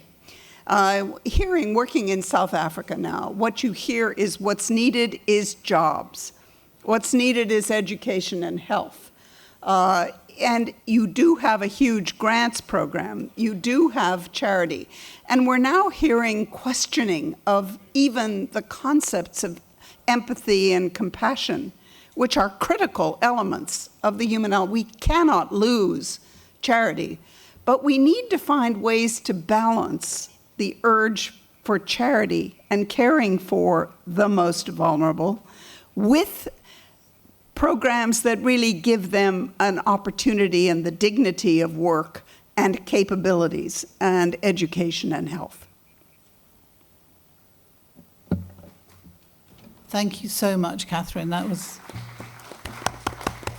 very well said. And maybe in reflecting on the meaning of the word charity, we also need to think about rights. And it's not about giving things away to be nice, but it's about people claiming a right to be equal and to be treated with equality. But I will hand over to the panelist sitting on my left, who is Mr. Khushwant Singh, who is the head of the International Partnership on Religion and Sustainable Development. So I'm sure he will build on Catherine's comments, or maybe not. It's up to you. Take it away, Khushwant. Yeah, thank you very much, and thank you for the opportunity to be able to speak here. Let me start on a spiritual note, and also let me end on a spiritual note, because our conference is dealing with a lot of issues, but of course it's also dealing with religion. There's a saying, a timeless spiritual wisdom, which says, Ya jug mein ek ko aaya. We have come to become one. So you can briefly reflect on this. We have come to this world to become one. And I will come back to this at the very end. I'm just giving you two figures. The first figure is we have 120 million people worldwide who are forcibly displaced. A lot of these people are in a very vulnerable situation. And I do not need to provide more details if you look at the situation we have globally in terms of wars, violent conflicts, and all the suffering that occurs out of that. But there's another figure, and that figure has also been mentioned in this conference, which is that 8 out of 10 people somehow feel affiliated to a religion. So actually there's a very big potential to make use of that positive force which religion actually is. So out of this idea, and Catherine, you were referring to the lack of religious actors in certain strategies and policies, out of that analysis, the International Partnership on Religion and Sustainable Development was founded in 2016, where we wanted to bring governments, multilateral actors, academia, and religion as a key pillar of civil society at one table, so that they may work on a long-term basis at equal footing on concrete issues. So dialogue is the basis of our partnership, but at the end of the day, what is key to us is action. And that's why we have working groups on health, environmental protection, food security, peace, and so on, so that all the representatives from these entities come together and do not only say that religion matters, as we can see here from one of our brochures. If you want, you can take one, but that religion really matters in action. You have also mentioned that we have a lot of religious actors who are doing good in humanitarian field, but also when it comes to the Sustainable Development Goals in the context of the UN 2030 agenda. And just to mention a few part members who are really centering their work on vulnerable people. That is, for instance, ACT Alliance, World Vision International, the Lutheran World Federation, World Council of Churches, Islamic Relief Worldwide, but also smaller entities. We have Jewish organizations, Sikh organizations, and Baha'i organizations working on various issues, and they're really contributing to humanitarian relief and the Sustainable Development Goals. Let me give you very few concrete examples because already time is running up.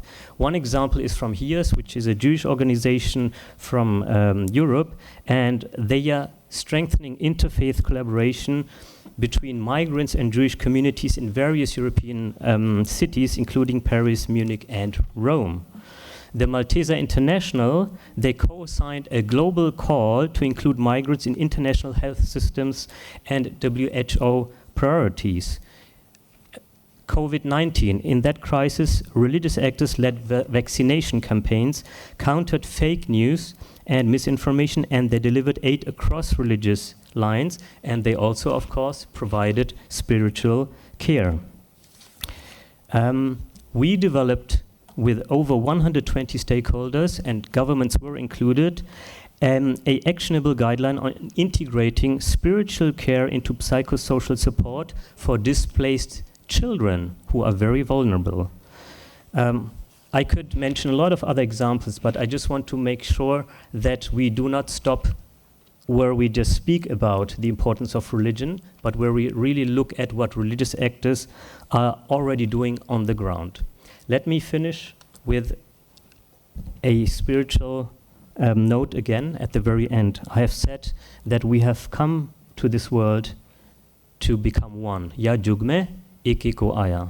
And this verse actually reminds us that every one of us is vulnerable.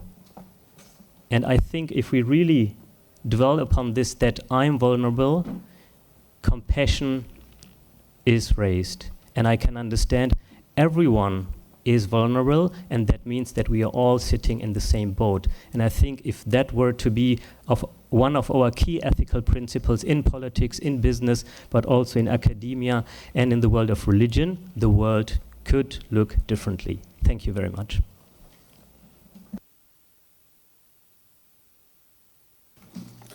Thank you so much, Khushwant. And I think that's a really interesting idea to end on. And I just want to link it back to the concept of action, because action really, we can only control the actions that we take.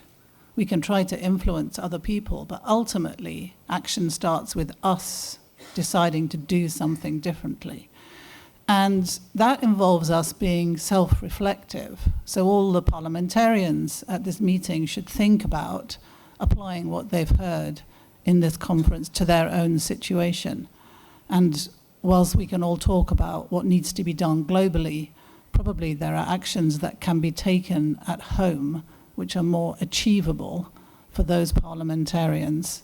So I would really stress that for the parliamentarians here to just go back and look at the situation in your country, talk to the religious minorities and the indigenous spiritualities in your country, and compare your constitutional arrangements, your legal arrangements, and hear what they have to say. And I think you will find there is work to do at home in almost every context in today's world. But I mentioned indigenous spiritualities, and I'm delighted to have as our next speaker on the panel somebody who represents communities who have very deeply held beliefs and convictions. And somebody yesterday talked about the people of the book and the people who didn't have books. But I'm delighted that we have with us somebody to bring this crucially important and very often overlooked perspective, particularly in the context of caring for the environment and the world around us, but also much more generally.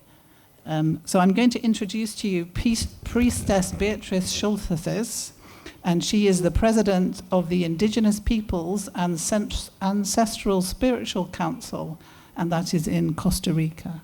Yeah. Over to you, Beatrice. Thank you, and thank you also to everyone who is present here. When I was asked to talk on this panel, and I looked at what was expected to be mentioned during this panel, I got stuck thinking about the word vulnerability. The colleague just said we all are vulnerable, and yes. But I was actually thinking more on who is or who is not vulnerable in terms of groups or states or things like that. which people are labeled vulnerable rightly or wrongly, which are those vulnerable people that are not mentioned, and which people are in a great risk of falling into vulnerability. For example, I would like to start with those who are mentioned very often as migrants and refugees. And thanks to my colleague from Religions of Peace, she reminded me that today, June 20, we celebrate the World Day of Refugees. And this year, it is focused on solidarity with refugees. Now, in terms of migrants, the number in the world is rising. And due to various circumstances, which we all know, conflict, wars, environmental disaster, political persecution, and so on. And like I said, the number is rising, and we see them transiting through our countries and all that from all different parts of the world. Now, indigenous people are mostly also mentioned as vulnerable, and mostly labeled as poor. Well, there is something I would like to tell you about indigenous people. If they live in their communities and in their territories, and they have a roof over the head and access to a river and the forest and the land and all that, they don't really consider themselves as poor. They don't need a villa and a second villa and 2 cars and all these kinds of things. We don't need that. So, but still, as indigenous people, we are mostly ignored by parliamentarians, in certain cases by governments, by international institutions. I'm very fortunate to be here because I'm a member of Religions of Peace. And that's how I get to sometimes speak about our issues in different places. Our colleague here talked about the Palestinian children, and I would like to remind everyone that Palestinian people are the indigenous people of the region where they are now being expelled. And many people don't know that, but they are the indigenous people of that land. And now they're supposed to not exist anymore. The history of indigenous peoples that don't exist anymore is very long. In our continent, in the Americas, we have a number of peoples which have been disappeared, and the struggle is still going on until today. Another sector I would like to talk about, which I consider vulnerable, are the sector of young people that have completed their education and cannot find a job in their countries where they live. Mm-hmm. So this is a very important issue. Then we have the vulnerability of cultures, because sometimes I think when we talk about religions here, we mainly talk about cultures and spiritualities, I would like to say. Huh? We mainly think about the major religions, but we don't think about all the different other faith traditions that exist in different countries of the world. Brazil, you have more than 200. Indonesia, I don't know, somebody said a number that today, I was wow, you know. And in each country we have many, many. So I have to be faster, I understand. Education, we just talked about education here before. It's based basically on Western standards and globalized as such throughout the world. And there is no recognition of the education and knowledge that exists within other faith, tradition, and cultures, and that sometimes could really help to solve a number of problems. artificial intelligence is further helping to destroy the other cultures, which are not the Western culture or the most important ones. And cultures are now with AI struggling also to survive. I asked one of these AIs one day about one of our cultures, and the answer I got was absolutely disastrous, you know. Okay, major religions are not really interested in the survival of our other faith traditions. They're not really interested. They want that we all join the major religions, but not stay like that. Now, pensioners, I want to mention pensioners, which in many countries are not really getting a high salary. They mostly get the salary which is below the minimum. And in certain countries in our region, they have to choose if they're going to buy food or medicines. And some of the people I know, they really say, they confess that they can only eat once per day. I will go to the end and say, let's collectively elevate our minds, work together towards a global consciousness that embraces differences, elevates those who are in vulnerable conditions, and strive to a better future for all.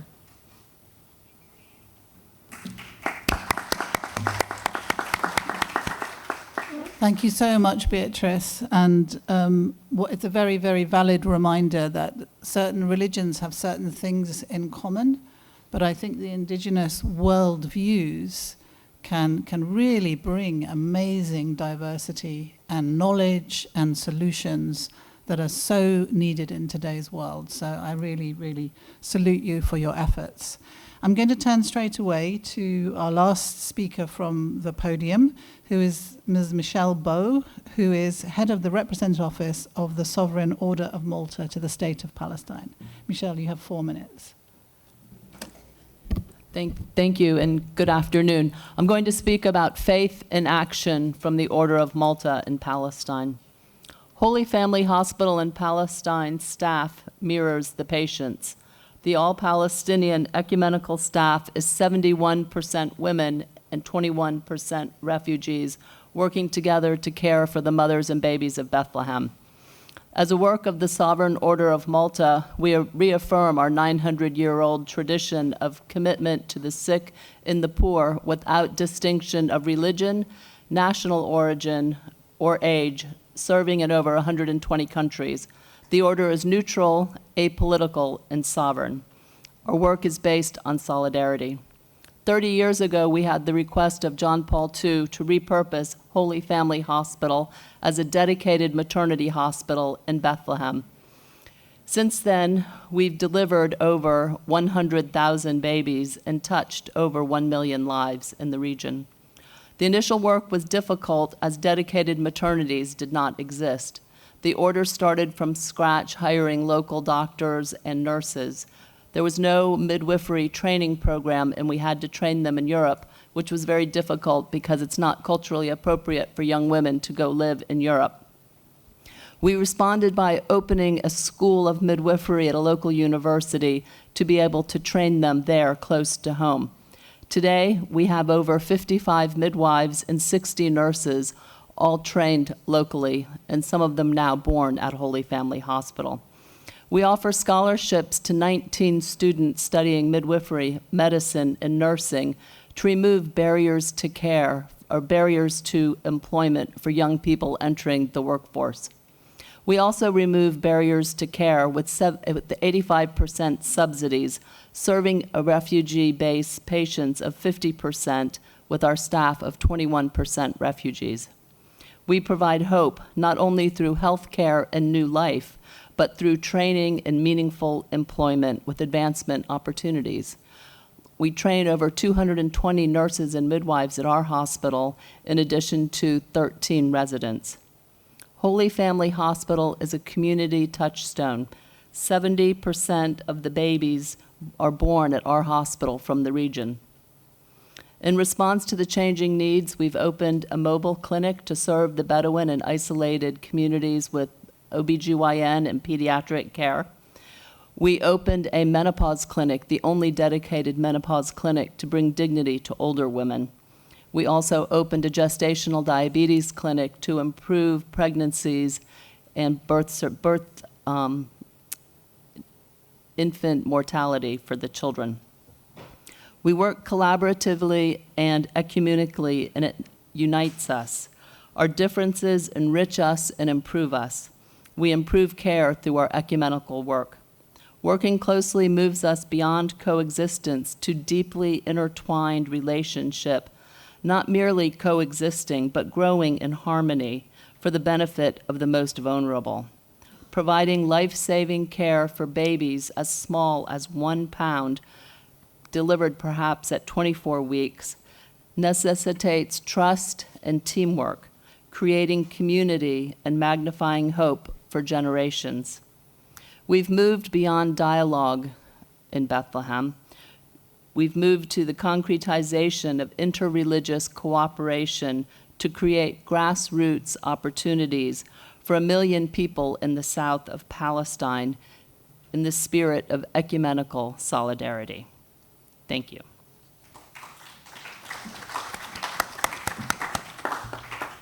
And I think Michelle's reminder is really salutary in terms of when relationships or conversations break down at the geopolitical level, it is nonetheless still potentially possible to work at a very local grassroots level. And particularly when you're cooperating to provide services that communities desperately need. The working together at that level can build something of a foundation that hopefully we can move up. So maybe the idea, having all sat here and had a very high-level conversation, is to go right back to the grassroots. I'm going to hand over to our rapporteur, our discussant, in 1 minute, but I'm going to use my position to say one more thing, which I'll also say from the podium when I report back on this session to the main hall, which is that I would like to set a challenge to the speakers of the parliaments who decide on the delegations coming to this event to work towards the situation whereby 10% of the delegation from any country consists of people with disabilities. 10% of the world's population are people who live with a disability, including some among the older people that both two panelists have spoken about today, but I have not always seen them in the room at this event. Now, I know that not all parliaments may have as high a proportion of people with disabilities in them. Some parliaments may do, some parliaments may not do. But I still think that this is a very useful target for the speakers who decide on the delegations to come to this event, to be challenged with, to bring people with disabilities into this room, because not only have I not seen very many people, and not all disabilities are visible, but I haven't heard very much speech about them in this event, and I think this is something that the International Parliamentary Union would like to see change over future events. But having made that point, I'm going to hand over to our very brave respondent, who is Mr. Libasut Takwa, who is a research and advocacy officer at the Walid Foundation in Indonesia. This is an organization that my organization has had the privilege to partner with in the past, so I'm particularly interested to see what you're going to make of what you've just heard. Libasut. Thank you so much. Assalamualaikum warahmatullahi wabarakatuh. It's an honor, to be honest, to be here. I have several points to add. First of all, I am Libasut Takwa. I work for the Wahid Foundations. It was built to spread the humanitarian vision of the late President Abdurrahman Wahid of Indonesia. I am agree with the speakers and the panelists because of the vulnerables and humanitarian emergencies are all exist around the world, not only in the Palestinians and the Israelis in now the situations, but also in Indonesia. And we do aware that nowadays, as you know, it became worse. To some extent, we blame terrorist group or vigilante groups, but we also know that honestly, the governments itself were failed to protect the citizens. It reminds me of our reports on FoRB in Indonesia for the last decade that more than thousands of violations of FoRB are the government as the perpetrators. One of the main perpetrators in Indonesia is the local government's officials who do not know anything about the human rights and the rights of the religious minorities. I am really agree that for the last decade we have worked to support Ahmadiyya Muslim, Christians, and Chinese minorities.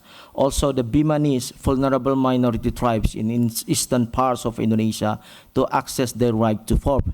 The effort encourages Ahmadiyya and Christian communities to publish their own report on violations. They are independent and do their own advocacy. This allows them to gather their own data and evidence to support their experiences and inform their advocacy. We work at the village levels in pivotal program called the Peace Village. Now hundreds of women in more than 30 villages join the working group and begin to set their own advocacy in leadership and a proper role for women at the village policymaking process. I recommend that based on the conversations in these panels that I believe that we have many possibilities of addressing FoRB issues, vulnerabilities. But based on our context, we propose at least 2 recommendations. First, for the government itself, including both parliamentarians and local authorities. We know you talk about the constitutions, about the regulations, but that's all normative. We need the implementation of that. We need to walk the talk. We need the parliamentarians and government to publicly commit to involving religious minorities in decision making. We also want them to involve local CSO, especially youth, to become main participants in many activities and will be of the benefit of the whole society and the whole of government approach. I believe that we can make a better future for the vulnerable groups if we stand for them tirelessly. Maybe the result is not for their parent or us, but I believe the children and the next generation will experience the results. Thank you so much. Thank you very much. And that was an important reminder about participation being a foundational human right. And it's not just about governments or parliaments asking for opinions. It's about including all communities in societies around those tables of power when decisions are being made. Now, a reminder for those of you who weren't in the room when we started, which is we need to finish at 45. Because the main event needs to finish a little bit earlier than was planned. But we have time for 3 interventions from the floor. And I'm going to ask us to go first to Mrs. Khadouj Slasti from the House of Representatives of Morocco. You have 3 minutes. شكرا سيدتي. فيما لدي من الوقت أفضل التركيز. Thank you, Madam. I have very little time, so I'm going to try to emphasize only one idea that has 3 dimensions to it. To begin, we agreed to say that all divine religions, all beliefs and all faiths converge in stating that it's necessary to practice solidarity, charity, and to do good.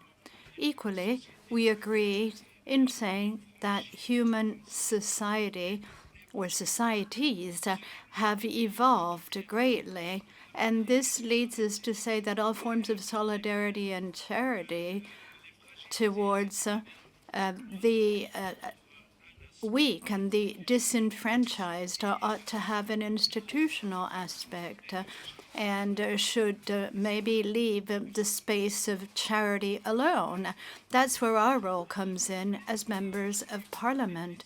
We need to advocate for these people vis-a-vis lawmakers so that policies in their great diversity can lead to decisions and adopt mechanisms that lead to the promotion of these weaker groups of the population, and so that the state is also placed before its responsibilities.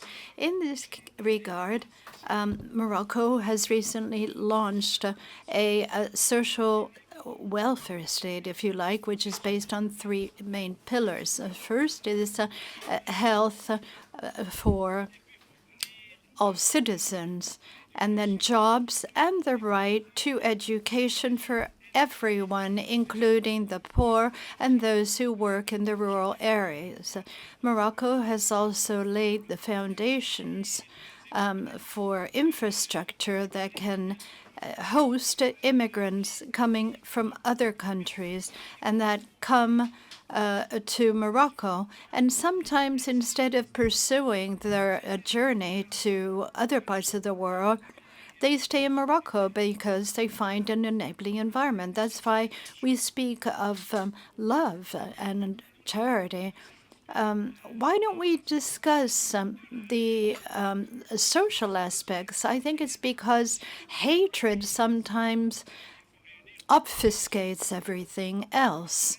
So instead of being enslaved by old stereotypes, we should make sure that the right to prosperity and to a dignified life is available to all. Thank you. Thank you. Sorry, I was just waiting for the interpretation to catch up. Okay, thank you very much for that intervention. I'm going to turn now to a deputy from Algeria, who I believe is Said Janawi. Apologies for the pronunciation. Algeria, you have the floor. C'est à vous.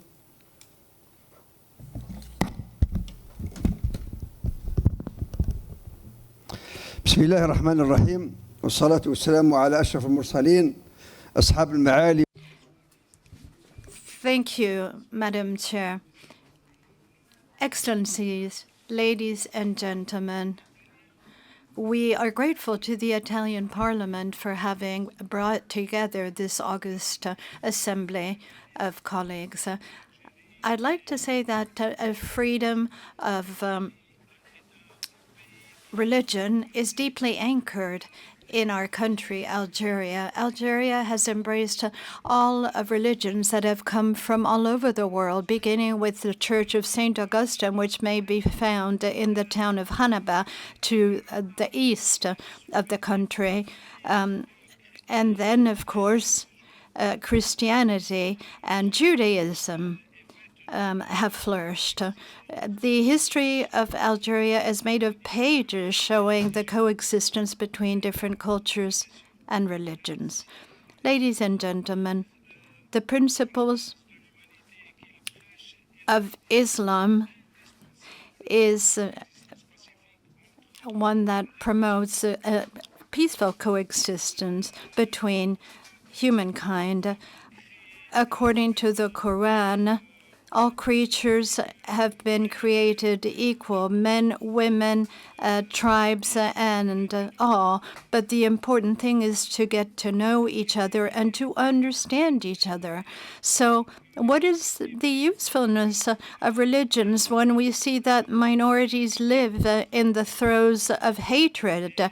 We see genocide in Gaza, and the people are lacking all of the basic requirements. In the face of this very bitter situation, we would like a solution to be found. Thank you. I think many people would like to see a solution to what we're seeing in the Middle East. But the intractability of it at the moment is challenging for the international community, but I don't think that's for lack of wishing. I'm going to turn to our last speaker from the floor, who is Ali Aradi from the Shura Council in Bahrain. Thank you very much. سعادة رئيسة الجلسة النقاشية. I'll advise you that I'll give my statement in Arabic, so yes. سعيدة شكرا جزيلا.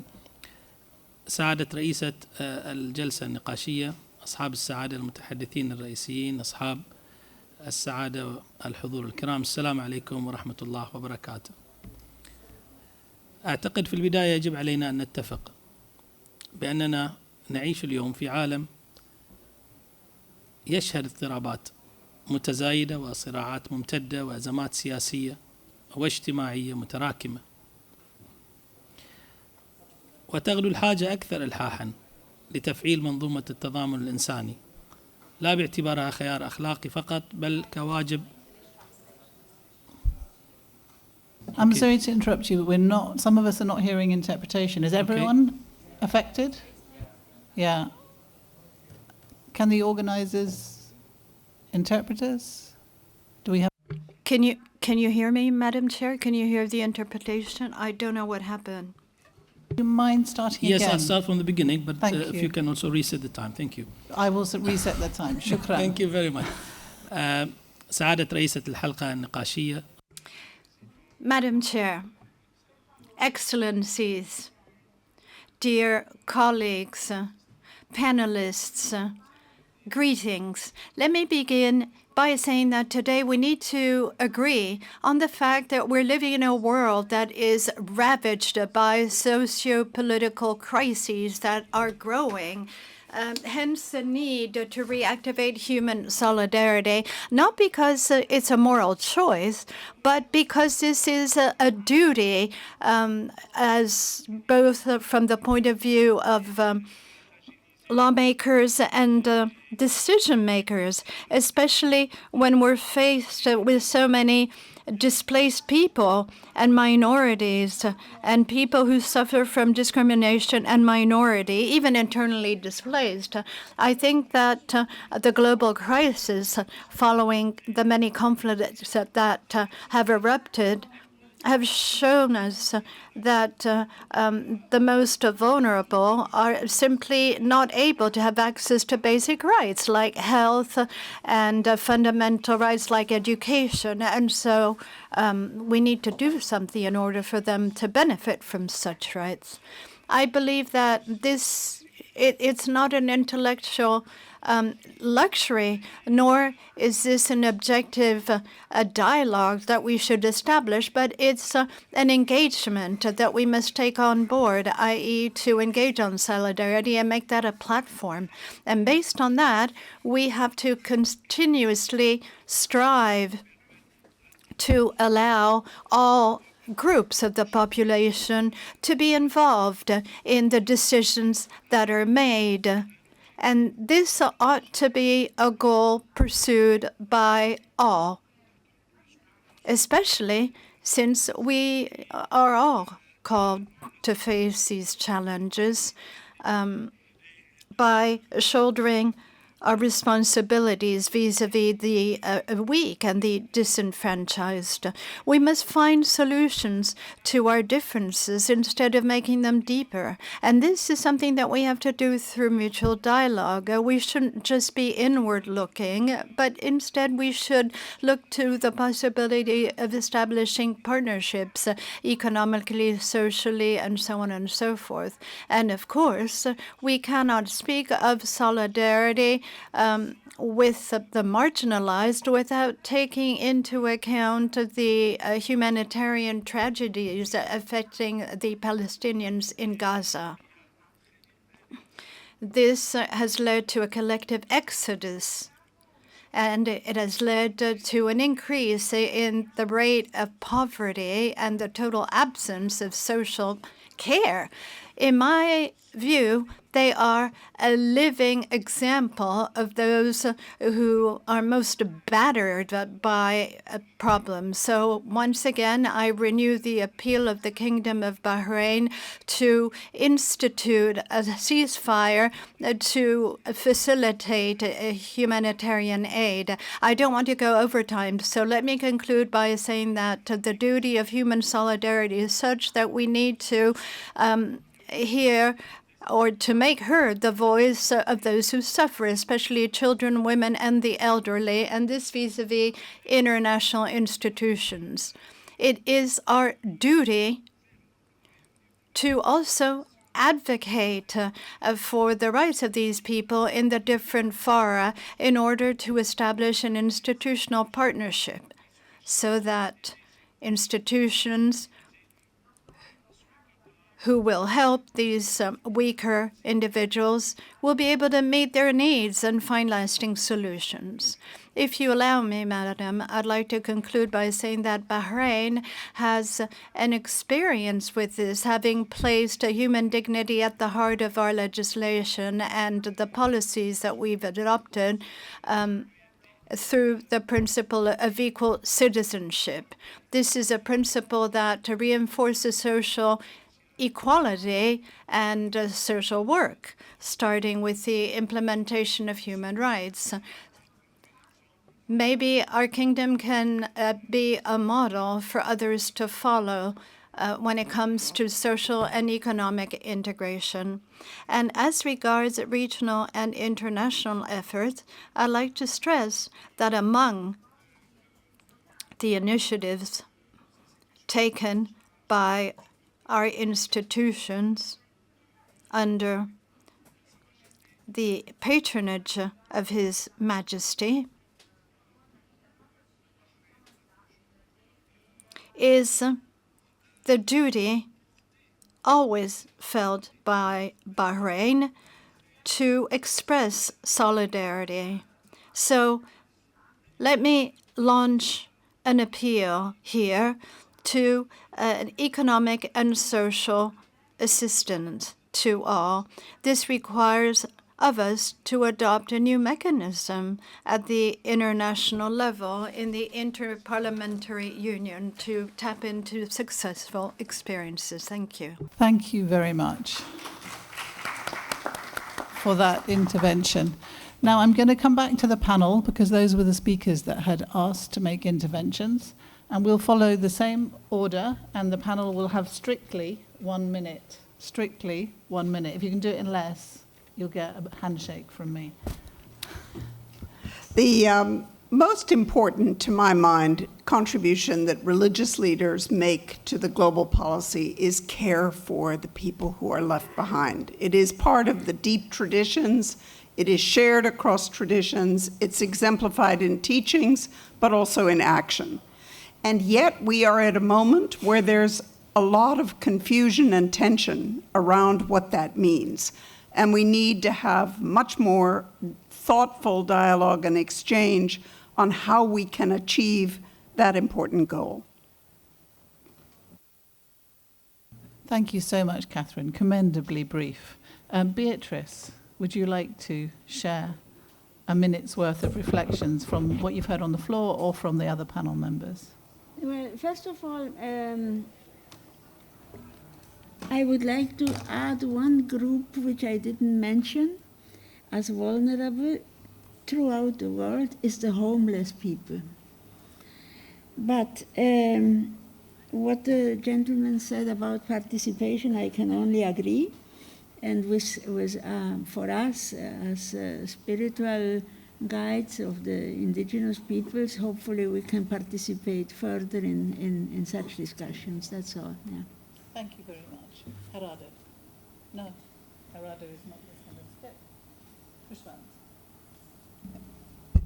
Yeah, thank you. I simply invite all the parliamentarians to go back to their countries and speak with your government and see if you see an added value in joining the International Partnership on Religion and Sustainable Development to exactly work on the issues that have been raised on a long-term basis. It's free of cost. The only engagement you need to do is to have at least one dedicated nodal officer within your government who deals with the topic that we have been discussed. And of course, vulnerable people are of special importance for religious actors who are working in the field of sustainable development. Thank you very much. Michelle, did you have something to add? So I would urge people to continue dialogue, but at the same time, it's a call to action. It is a relatively simple work to have a mobile medical clinic to take care of women and children with the women and men and the youth from the community actually doing the work, and it doesn't take so much from the outside. So it's a call to action to give the support so the people can take care of their people. Thank you so much. Sorry, I just had a little accident with my water glass here, which we're dealing with. So we have actually pretty much reached the end. We have 1 minute left, and then we have to walk speedily along the maze of corridors back to the main hall, and they are asking for us all to be seated by 5 to 5 for the closing ceremonies to begin. Yesterday I heard an MP put out a call for an inclusivity law.